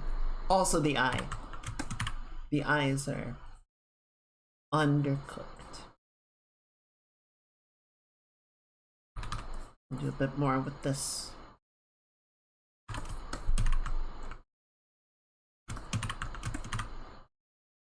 Each tier has 4 ranks. When you lose, you can lose points in D rank until you hit the bottom of the tier. Do you not drop tiers?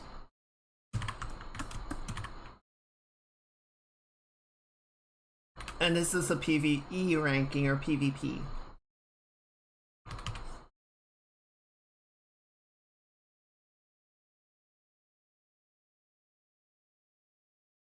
If it's PvP ranking, I would assume you should be able to drop tiers. Because otherwise, it's just sort of a weird thing where you like brute force it to get up a tier, and then you're just locked in. I feel like that's not a good system.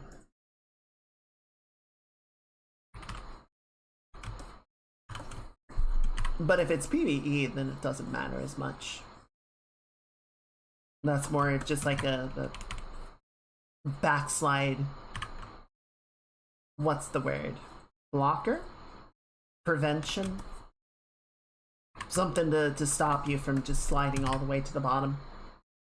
Hello, Sonic. Happy Saturday. I hope you're having a good weekend. How you doing? There we go.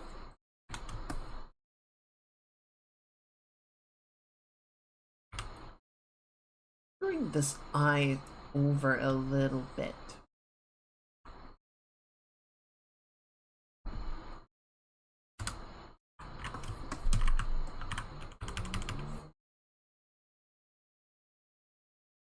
Green tag still says Forbidden West. Does it? I thought I had done. Oh, says art on my end. Well, thank you for letting me know.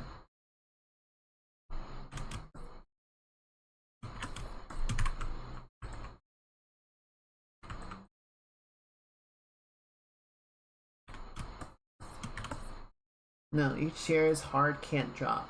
It is PvP, but I made it up to rank 2 in the tier.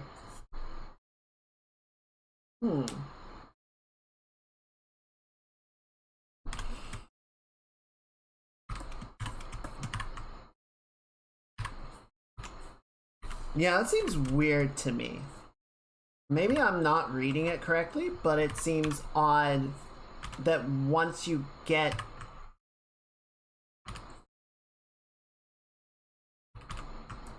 like, again, if it were a PvE system and you were like trying to ladder to the end of the game, I can understand that. But if it's PvP, that's matchmaking.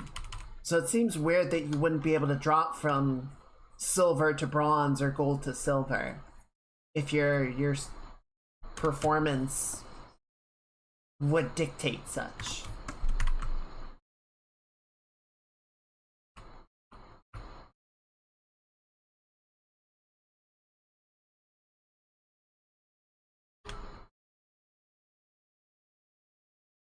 Why is it better to lose your health during summer and winter seasons?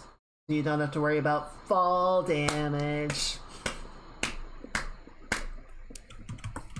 That's a good one.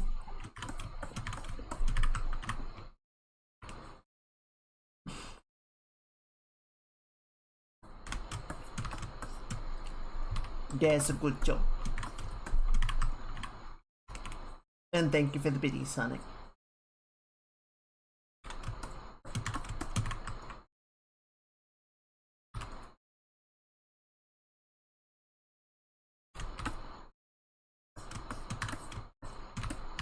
We should do open mic.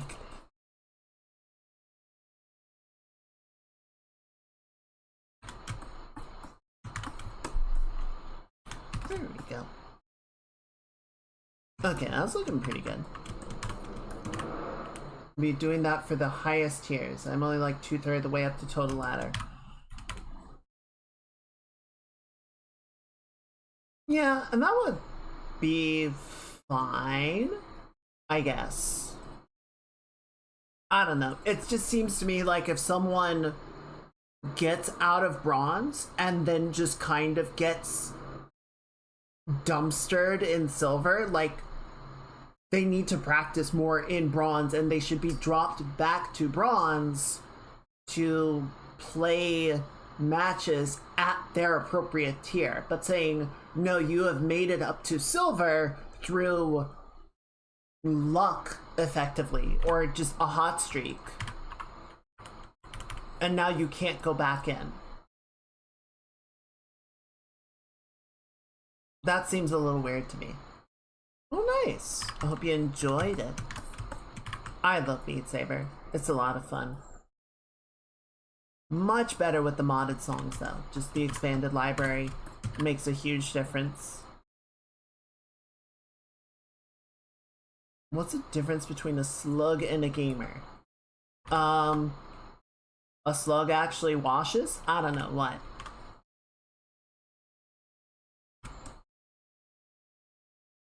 A gamer gets salty when they die, but a slug dies when it gets salty. Ayy.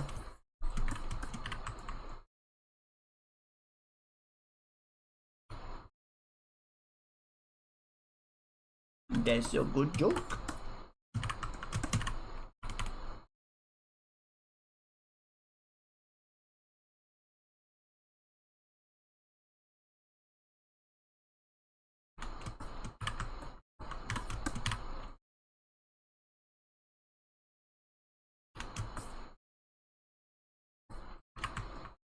Alright, getting there.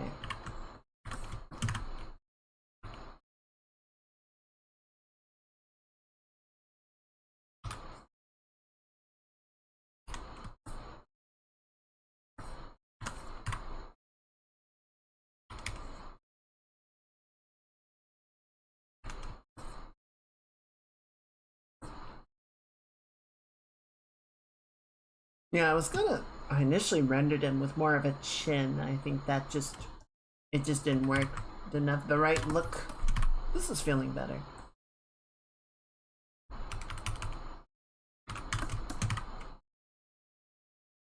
Gotta give him a bit more of a wet texture.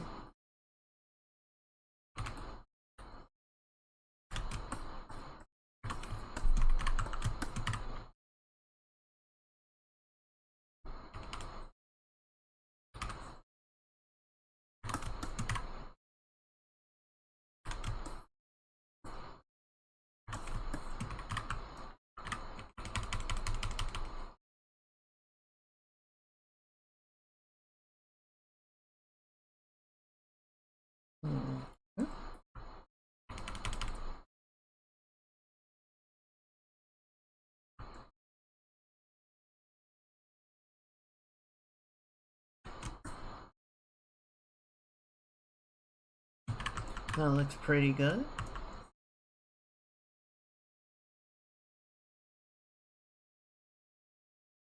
Yeah.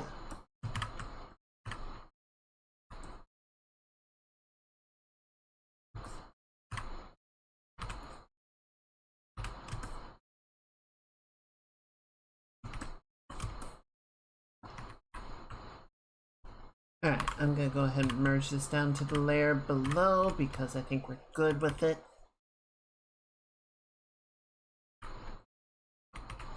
Just want to round this eye out some.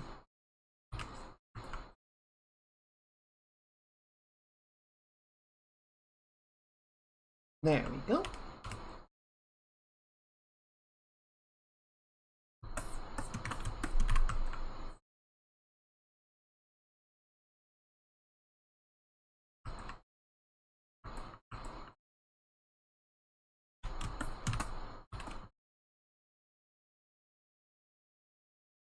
Okay, I don't think we need the reference anymore, so now we can just drop it back and make sure that what we're making makes sense.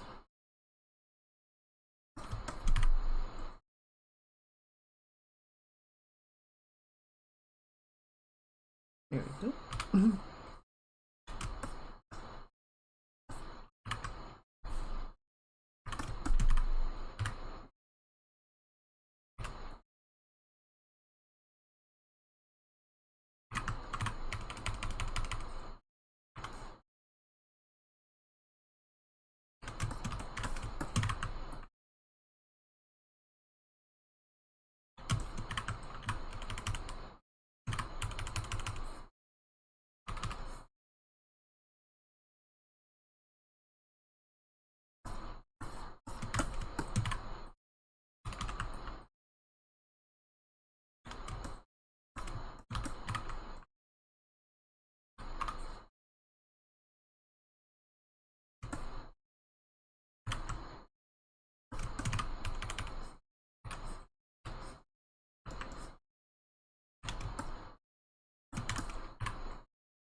Here we are.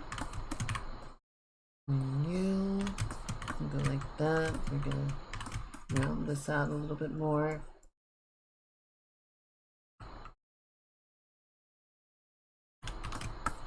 Good. Alright, let's go back to the ground shadow. So we need to grab some of this. Sort of fill this out. Rotund fella. Oh, actually, I need this on a separate layer because I want to be able to render a version of it without the frog.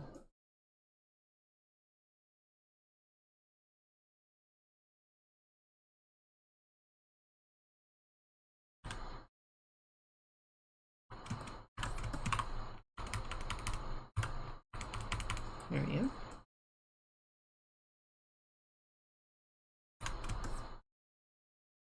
Good. All right.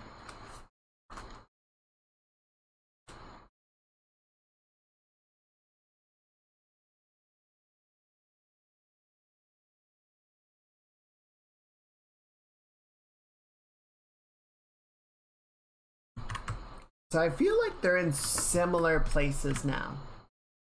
Where like they look fine, but they kind of both lack a real responsiveness to the lighting. I feel like the lighting is a little bit too neutral and could really be more exaggerated, have a bigger sort of presence on them. So let's aim for that. See what we can do to sort of get that feeling a little bit more total.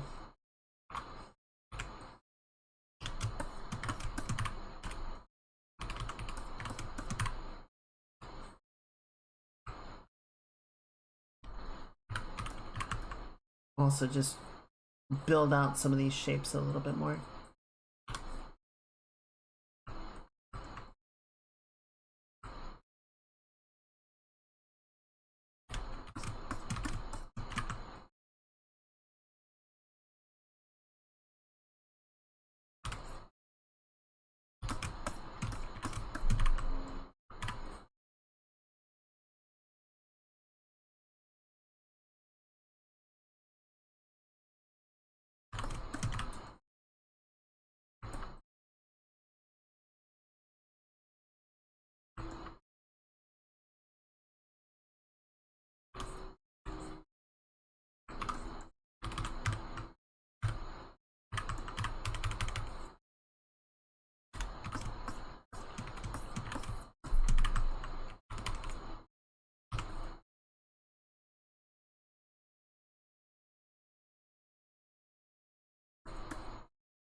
There we go.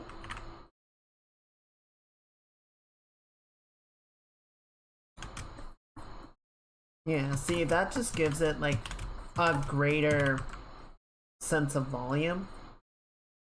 Like the difference between the lit and dark sides is more dramatic. We can keep pushing that up more.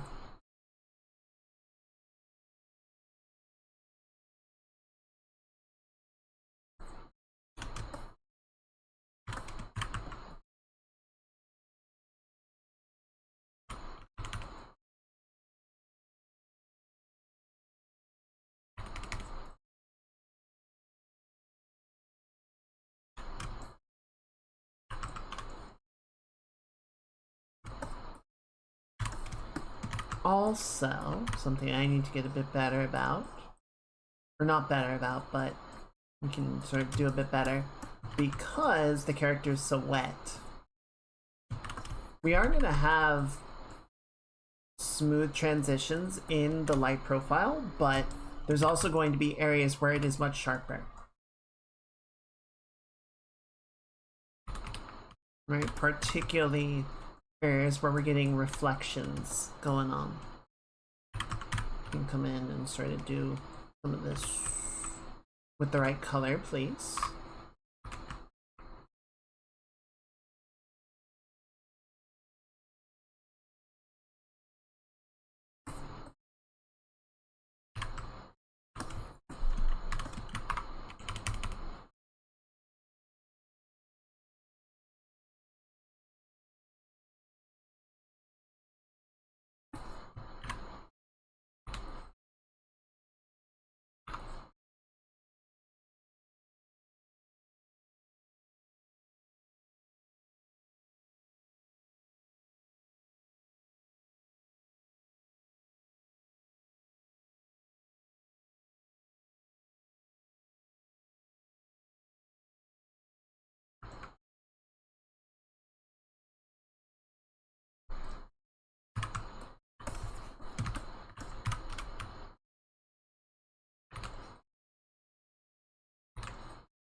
There we go.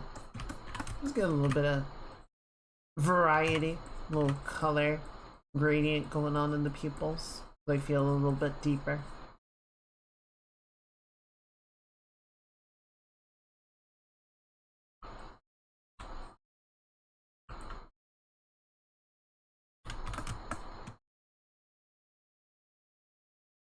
There we go.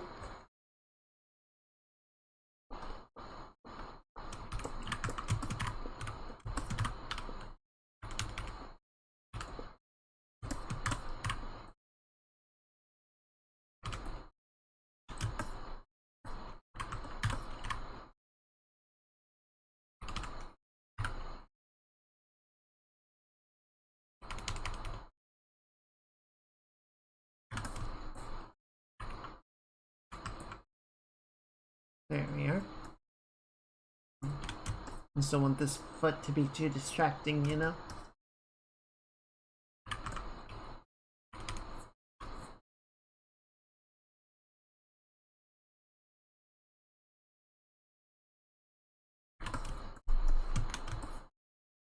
I like that shadow. That's a good feeling shadow. Let's knock this outline down a little bit. Like, it doesn't look bad from a drawing perspective, it just doesn't really agree with the rest of the lighting. You can sort of bring the bright edge up to match.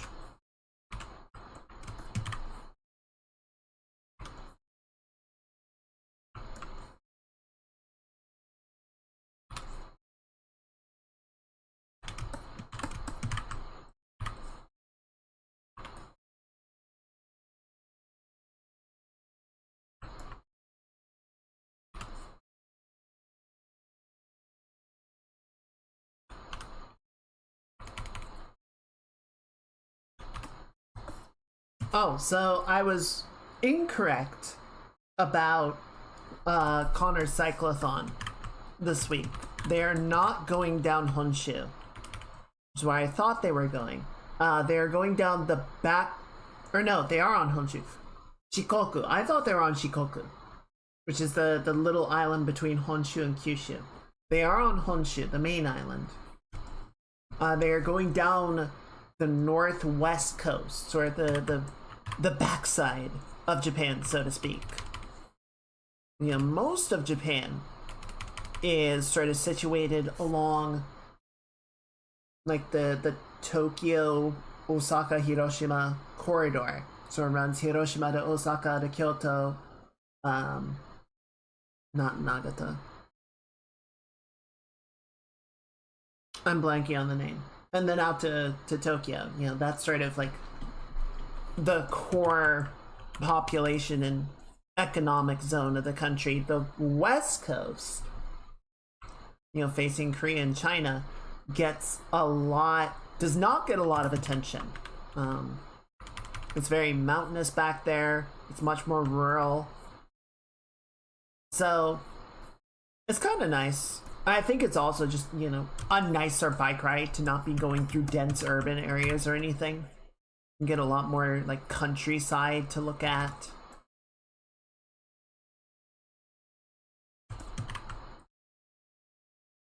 It's very beautiful out there.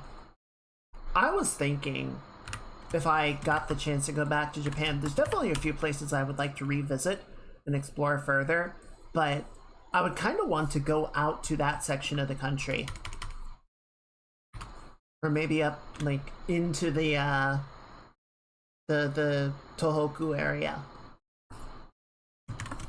You know, just the places that aren't so like well traveled and you know, quite so touristy. Really just sort of see parts of the country that don't get as much attention, you know?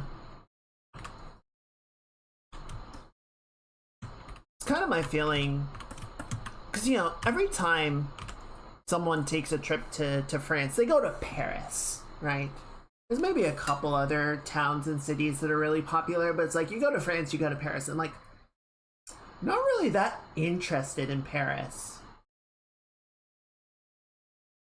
Now, I've heard that the rest of France is a very different experience than going to Paris. Like it's almost kind of a different country culturally.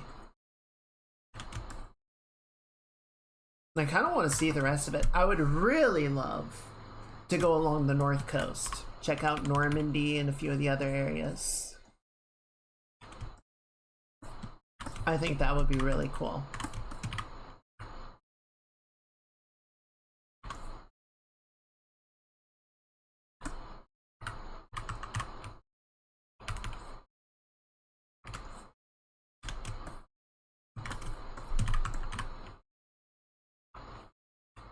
I was thinking about if I wanted to try and do a Euro trip at some point.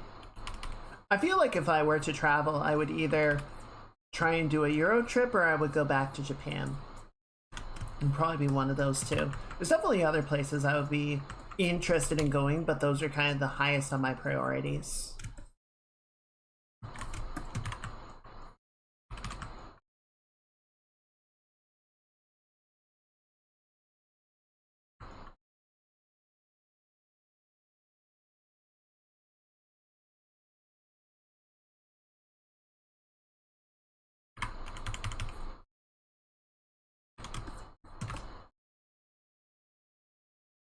Okay, that's looking pretty good. That's looking pretty good. I want to try one thing really quickly. So we're going to do this, and then I'm going to desaturate it, and then I want to overlay it. See, that's kind of what I'm feeling is missing right now. It's just like the lights are in a pretty good spot, you know, the bright parts, but then the dark parts don't match the intensity of the environment, you know? They don't get deep enough in a lot of places. And I feel like we just need this sort of darkening pass to push it into the range that it needs to be. I'm gonna commit to that. I think that looks good. I'll go back to the ground shadow and sort of in the same way. Really sort of kick up the intensity of the darks in the occluded areas underneath the feet.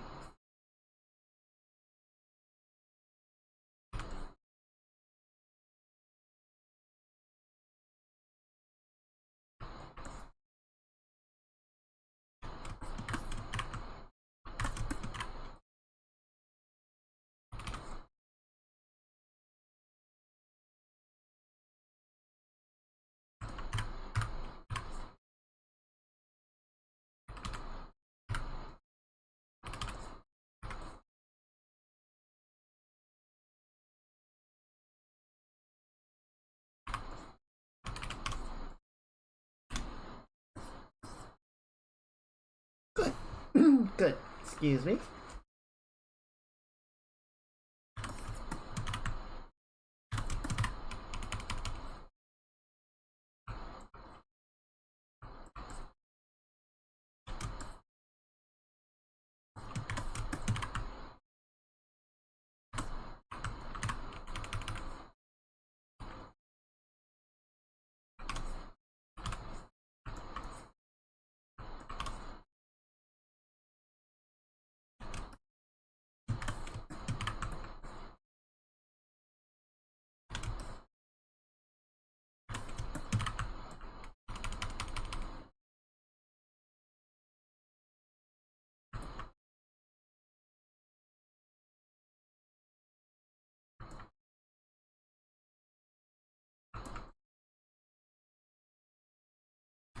There we go.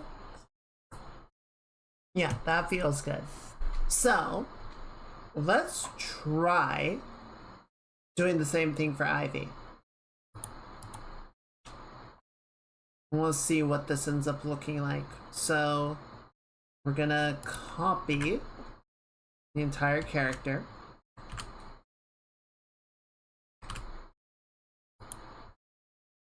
Clip, are you with me, buddy? Save, please. Uh-oh. Clip's having a moment. Okay, and then let's delete the umbrella section. We can delete the 404. Ironic. What is this? Oh, that's the light in the eyes. Okay, so go ahead and copy all that. And then we're just going to do the same sort of thing where we desaturate it and set it to overlay.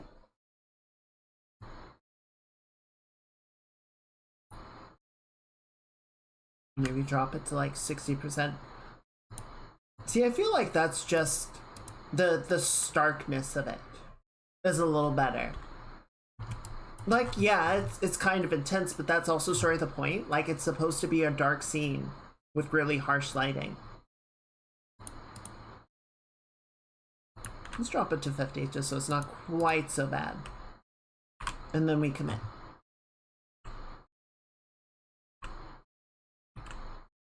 There's a few places.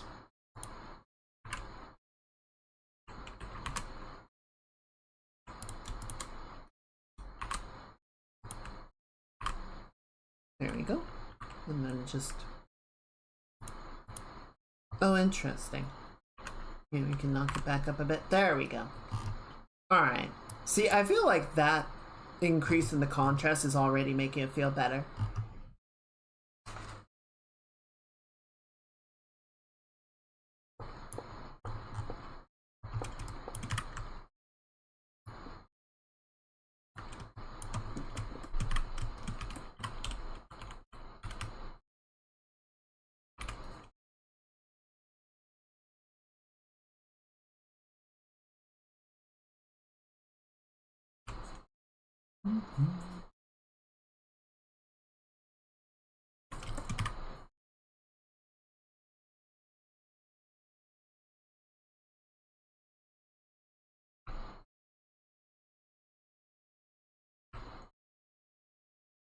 And sort of add a little bit more variation in lighting color.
Good. Good.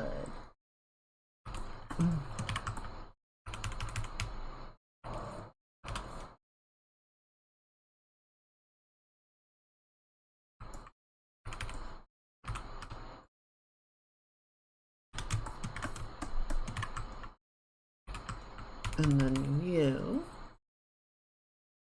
can go like that. You can go like that. And sort of clean up the shape some.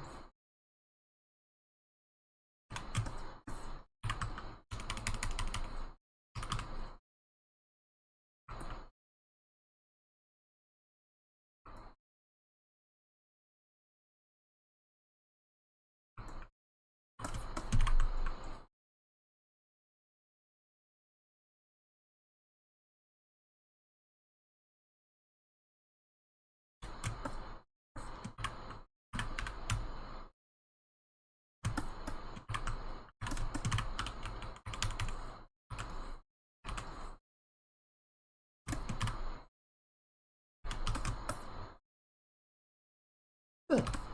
Alright. What's going on in here? Let's just sort of clean up relationship there a little bit. We can add a little ruffle this way to sort of make it clear how the hood is like compressing against the shoulder.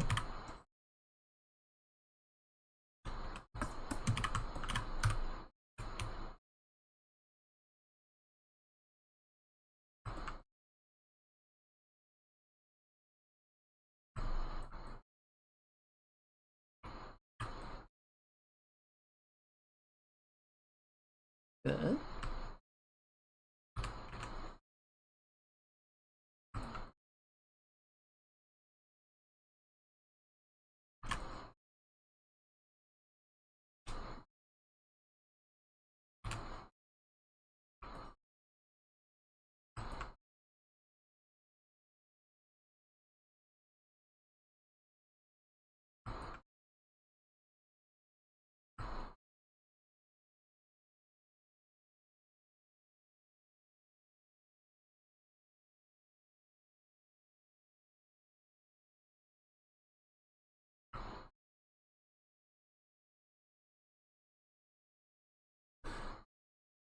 I feel like Connor doing the cyclothon or sort of games done quick as an idea in general are wonderful examples of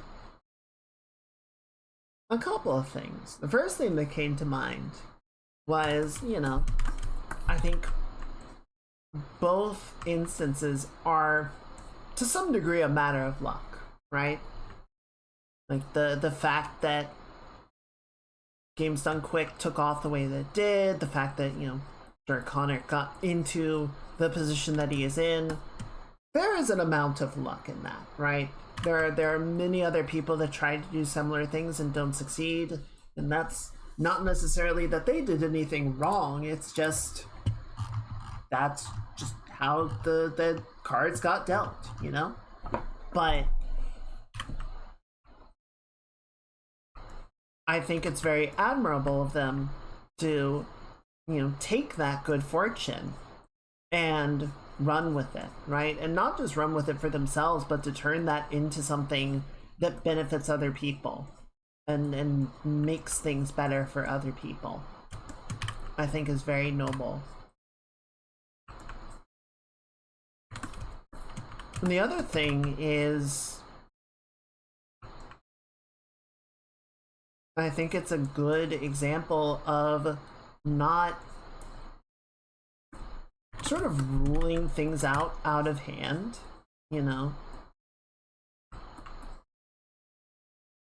Like there are so many examples and, you know, people that deal with expectations on them of like, oh, you gotta go into something that's going to be successful, right? You have to study fields that are going to be successful. You have to do things, you have to, you know, make decisions that are like, yeah, that is obviously going to go somewhere impactful or profitable or, you know, again, successful. And no disrespect to them, because they're a very talented group of people, but saying, I want to be a voice actor does not fall into that category. Right? It is a very hard profession to get into, and it is not something that, you know, tends to net that group a lot of, you know, or widespread fame, recognition, or fortune. I think a lot of people that are concerned with measurements of success would not consider those professions to be successful. Or I want to start a speedrunning event, a speedrunning marathon event. And it's like, why? What's that gonna do? But so it's so easy to look at those things and dismiss them out of hand. It's like, well, that's stupid. That's not a good idea. you should go do something. You should go do something that's going to be more beneficial, more profitable, more successful. But I don't know. GDQ holds 2 big events a year, and each one at this point like consistently brings in over $2 million for charity. You know, Connor has sort of built his platform, you know, through his voice acting, his streaming, his podcasts, and then turned that into, you know, a group that is going to tune in for the cyclothon and donate to charity there. And, you know, at the end of the stream last night, they were closing in on $500,000. Like, that's successful. That is a lot of being able to use your power for good.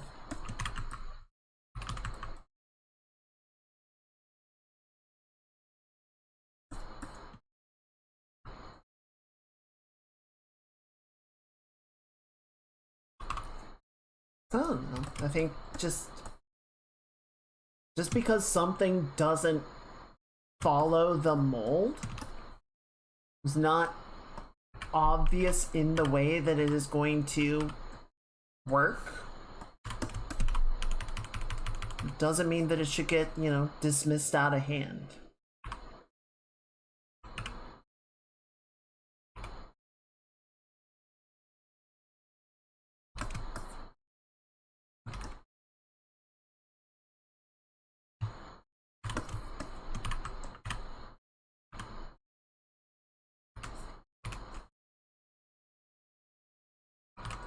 I think a lot of the things that end up being very meaningful to us don't necessarily come from the places that you would expect. I think they come from people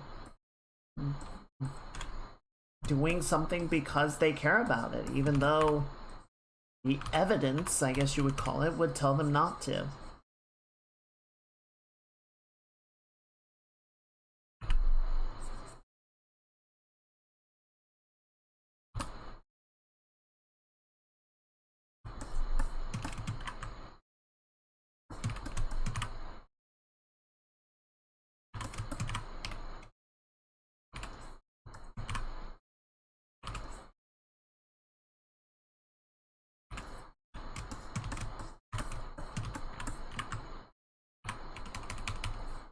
Really, I don't know. Maybe I'm weird, but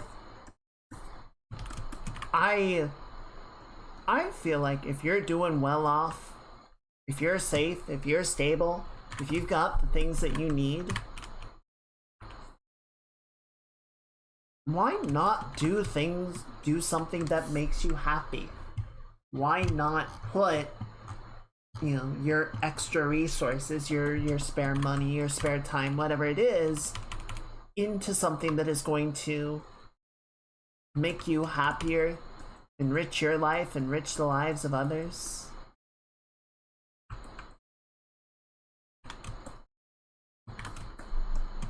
I feel like there's so often sort of this fixation on making things, like, just making the numbers go up.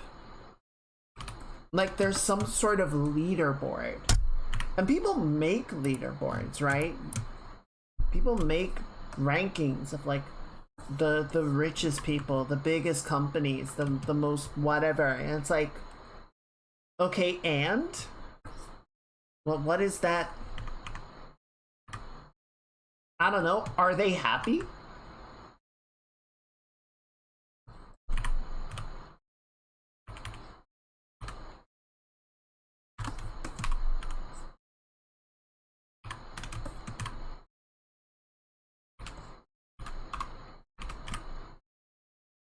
If they are, then good for them, I guess, but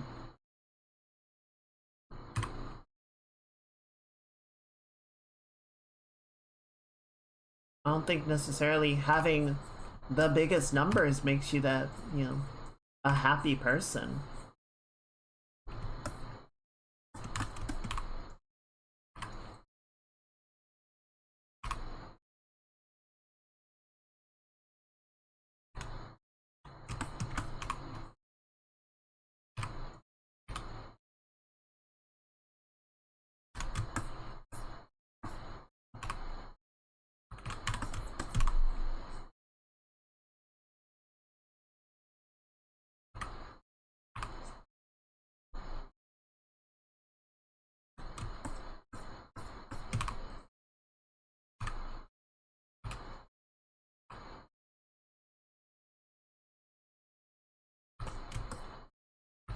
go. That's looking better.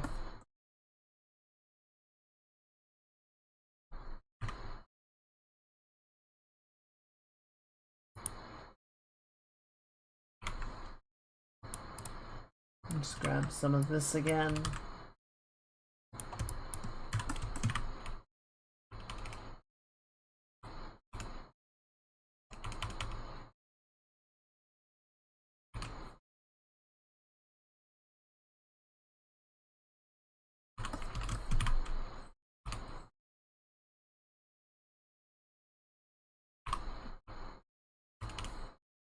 Smooth that out.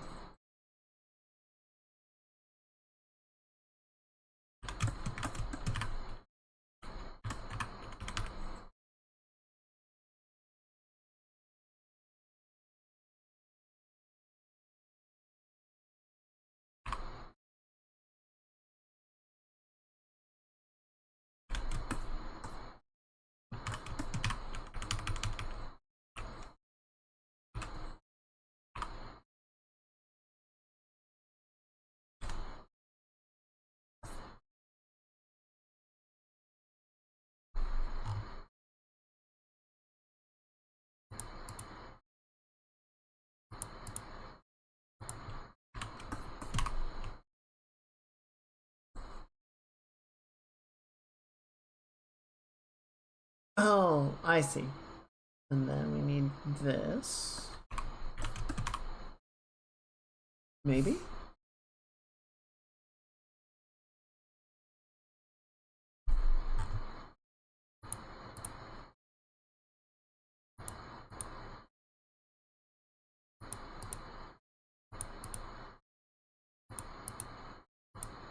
Yeah, it's all in here, but why are you not working? Weird.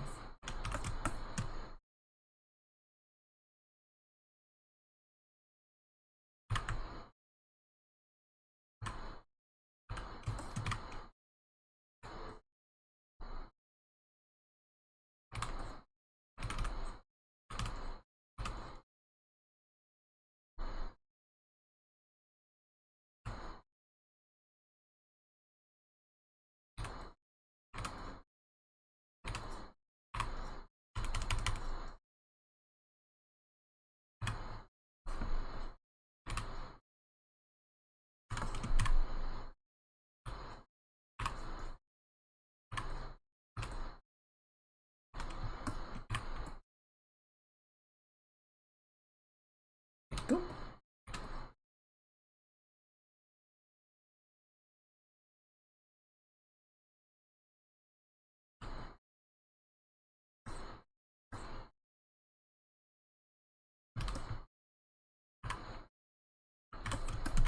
Let's just bring some of the higher contrast areas in like so. I was gonna switch the music over once we switch drawings, but I feel like it would just be so discordant. It would be so jarring to go from this like nice chill music to something more energetic. It's like, maybe we'll just stick with this. We'll switch themes next time.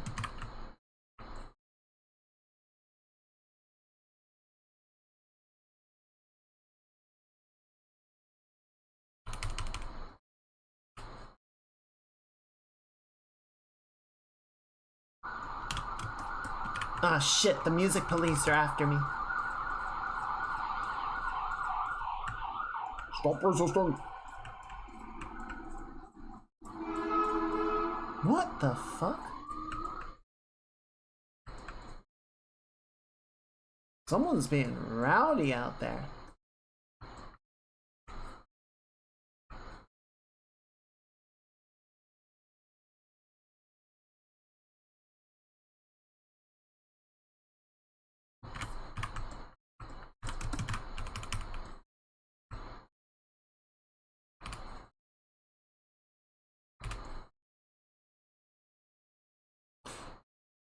I feel like you could layer this song on top of Auld Lang Syne and it would work. I feel like they follow a very similar structure. Maybe that's why it's so calming. It just has that same sort of flow.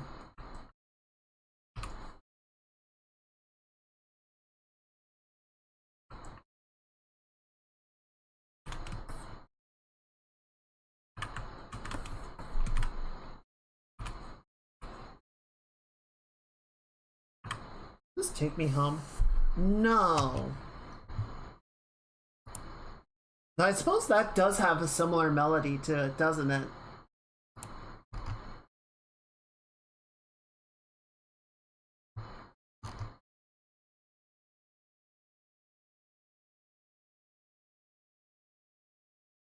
I'm not sure which song this is. It's sort of a mix of a few.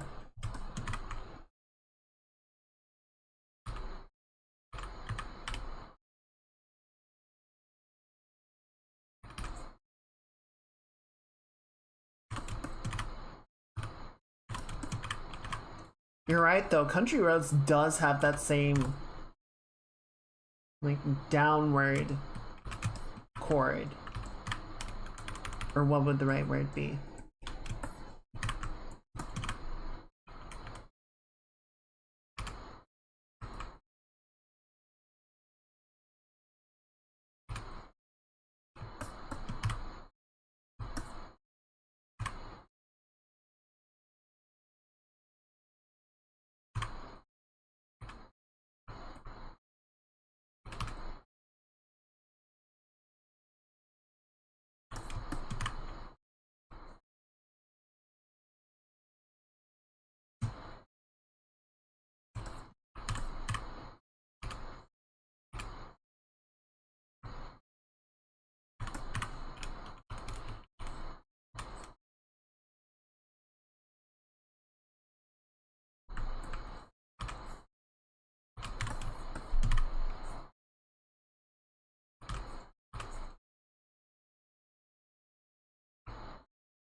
How is this supposed to overlap? I feel like this is a little bit off. Okay, I see. So this can come down a little bit farther. And then we'll sort of carry this through and have a little point come out like that. That's so cute.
Actually, this is fine. Let's actually bring this down a little bit farther. More like that. And then what I want to do instead is we're going to separate it. Like that. Yeah, good. I like that.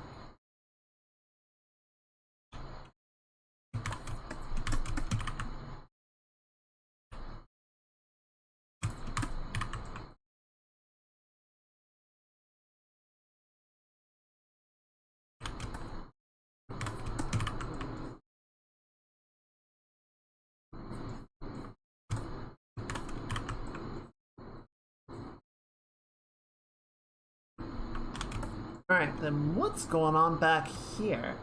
What is this? It's being weird. It's being funky. I don't like it.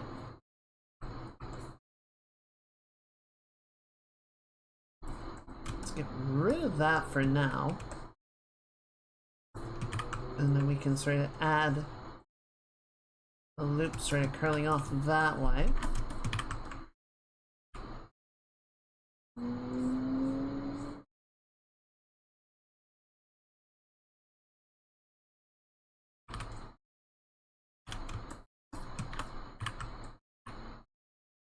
Get a little more volume on this guy. Save.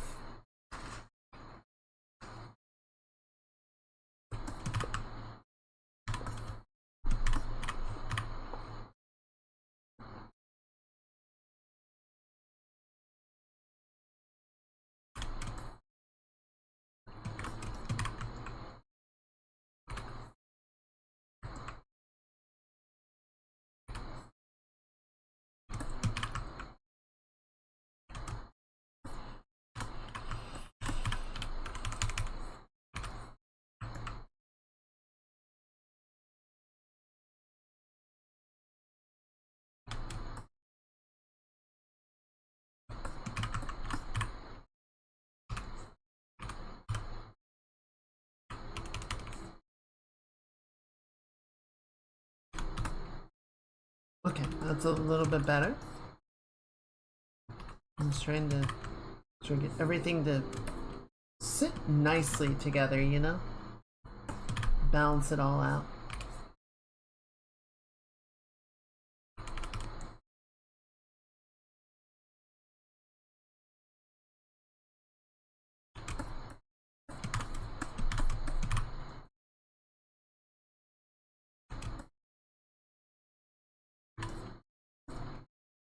Got some weirdness going on over here.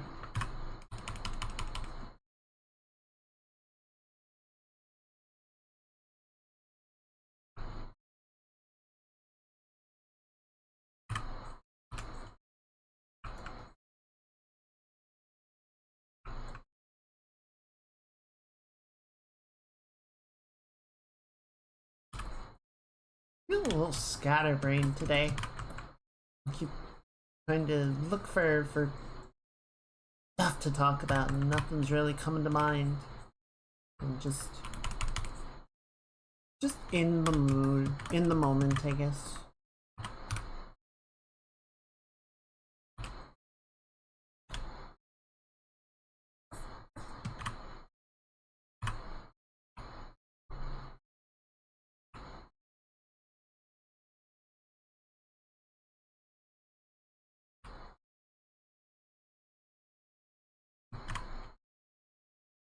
What the fuck is this?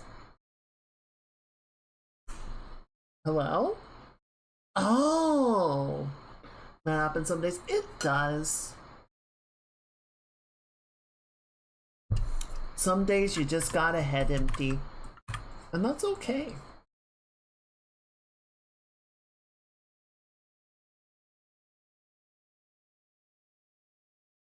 Some days the head's just gonna go, nope. I'm calling in sick today. You just gotta let it ride.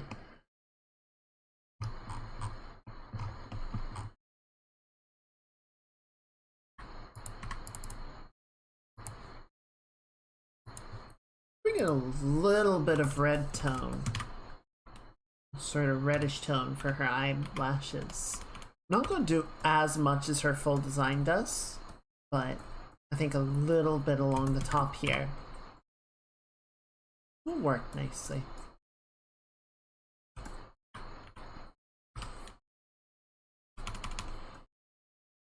Just to sort of emulate a little bit of the lighting. Hitting them in some places, you know?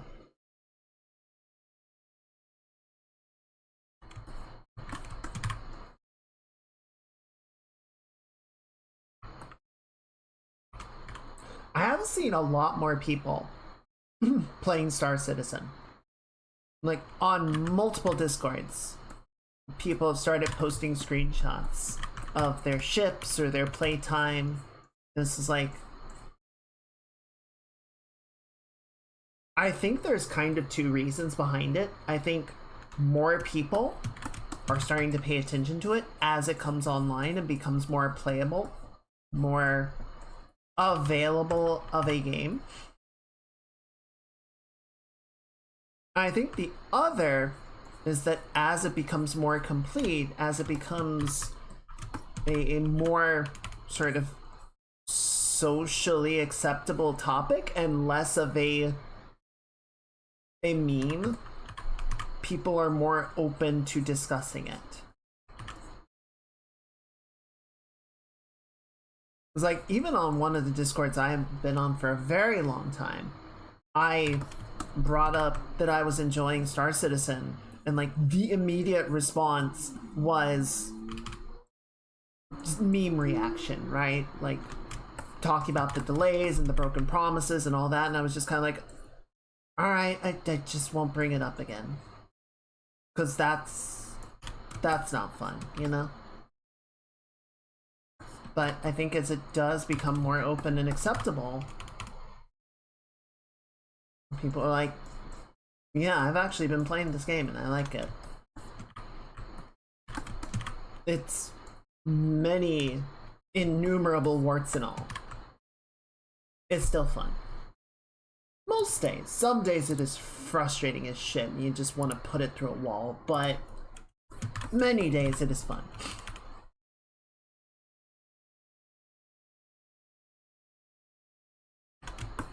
I'm like, this is not cuteness aggression, this is just aggression.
Alright.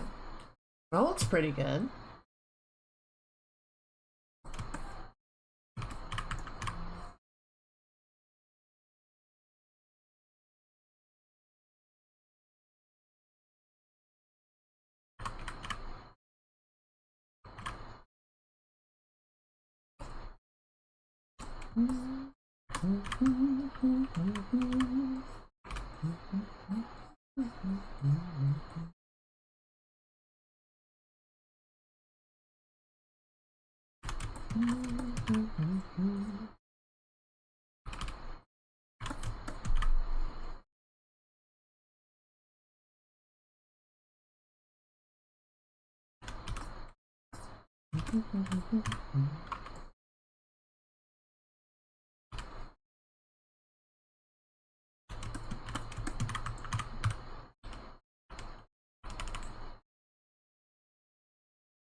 Alright, I think this is looking pretty good.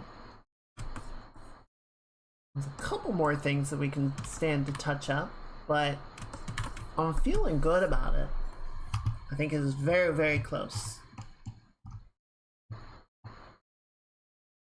Just want to double check a few things in here.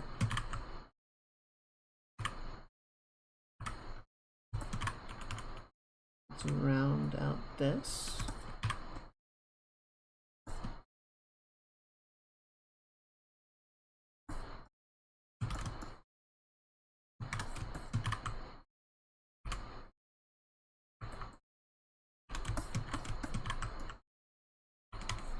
Ivy should be streaming tonight, unless she had to cancel. So we can go deliver this as soon as we're done.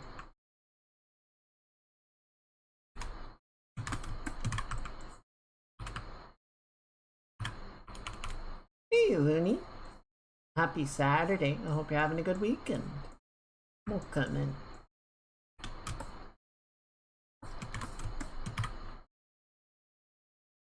How's it going?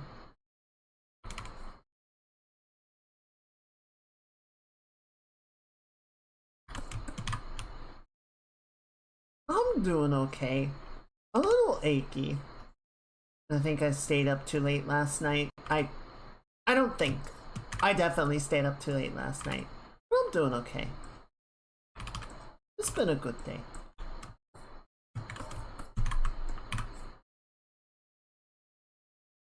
I'm just putting the finishing touches on this here drawing. We'll probably get some drafting done on the next one.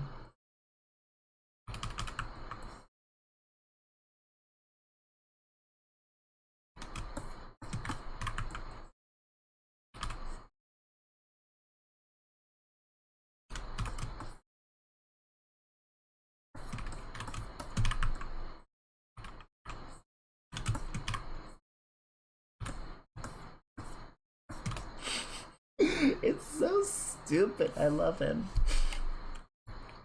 I love him so much. He's a creature.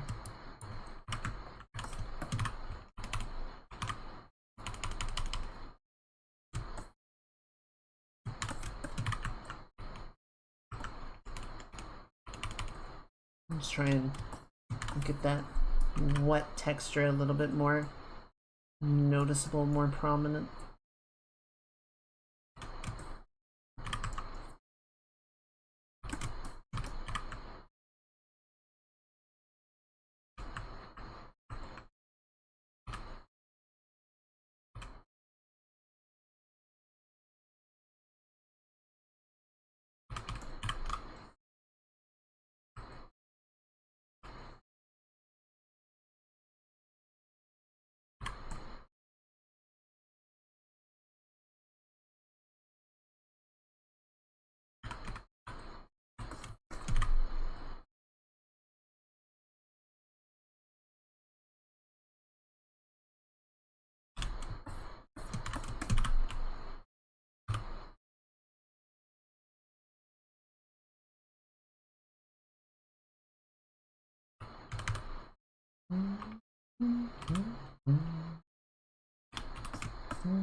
Alright. That looks good to me. Yeah, I think the frog looks good. I feel like if I add too much detail, it kind of takes away from it. There's just something in like the absurdity of his smooth simplicity that just makes it work better. Okay. Let's take him away for a second. Just want to make sure the background looks good. We'll touch up right here.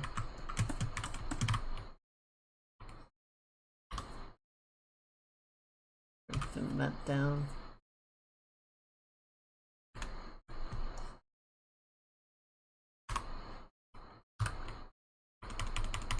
Pull this out a little bit more.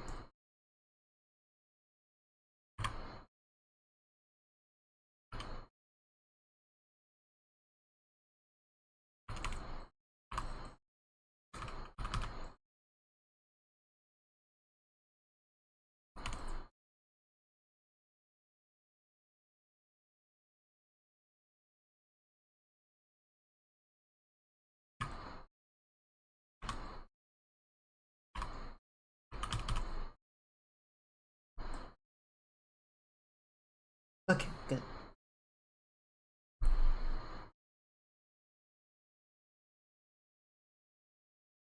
And then do just a little bit of breakup, a little bit of variation in here.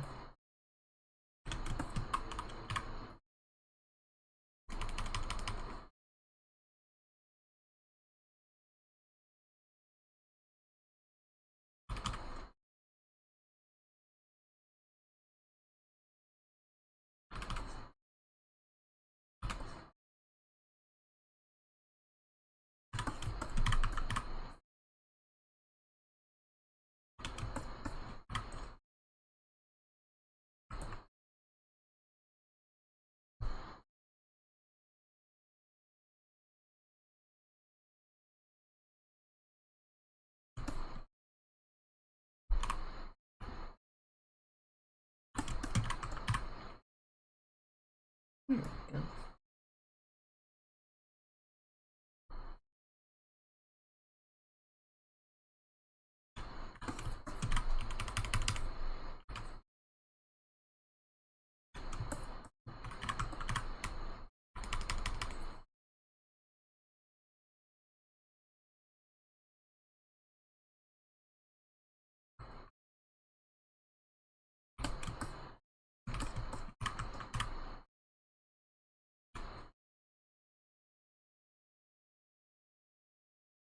Good.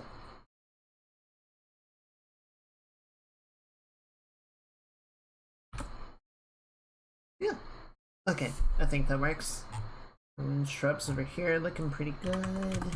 It's a little bit right in here. So I get rid of some of these like really rough brush strokes. Aren't super well defined. Or just, you know, break them up with something a little bit more complete.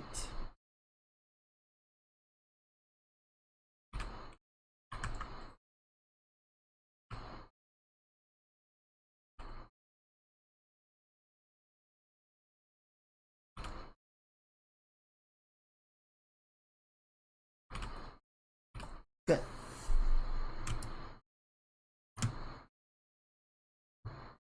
Alright, now, with all of that said, I like where it's at.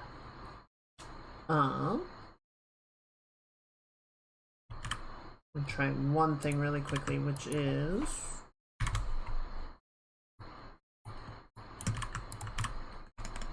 I want to come in and add a little bit of, like, texture to the tree. It just looks a little bit too smooth and even. I don't know if the duster is going to be the right brush for this, but I'm sort of try mixing a few things in.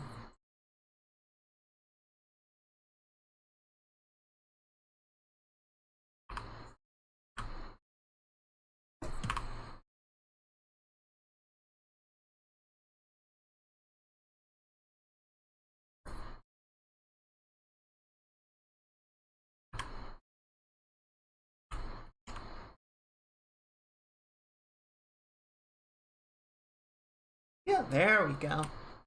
It's that nice little sort of breakup of surface, right? A little bit of surface material to it. Well, that's pretty good.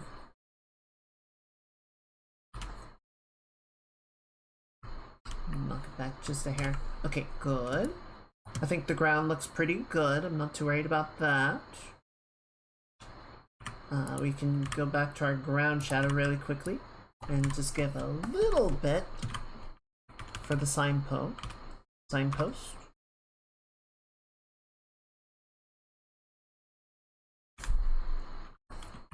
Right, just a hair.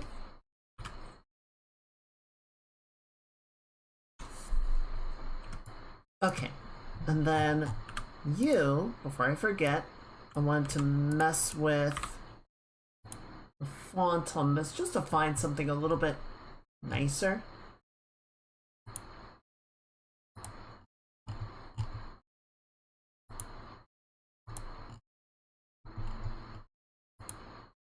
No. No. No.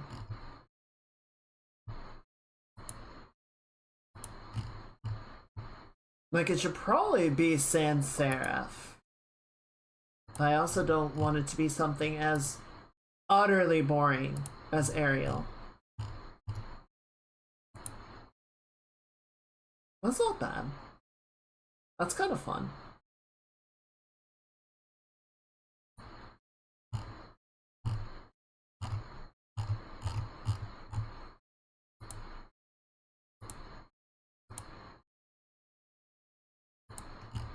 Too Comic Sansy.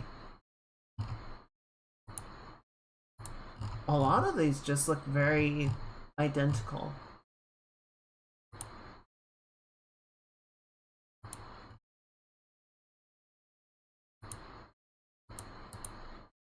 I think a lot of these just have the same generic numbering in their library.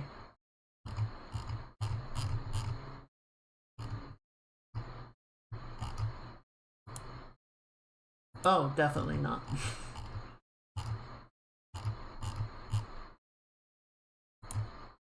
What?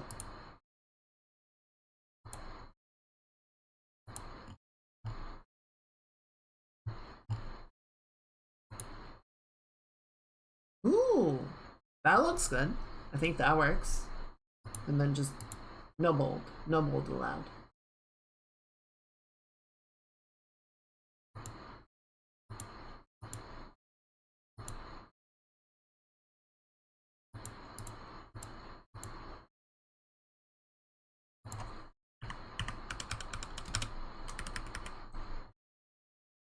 Yeah, I like that. I think that looks good. And just do some outlining to make it a little thicker.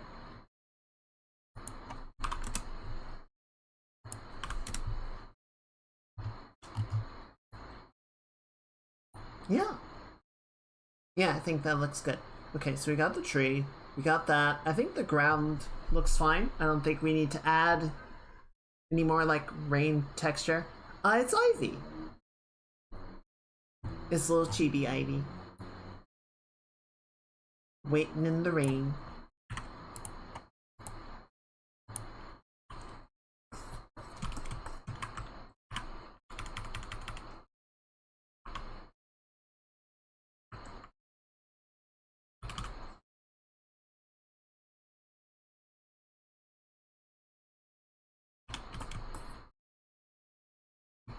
There we go.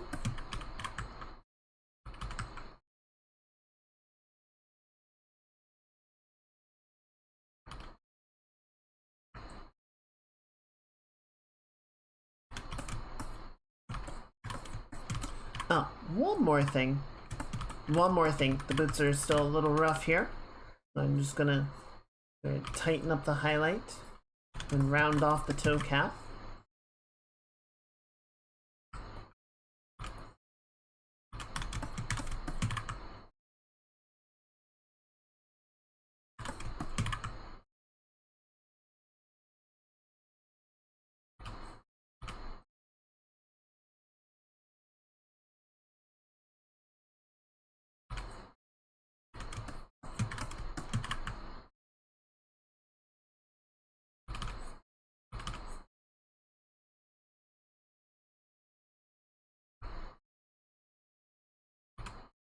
Yeah, just kind of go like that.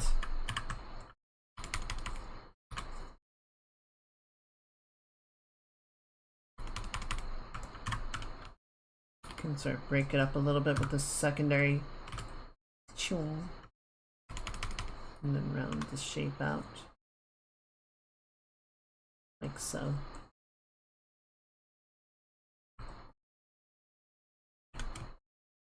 Yeah, that feels better.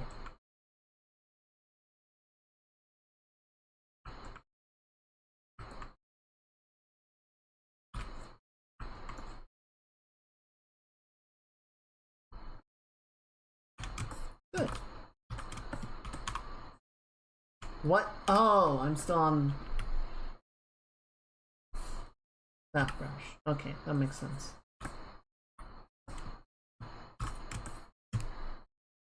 Yeah, that looks better. It's at least not as distracting, you know?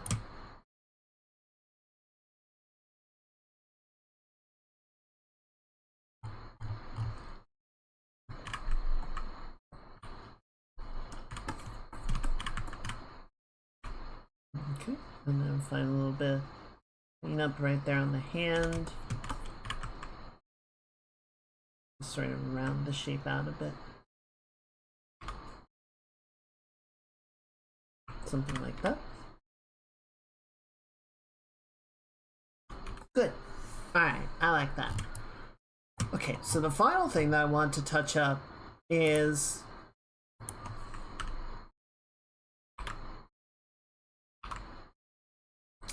the rain. Still feels a little iffy. So I want to give it one more pass. I want to try and do this one more time. Here, you know what? Don't even delete that. Let's just keep it. We'll just make a new layer. So we're gonna get our this brush.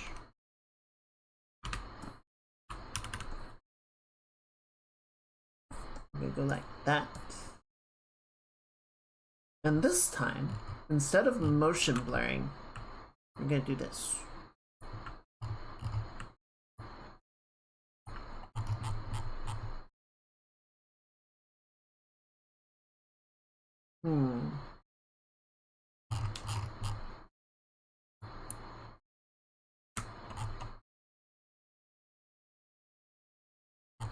Let's see what this does.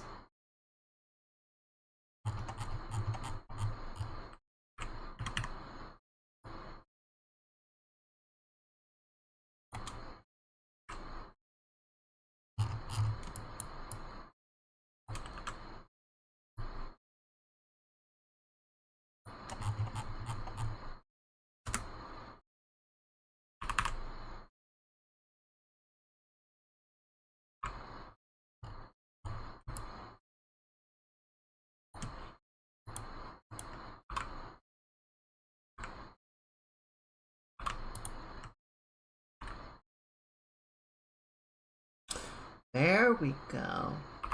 So yeah, if we use our first pass, or the previous pass, at a lower opacity, just to sort of give like a greater sense of depth to it, and then this one can sort of serve as our foreground, right?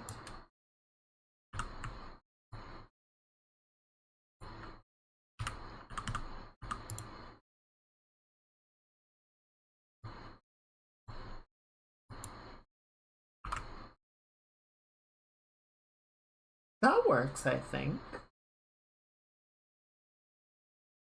Yeah. Now, with that said, I want to do one more thing. I think the drops are a little big. So I want to decrease it by like half. For sure, that much looks good. Let's just find a spot that looks pretty good. There we go. And we can just sort of move it over to the side a little bit. Once Clip finishes thinking about it.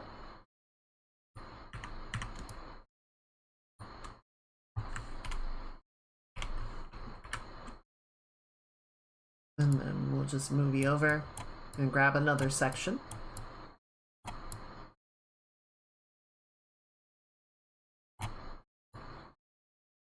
Maybe like that much? Yeah. Yeah.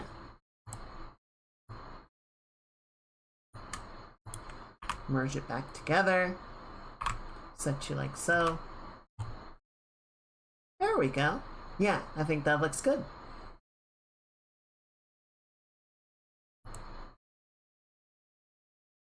Okay, cool. So, sorry, motion blur, you lose again.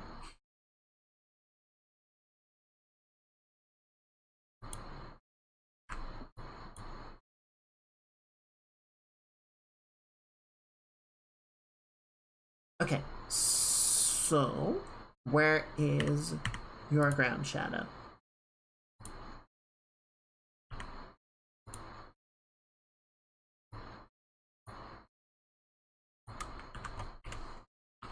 So we're gonna put that in a group just so it's easy to turn on and off.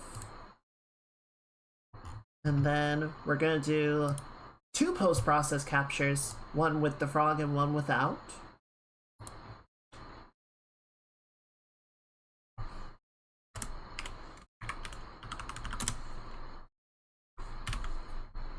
So desaturate that.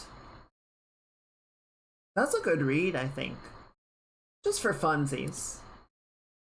Let's put the artistic pass on it, just to sort of see how the value cutout looks. Oh, look at that. That's great. That looks good. That's a great read. Alright, and then we will include the frog. We will do one with the frog.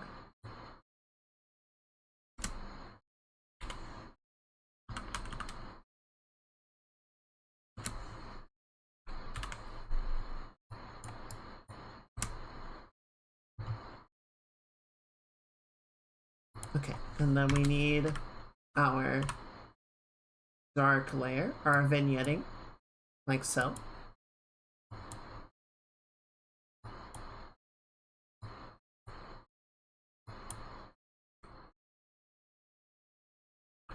Let's pull it a little bit to the side. Like that. It's not quite so harsh on the edges. Alright.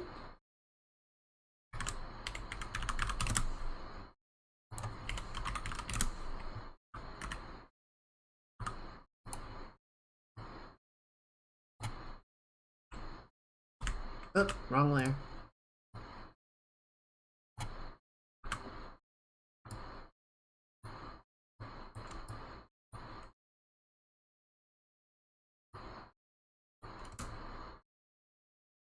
Alright, so now we'll put all this in one group.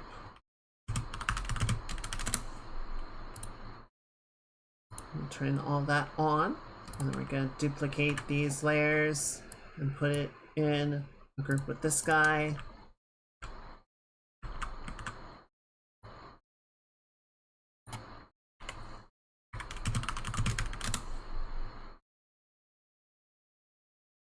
Okay. And then you, we will set to overlay, drop you down to like 20%. We'll do 30% on the darks and maybe 10%.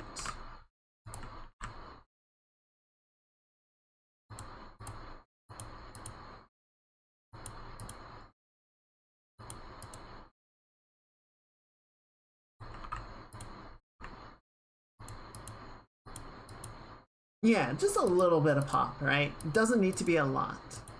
It's just enough to sort of help reinforce the focus and some of the lighting. Yeah, if we make that too much, it starts to sort of wash your face out. So we're gonna leave the highlighting low and let the vignette be a bit brighter. So I'm just gonna set these, okay, fine, the same values. So yeah, we have the version without the frog. And the version with the frog.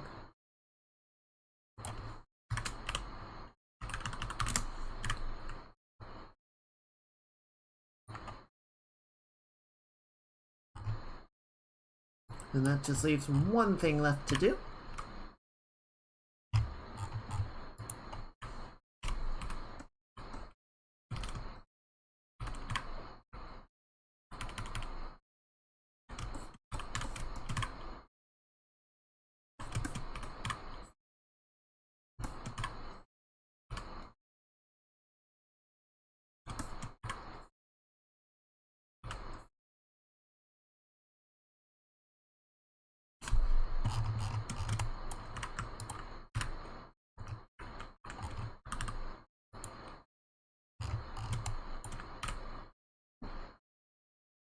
Excellent. This is a fun one. This is cute. This is good.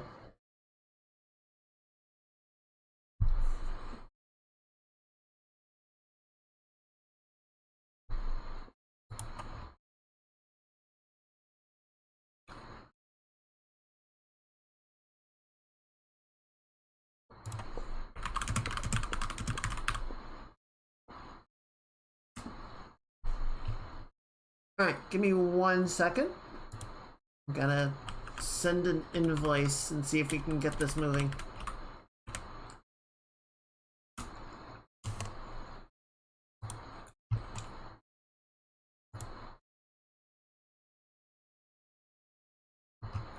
Alright, send in request.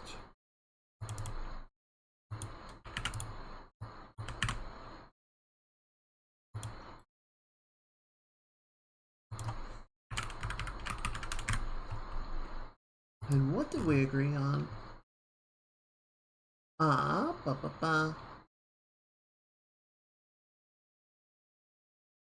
Okay, and that'll be da. All right.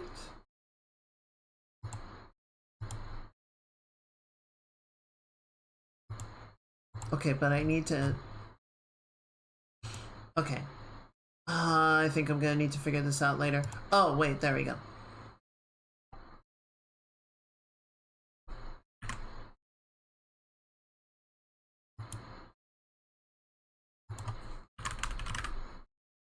Alright. So we'll do that, and then amount only.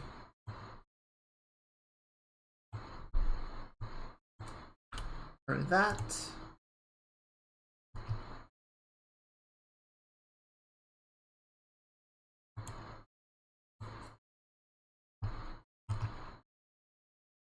And then do that. Okay. I think I just gotta take care of this after stream. It's gonna take a minute.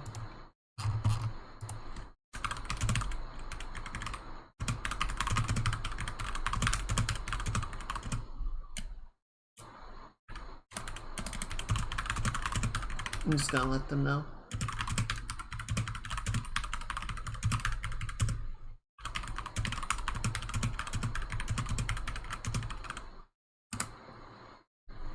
Alright. So...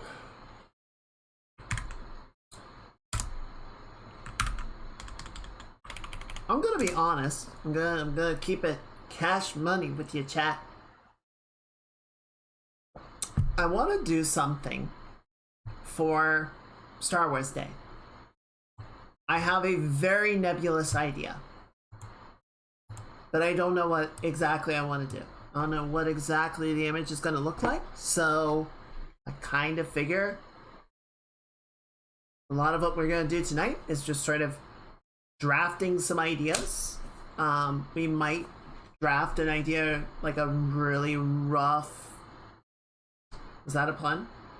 I don't know, was it?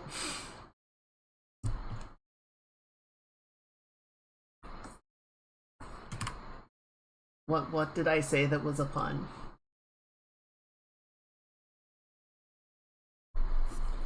Also, let's put Ivy up in the corner here, just so we can continue to observe and enjoy the froggy goodness. Nebulous.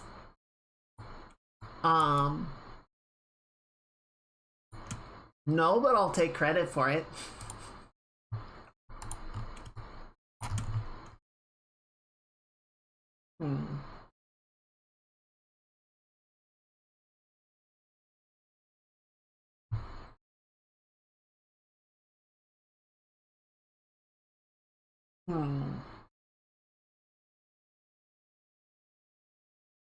Okay, chat, let me ask you this.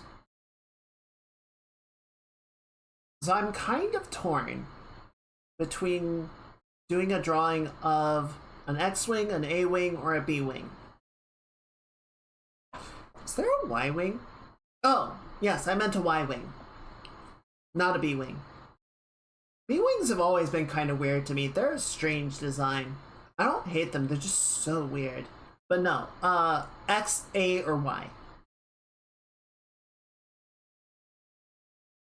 I was curious if y'all have any opinions or feelings on the matter. I'm kind of leaning towards... Was it Y? It was X-Wing last year.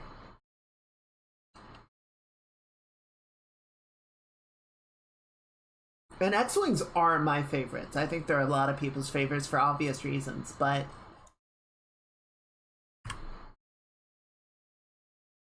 So... Let me sketch, like, two possible ideas here. We're gonna keep it really rough just so that we can kind of be exploratory for a little bit. So the first idea that I had was sort of a... See, I'm not sure how to like get this at the angle where we get everything sort of in frame the way that I want it to, but you can do something sort of like this where the Y-Wing is like right here.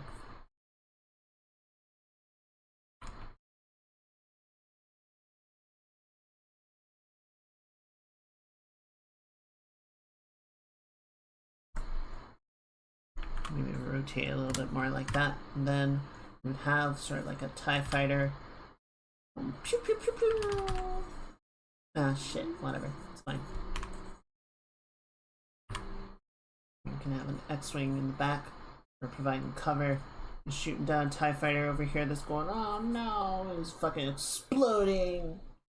I think the Y-Wings are some of my favorites out in the droid. Oh, the vultures are interesting. That was...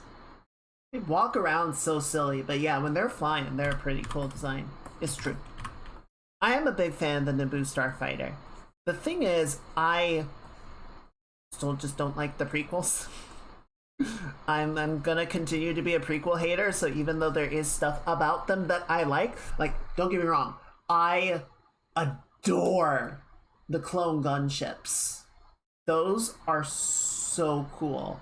Like, the clone gunships and the Pelican from Halo are like two of my favorite designs for transports. Like, way back when I was starting Elite Dangerous, and I was looking at all the ships being like, which one do I like? Which one do I want to go after? The Alliance Chieftain reminded me of a Pelican, and I was like, that one.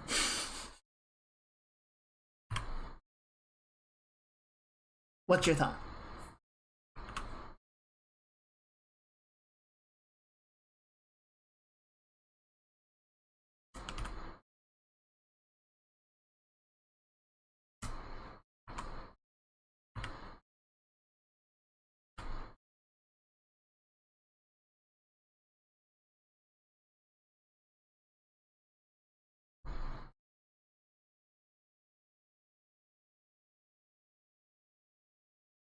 The Fondor Hallcraft.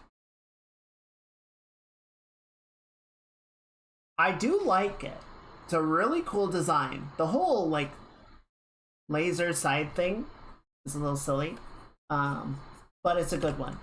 I think the main thing is just that we only see it in, like, that one dogfight and never as part of a battle, you know? And that's more sort of like the scene that I'm aiming for.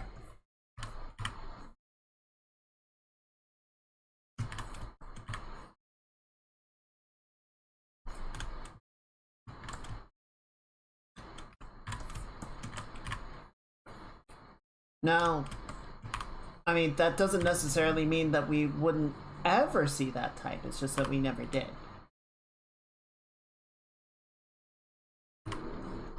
Man, such a good fucking show.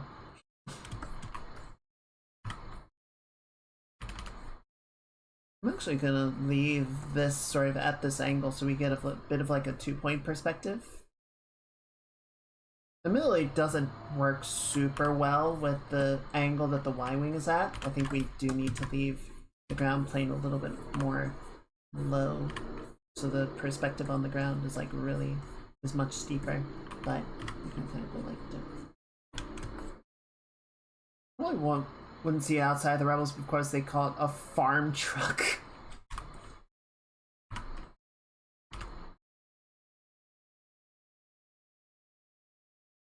It is the most unassuming.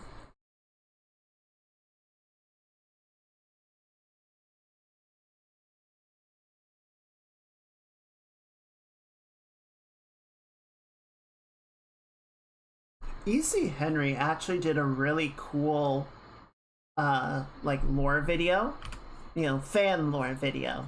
So the old model, like the original design of the X-Wing, was called the Dart because I think I was telling you about this. It was actually sort of modeled off of like a throwing dart, and then they sort of combined that with like a drag racer, more or less armor plating and arming a Ford. So you mean like what they do with Fords?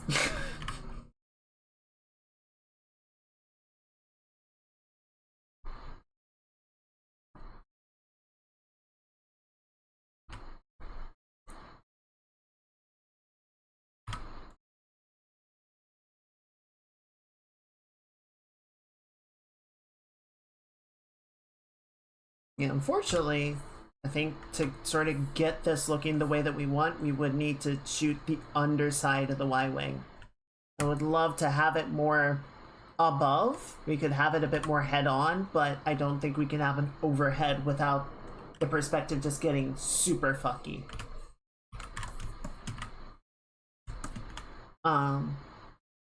But yeah, Henry did a really cool thing where he basically incorporated the dart into the lore.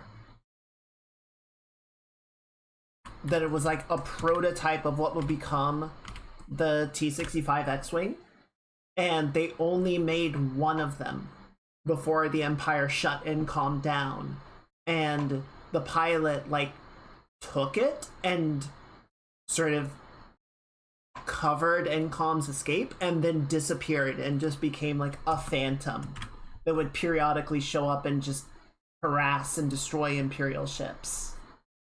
It's a really cool video. I'll link it later. I don't know. E.C. Henry does some really excellent writing. I really like his approach. I really like the way that he like incorporates neat little details and whatnot. Big fan. So yeah, I'm not sort of an inspiration of the run on the Death Star in episode 6, but that was one idea I had.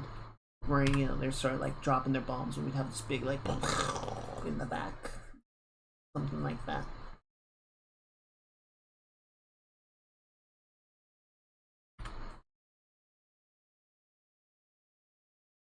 So that's one idea. Another idea was essentially like a shot of the escape from Hoth. You know, you got this whole thing of you have 2 X-Wings sort of trying to like cover the escape of the transports, and one thing that was always really interesting to me is in the movie, you know, they sort of explain the plan of like, we're gonna send the transports out with 2 escorts, which is not enough. We're gonna use the ion cannon to sort of create an opening for you. And I imagine the idea was the X-Wings are basically just there to do like fighter screening as much as possible, because they're not gonna do fuck all against a Star Destroyer, right? But I can't imagine that things went like super well. And especially the way that they were sort of talking towards the end of the scene, it sounded like more than a couple of transports did not make the run. Right, so we could have like a disabled destroyer in the back here. It's sort of listing over as the ion damage disables it, but then this one is like laying into this transport, and it's,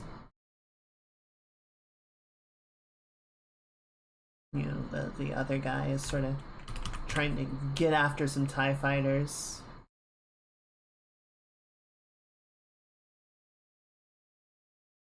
Maybe put or transport over the horizon of the planet. View more like right there.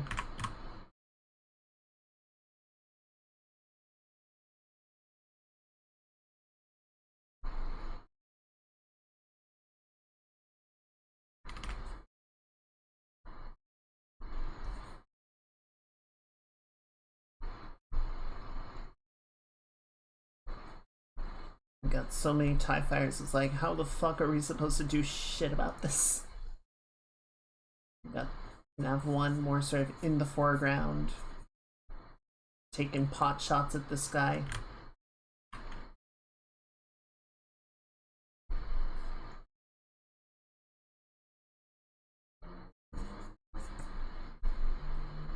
So yeah, maybe something a little bit more like that. We can have, you know, some wreckage of another transport that like already failed the run. It's like we just gotta keep going, man. We just gotta go.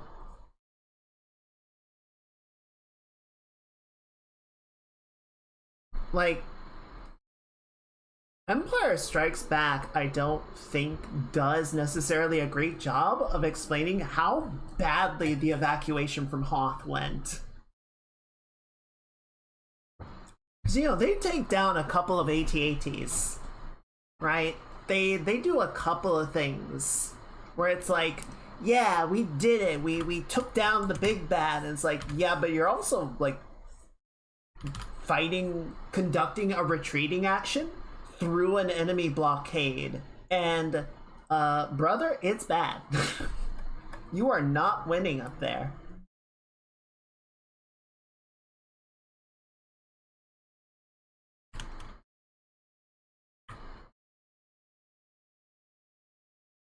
Yeah, maybe something like that. So that's idea number 2. You know, really rough concept. The other one, which we're gonna expand a little bit, not into prequels.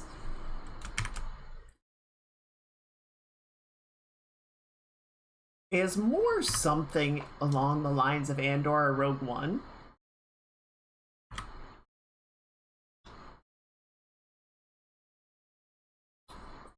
Do a U-Wing. I love the U-Wing. I think the U-Wing is a really cool design. It's strange, just because it's like a remarkably small craft for the ways that it is used. Like, it's basically just a cargo bay and a cockpit, right? But I think the one challenge with this drawing is to sort of depict it in the way that I would really like to, runs the risk of becoming really complicated, right? That we'd have people sort of strolling around the tarmac, we'd have the U-Wing coming in for landing, so we'd have somebody like guiding them in, we could have, you know, other ships running patrols in the air.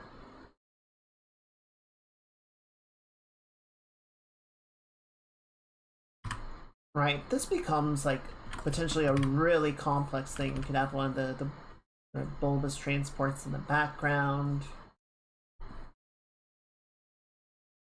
Like, it could be a really cool shot. It would just be, you know, a lot. And I'm, you know, just a little bit concerned of, you know, we have sort of a limited time frame to try and get this knocked out. So I just worry about it sort of running potentially over time.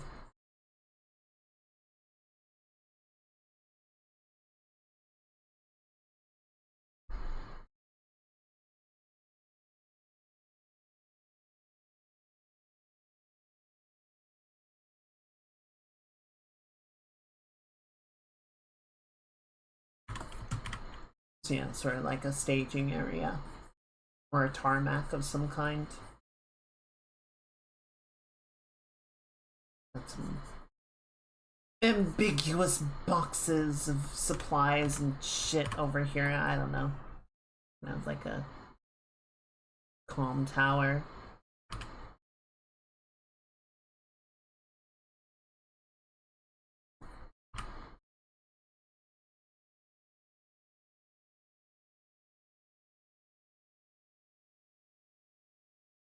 Some clouds or something, horizon line.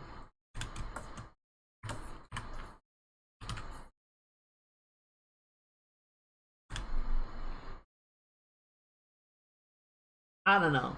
I feel like the more sci-fi I watch, the more I really enjoy the background work, you know, the logistics, the just like, yeah, it's cool to watch the ships fly around and shoot at each other and everything, but also just seeing like a shipyard, right? Seeing the beating heart of the industry and the logistics that support these big fleet actions is always really cool.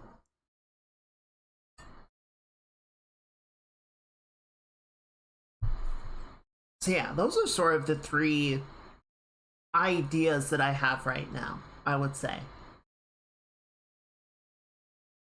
So something a little bit calmer, right? Sort of like ships at work, people at work, you know, the moving and the doing outside of the combat. And then we have the Hoth escape scene and more of it just like ambiguous, non-specific, I guess is better term, bombing run.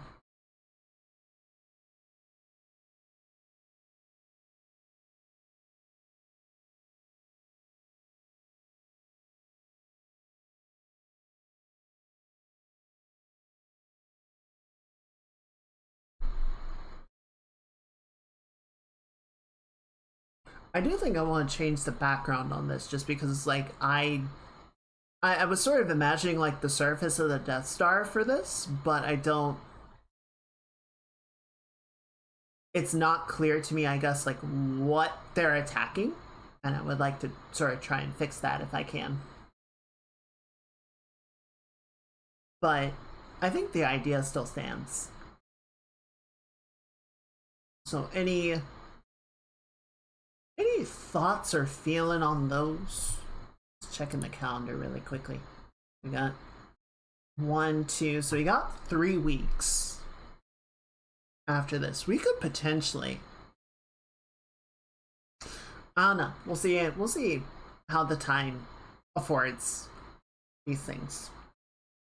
We might just work on, I mean, we'll still play games, but we might shelve the game dev stuff for a week or two, just to give us a little bit more time to draw as well.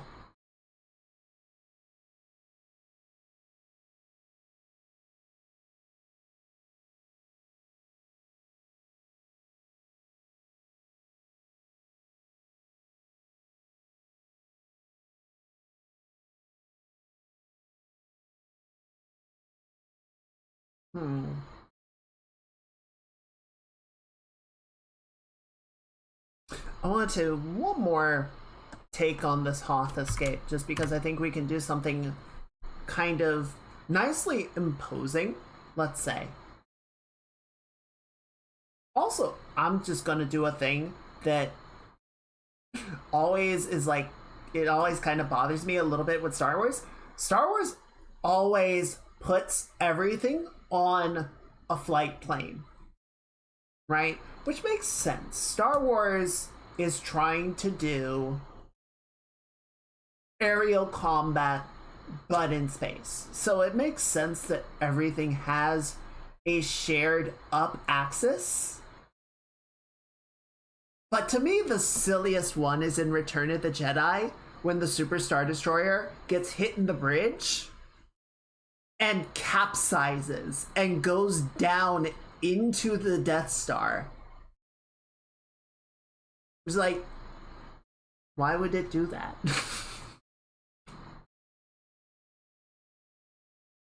Like, the explanation that is sort of thrown around is that, you know, they lose control of it after the bridge gets taken out, and it just sort of it gets caught in the gravity well of the Death Star and just sort of drives forward into the surface, which is like, sure, but it was just for the look, right? But okay, so let's try this. We can have, let's actually put the planet up here like this, I think. We'll have the transports, I'm trying to come through like this. We'll have our hero X-Wing up here.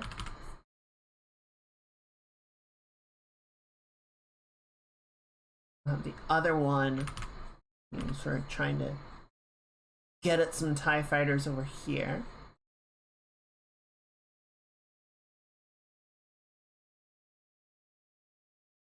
Actually, here, let's put him farther back like this.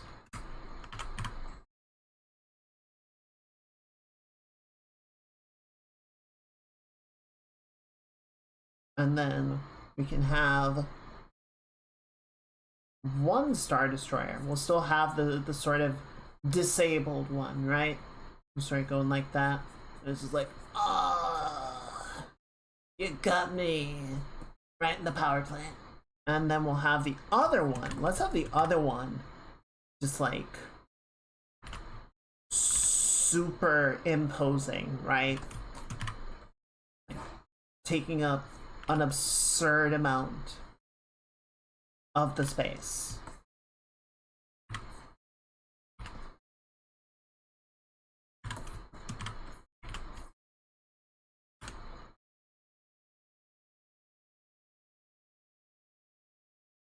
Let me check something.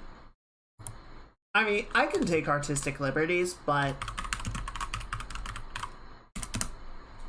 how big is a Star Destroyer? Of course, Wikipedia is going to show me every Star Destroyer. I want to know what the Imperial class is. Okay. Length. Length. Give me dimensions. Give me dimensions. Sure. Imperial 2. 1.6 kilometers in length. That's pretty big.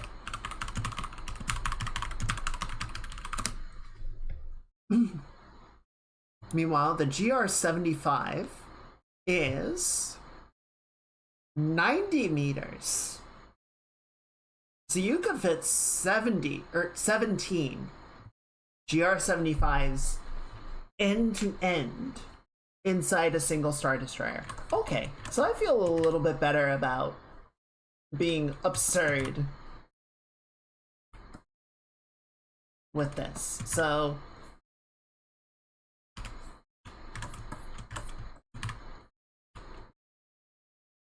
let's take some of this.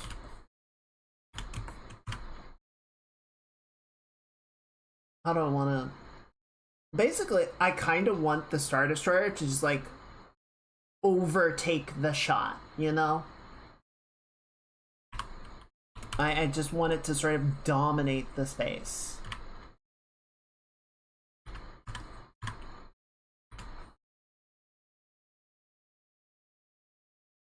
We can sort of have it, I think, cut across more than go into the perspective, right? So it's sort of perpendicular coming up behind the GR-75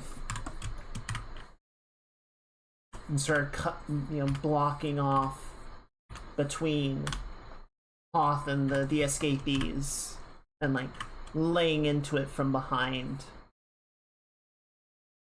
It's like, yeah, they made it past the blockade, but they're still getting their shit kicked in. They're going ah!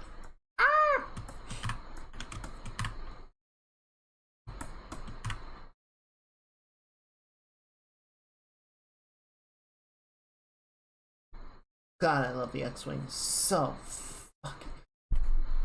I was gonna ask, but I don't even need to ask. Ships can be sexy. And the X-Wing? That's a sexy ship. It's not even up, like, for discussion. It just is.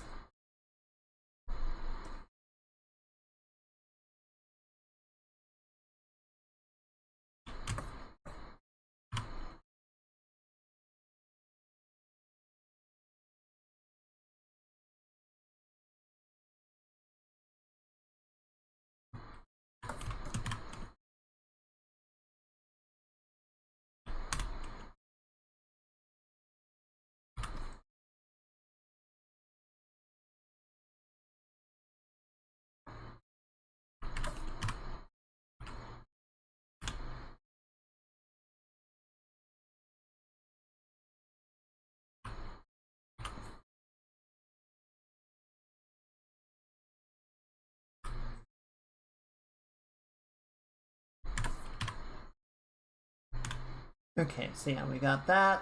I think I lost the other X-Wing somewhere in here. So let's bring him back.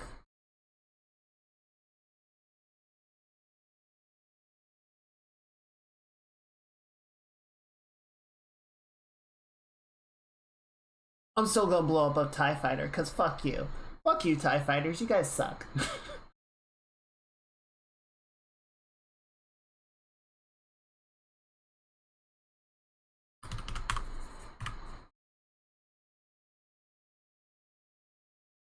I have one.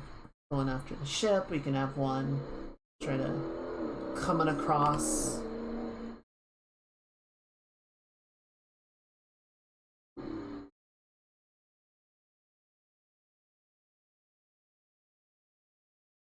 Trying to figure out where I still like have room to put another ship.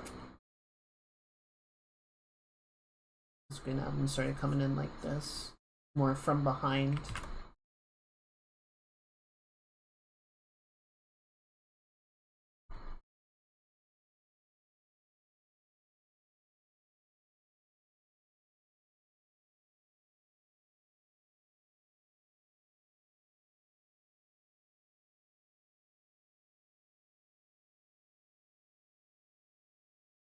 See, I would throw a Y-wing in here, but like canonically, it was very explicitly written out in the movie that it was a transport and 2 X-wings, and that was the entire run, right? And they just did that in cycles. Was there ever?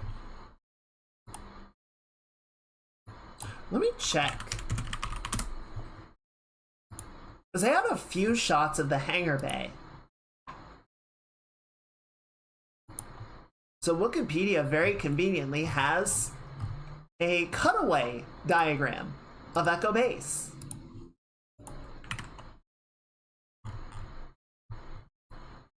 Okay, so they did have Y-wings present. So they have to make a run for it at some point. We can see 4 transports, though there might be more. We got the Millennium Falcons. That's the hangar where we see all of that going on. We see there's a sub-hangar. Water management. Okay. Then you know what? Fuck it.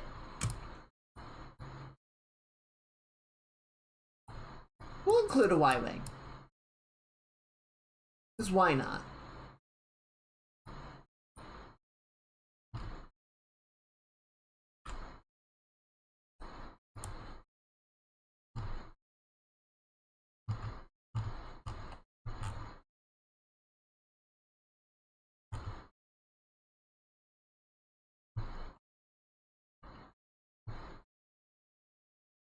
Fuck it, we ball. Exactly.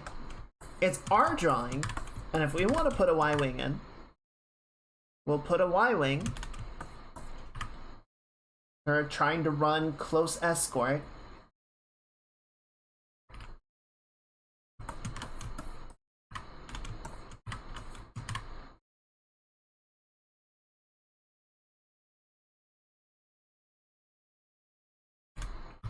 Oh, we'll even do 2.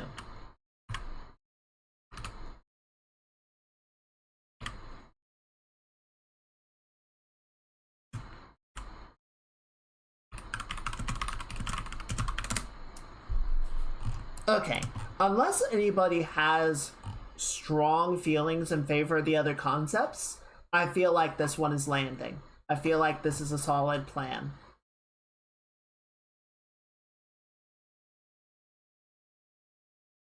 I think the only thing that I want to do is change the position of the transport a little bit, change the perspective on it so it's a bit more like nose on. I know it's kind of hard to see with my chicken scratch sketch here, but just something a little bit more like... So that's, you know, the dorsal curve, ventral curve sort of going down like that. You know, it's sort of coming more towards us, right? I'm sort of flying in the same general direction as the X-Wing, and the Star Destroyer is sort of cutting in from across and behind, and its turbo lasers are going.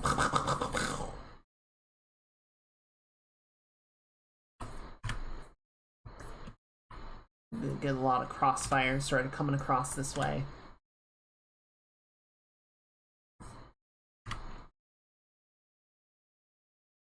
I'm digging this. I think this works really well. I think this is fun.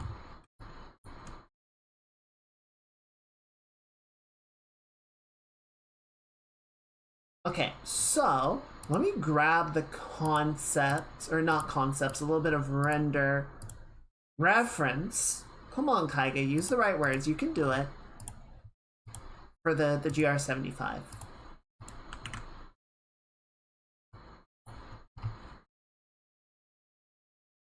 Of course, Wikipedia had a cutaway diagram of Echo Base. Why would they not?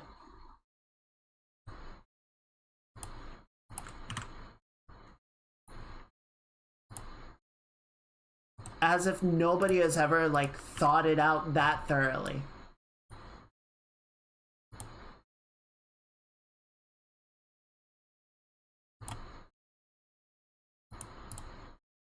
I just gotta make a nod to this one. This is what I was talking about with the U-wing shot. I just love ships at work. So cool looking. So good.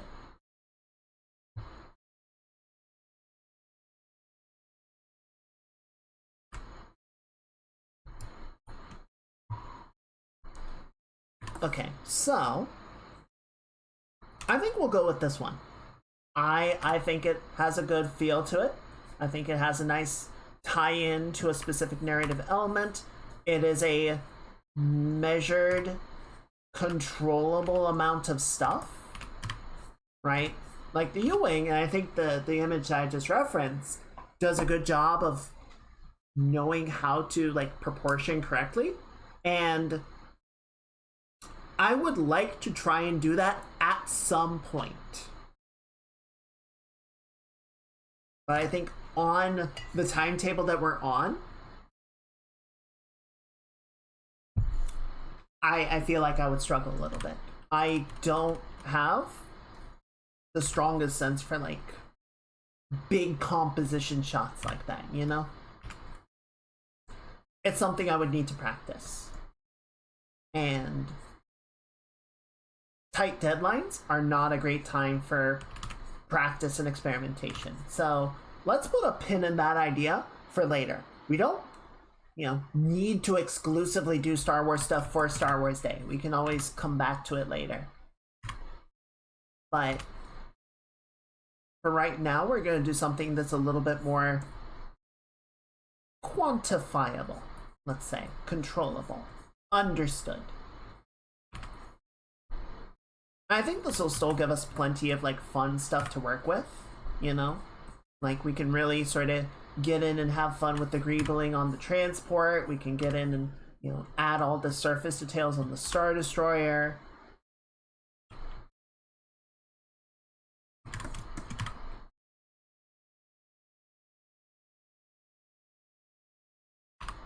And just sort of refining some of the shapes and making sure that the perspective and everything works well.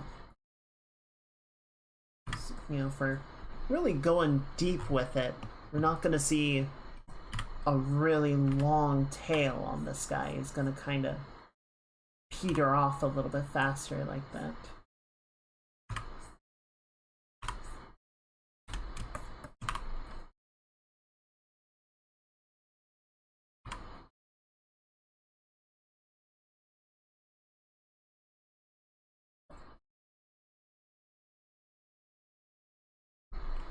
At the little control tower, whatever it is. It's like, yeah, let's put our entire control structure on a little bulb on a tiny spoke on top. That makes sense, right?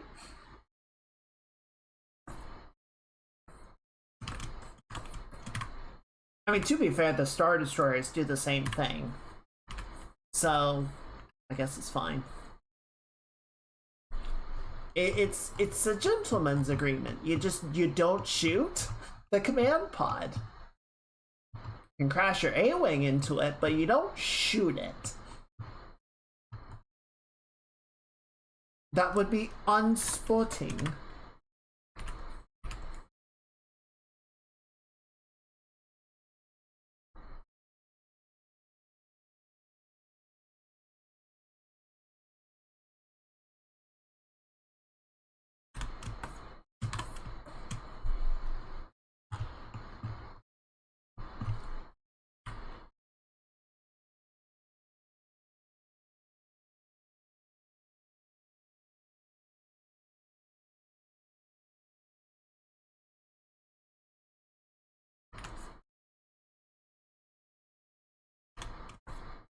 I think that needs to be bigger, actually.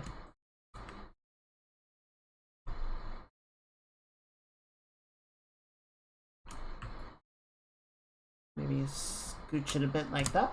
Yeah, that looks pretty good.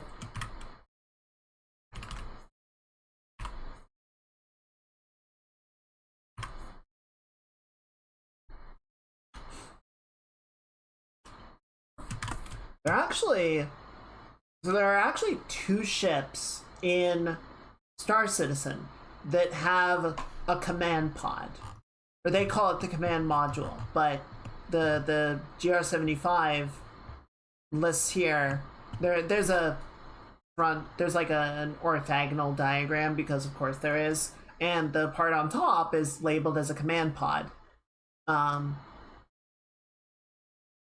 But there are two ships in Star Citizen, the Caterpillar and the upcoming Ironclad, which have sort of the same thing, that the actual steering unit is an attached vehicle on the side that like hooks in and, you know, assumes master control over the larger ship and it can steer it. But it can also detach and fly around as its own independent vessel. And I think the idea of that is that, you know, if you're running a big transport operation, you know, conglomerate, you can have a hauling crew come in with your Caterpillar and land it. And while, you know, the deck crew starts going about unloading it and processing the cargo, you can just have the command module move over to another Caterpillar chassis and hook onto it and go. They don't need to wait for the ship to completely finish its processing, which, I don't know, maybe that's the intention. It's a little silly just because I don't think you can get a Caterpillar without a command module, so you would kind of just have a bunch of command modules sitting around with fuck all to do if you tried to play it like that, but I can sort of understand the concept of it. Some folks are really excited. I'm like, that's cool. I don't get it, but I'm glad you're happy.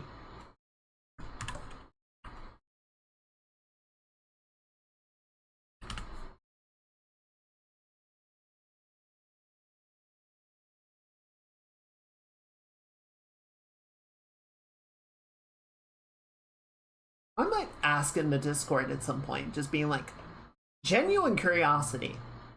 I get that you guys are excited, and I'm happy for you. But explain to me why you're excited.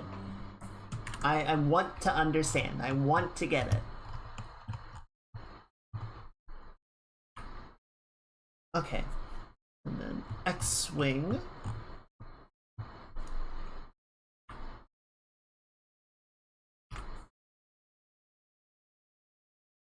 I mean, the Ironclad, I get why people are excited for that. The Ironclad is a fun-looking ship.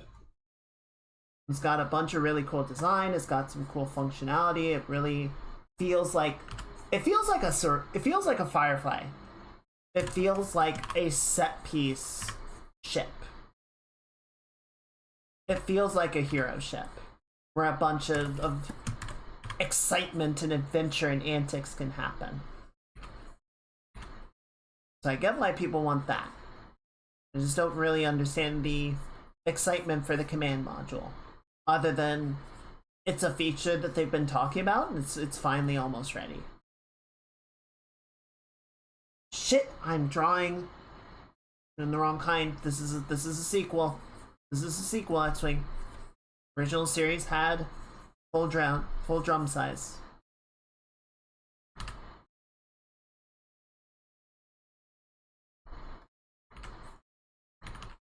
Yeah, the sequel trilogy made it so each wing had a half drum, and I thought that was really weird looking. But then I went and did it. There is a logic to it. I get how someone came to that conclusion. I just don't think it looks as good.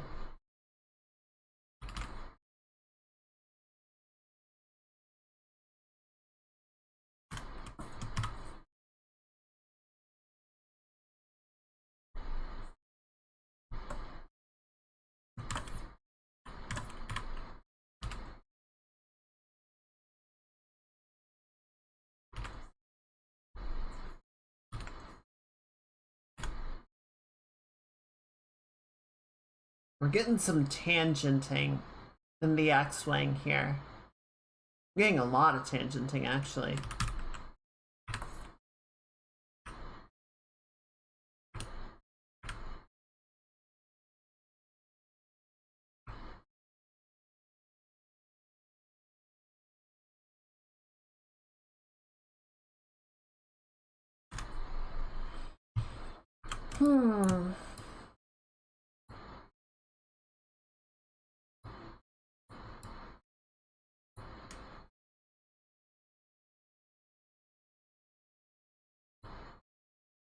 Where do you go?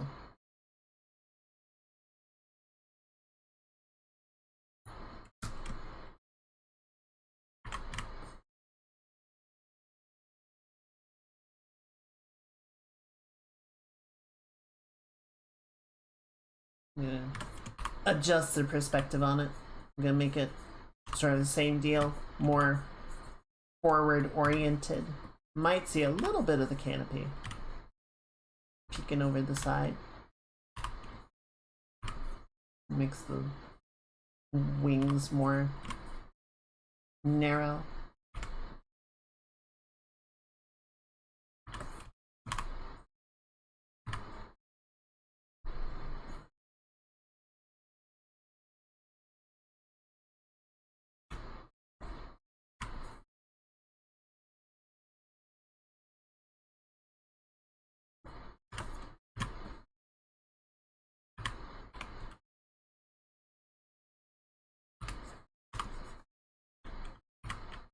Yeah, now we can have the gun start coming out like this.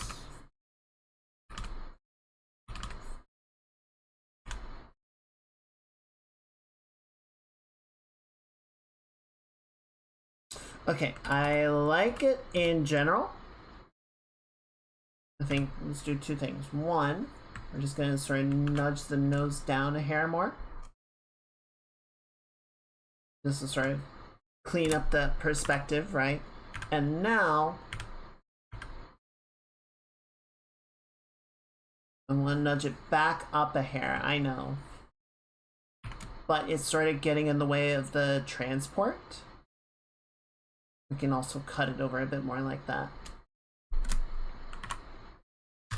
Just because I want the transport to like clearly show up so that it can be getting the shit shot out of it.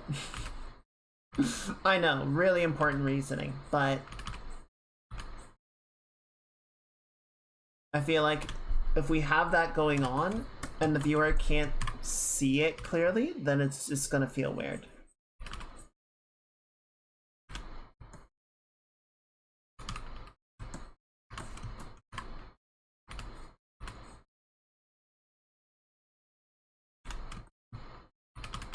Nope.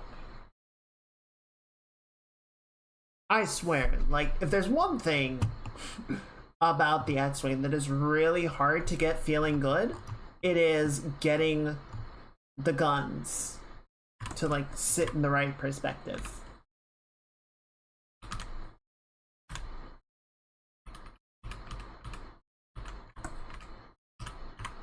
That part is always really hard, and I don't enjoy it.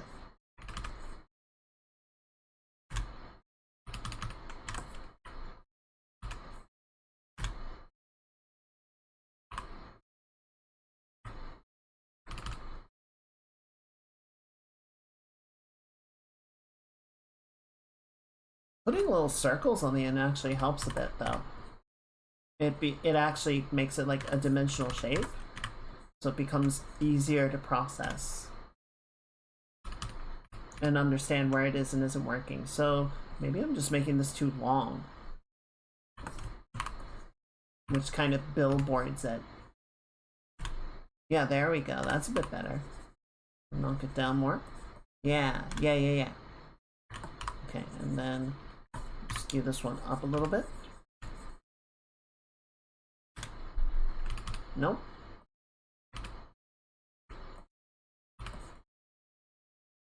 It's just such a weird angle to put them at. Okay, that's a bit better. Now the real question is, do I hate myself enough to admit that I put the wing at the wrong angle? And I think I do.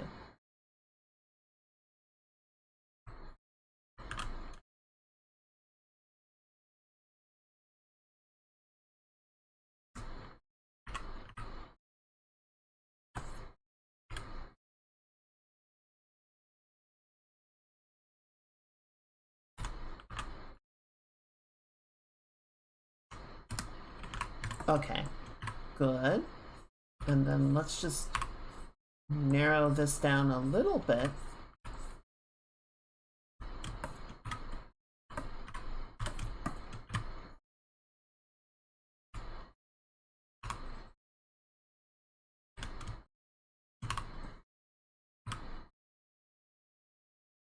So yeah, now it's technically not tangenting because they're not touching, but the X-Wing and the Star Destroyer, the two are like going at the same angle, which still is not ideal.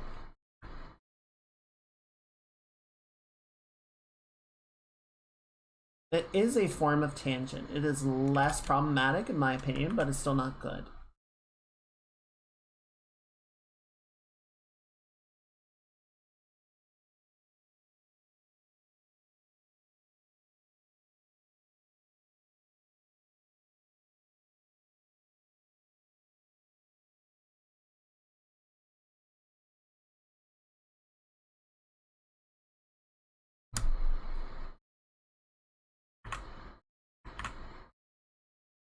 I feel like we did a lot of this last year too.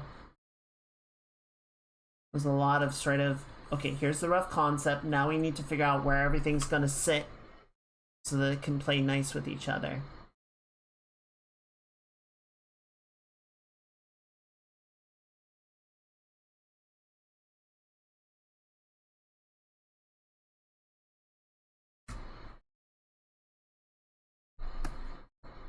Hmm.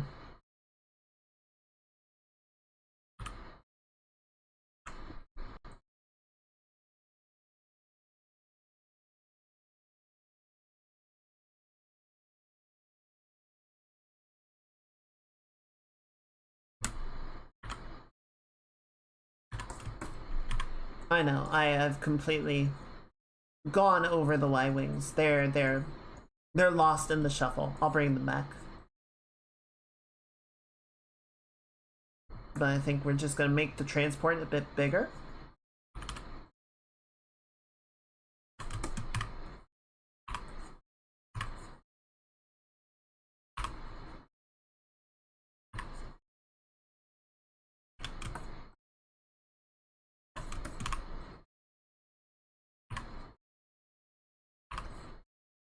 Clean this up.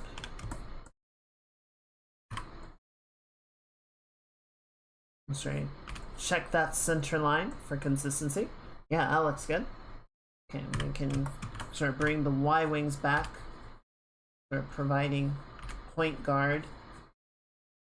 Not point guard. Close support, I guess.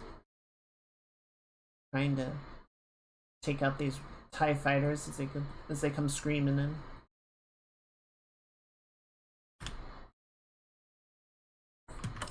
And you can have the other X-Wing in the back, which has somehow managed to survive all of this bullshit.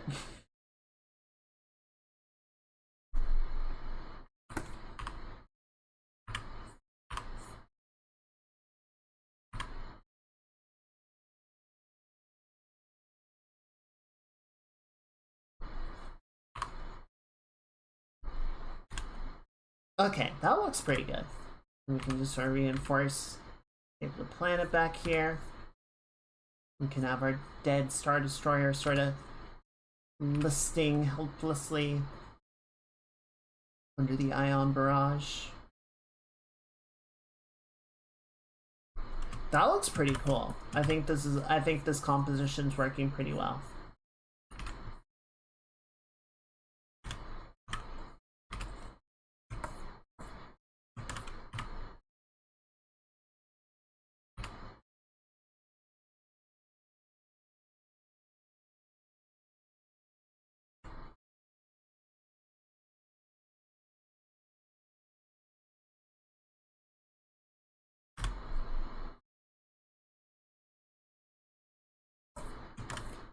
have the turbo lasers blasting the ship, and it's getting all like explodey boom boom. Really, I don't think these transports would survive like any fire from a Star Destroyer, but we can pretend. Maybe they improve the shield generators or some shit. I don't know.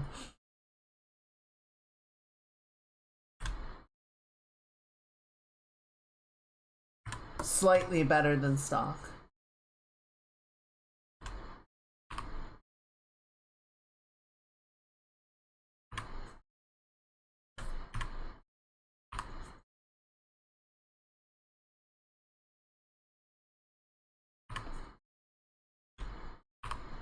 Yeah.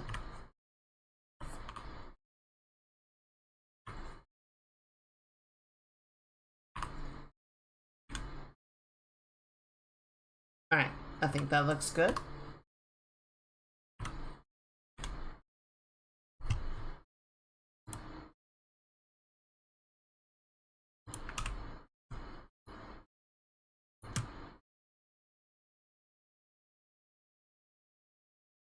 Yeah. How's that feel to y'all? I think it's coming along.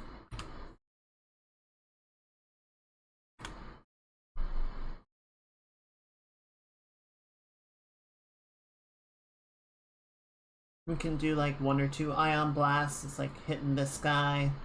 Maybe another one can come streaking by up here or something.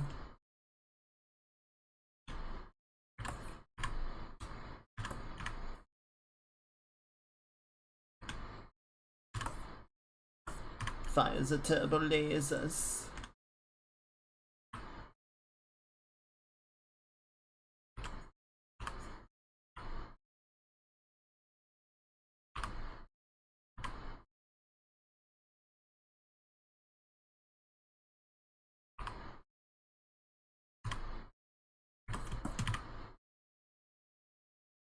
Y-wing in there.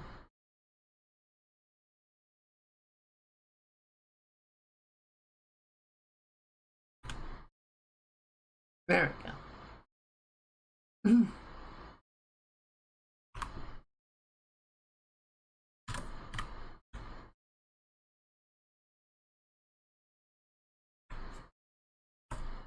I've been drawing the TIE fighters the same way since I was 4 years old.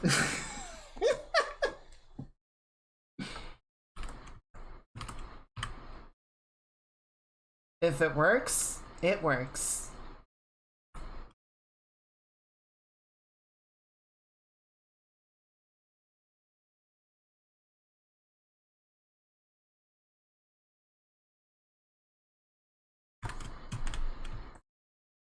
Alright, I think that looks pretty good.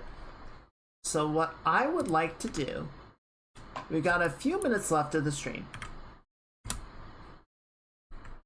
We're gonna start one more thing. So, as a general rule, I do not start a commission until payment has gone through, right? It's just a safety thing. But I think we're good for it. I think we know what's happening.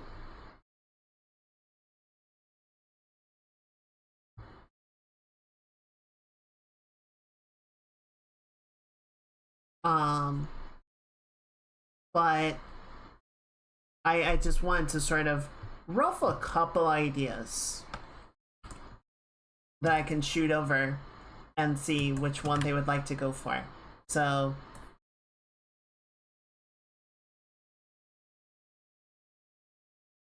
I'm just gonna rough a couple versions of the concept and see how they feel about it.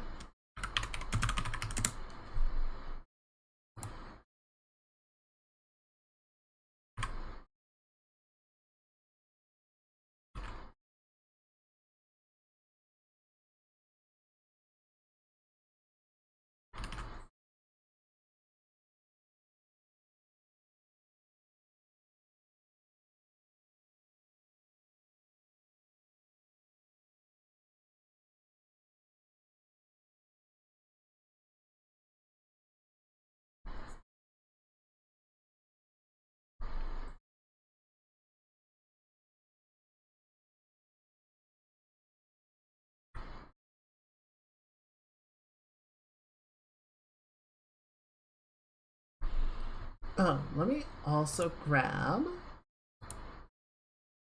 their character reference. There you are. So cute, so good. We gotta add it to the inspiration board.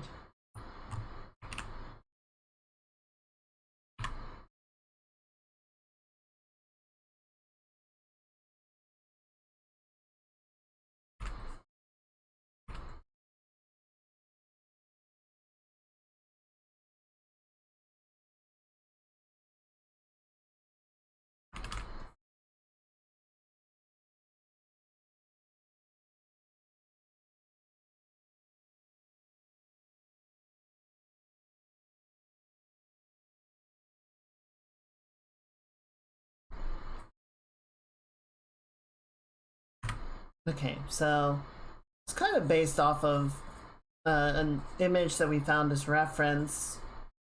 I just thought it would be a good idea to sort of do something of a similar nature and see how they feel about it.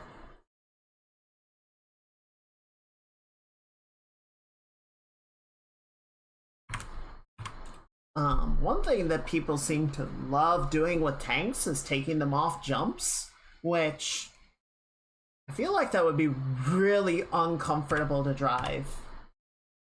To be the one in the tank and you have to ramp it and be like, yeah! And then you hit the ground and just all of your bones shatter.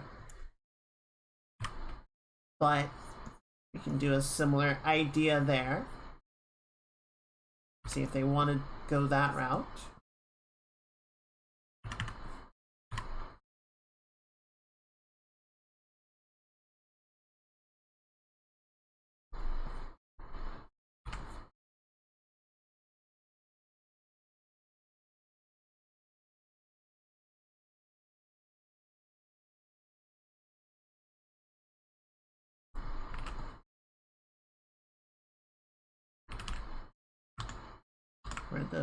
There you are.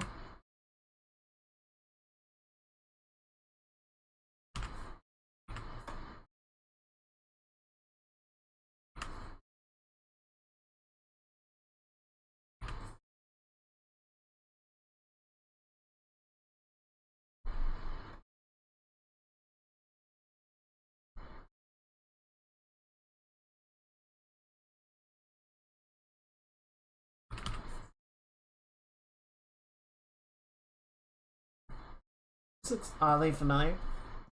Indeed.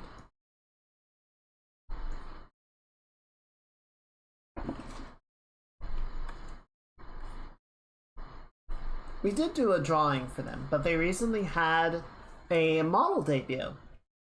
So they wanted to get something more up to date. We were sort of hashing out ideas and thought a sort of a Metal Slug style super deformed tank will be an interesting thing to explore.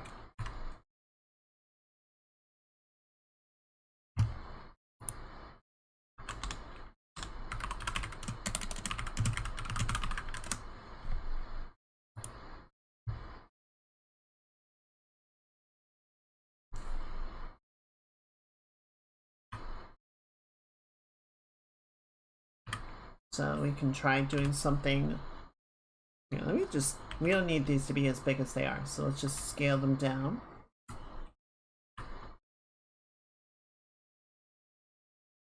Let's do something a little bit more extreme of angle.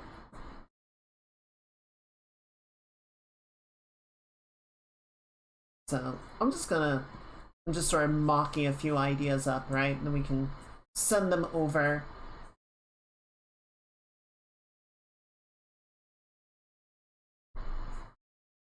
And see which one he's sort of feeling the most on board with, you know?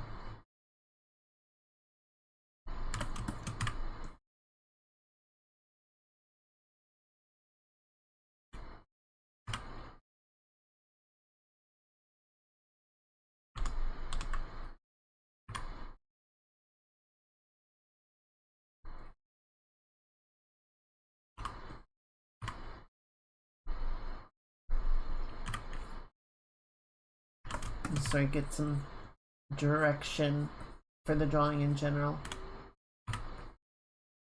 I feel like it's a good idea to go ahead and knock this part out, just because otherwise we would start in on this on Tuesday and be kind of left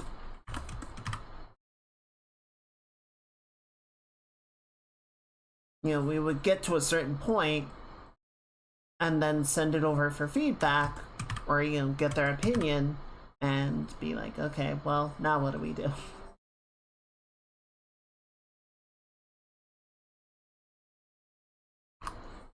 Kind of move this down a little bit, actually.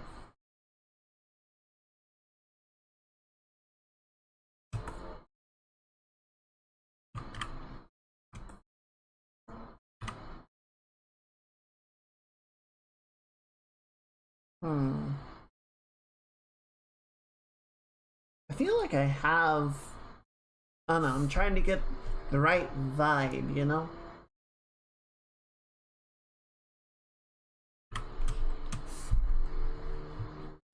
How do you drift in a tank?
There we go.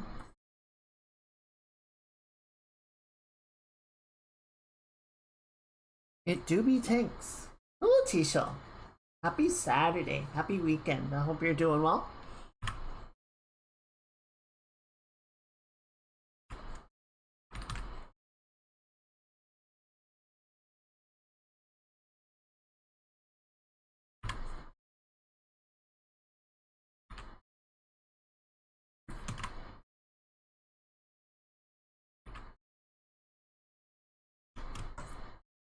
How's your weekend going? How do you drift in a tank with reckless abandon? True. You know what? True. It's been an okay weekend. Honestly, I'm feeling better now. I was feeling very, tired and achy when the stream started, but I'm doing okay.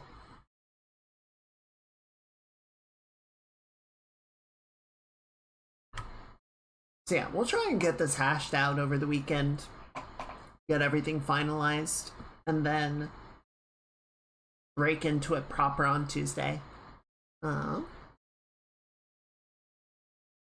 Meanwhile, delivering tofu. See, I feel like the tofu would just sort of wiggle wobble, and it would survive the tank ride pretty okay. That or it would completely liquefy. One or the other. There is no in between.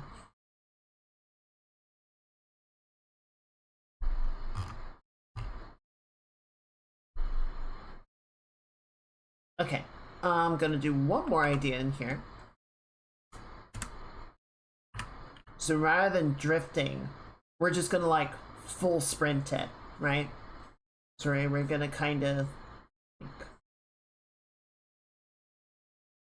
almost sort of rev the tank in the back. It's spewing dirt. It's blah, blah, blah, blah, blah, blah, heavy metal, blah, blah, blah, blah.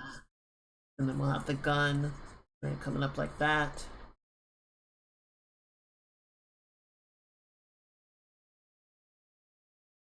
It looks like a cartoon character. This is going full Looney Tunes Studio Trigger bullshit moment, but I don't know. We'll exaggerate the idea, and then we can dial it back as they want.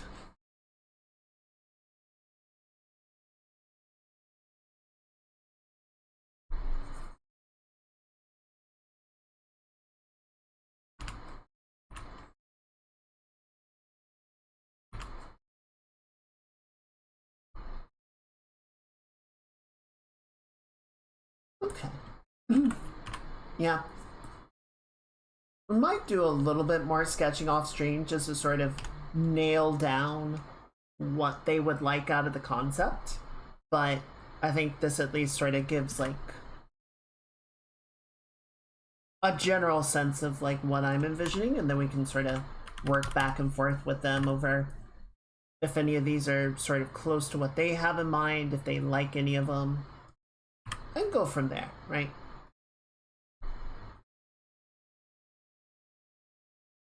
I feel like these two are very similar to each other.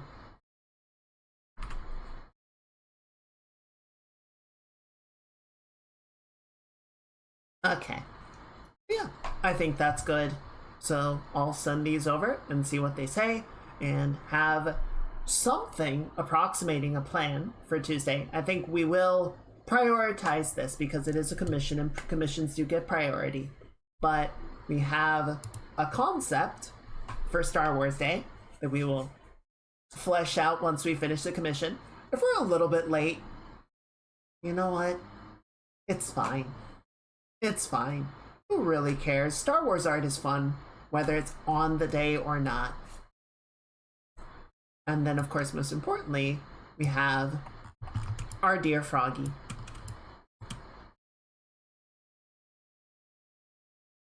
I did put the signature on. Okay, good. So yes, let's... Is Ivy on? She should be on tonight. Unless something happened. Nope, there she is. Alright, looks like she's doing some community Elden Ring tonight. How long has she been going for? About an hour, right? Yeah, so she's gonna be yapping for a while still. Ivy is an incredible yapper. She has really good vibes for that. But yeah, let's go ahead and wrap things up for tonight. So yeah, that's the plan for next week. Like I said, let's go ahead and head back to the cafe as we wrap things up. As I said, we might prioritize getting these drawings done for the rest of the month. We might put the animation stuff and the game dev stuff on the shelf for just a little bit. Give ourselves some extra time to work through all these things and, you know, try and hit these targets. You know what I mean? We'll see. We'll see how we're feeling. And yeah, I think that's it. Get back over here. Hello. So I'm gonna go ahead and shut down the YouTube stream. Everyone say good night to the VOD squad. And I will see you all next week. And we're gonna go ahead and get ready to raid Ivy and deliver our art piece.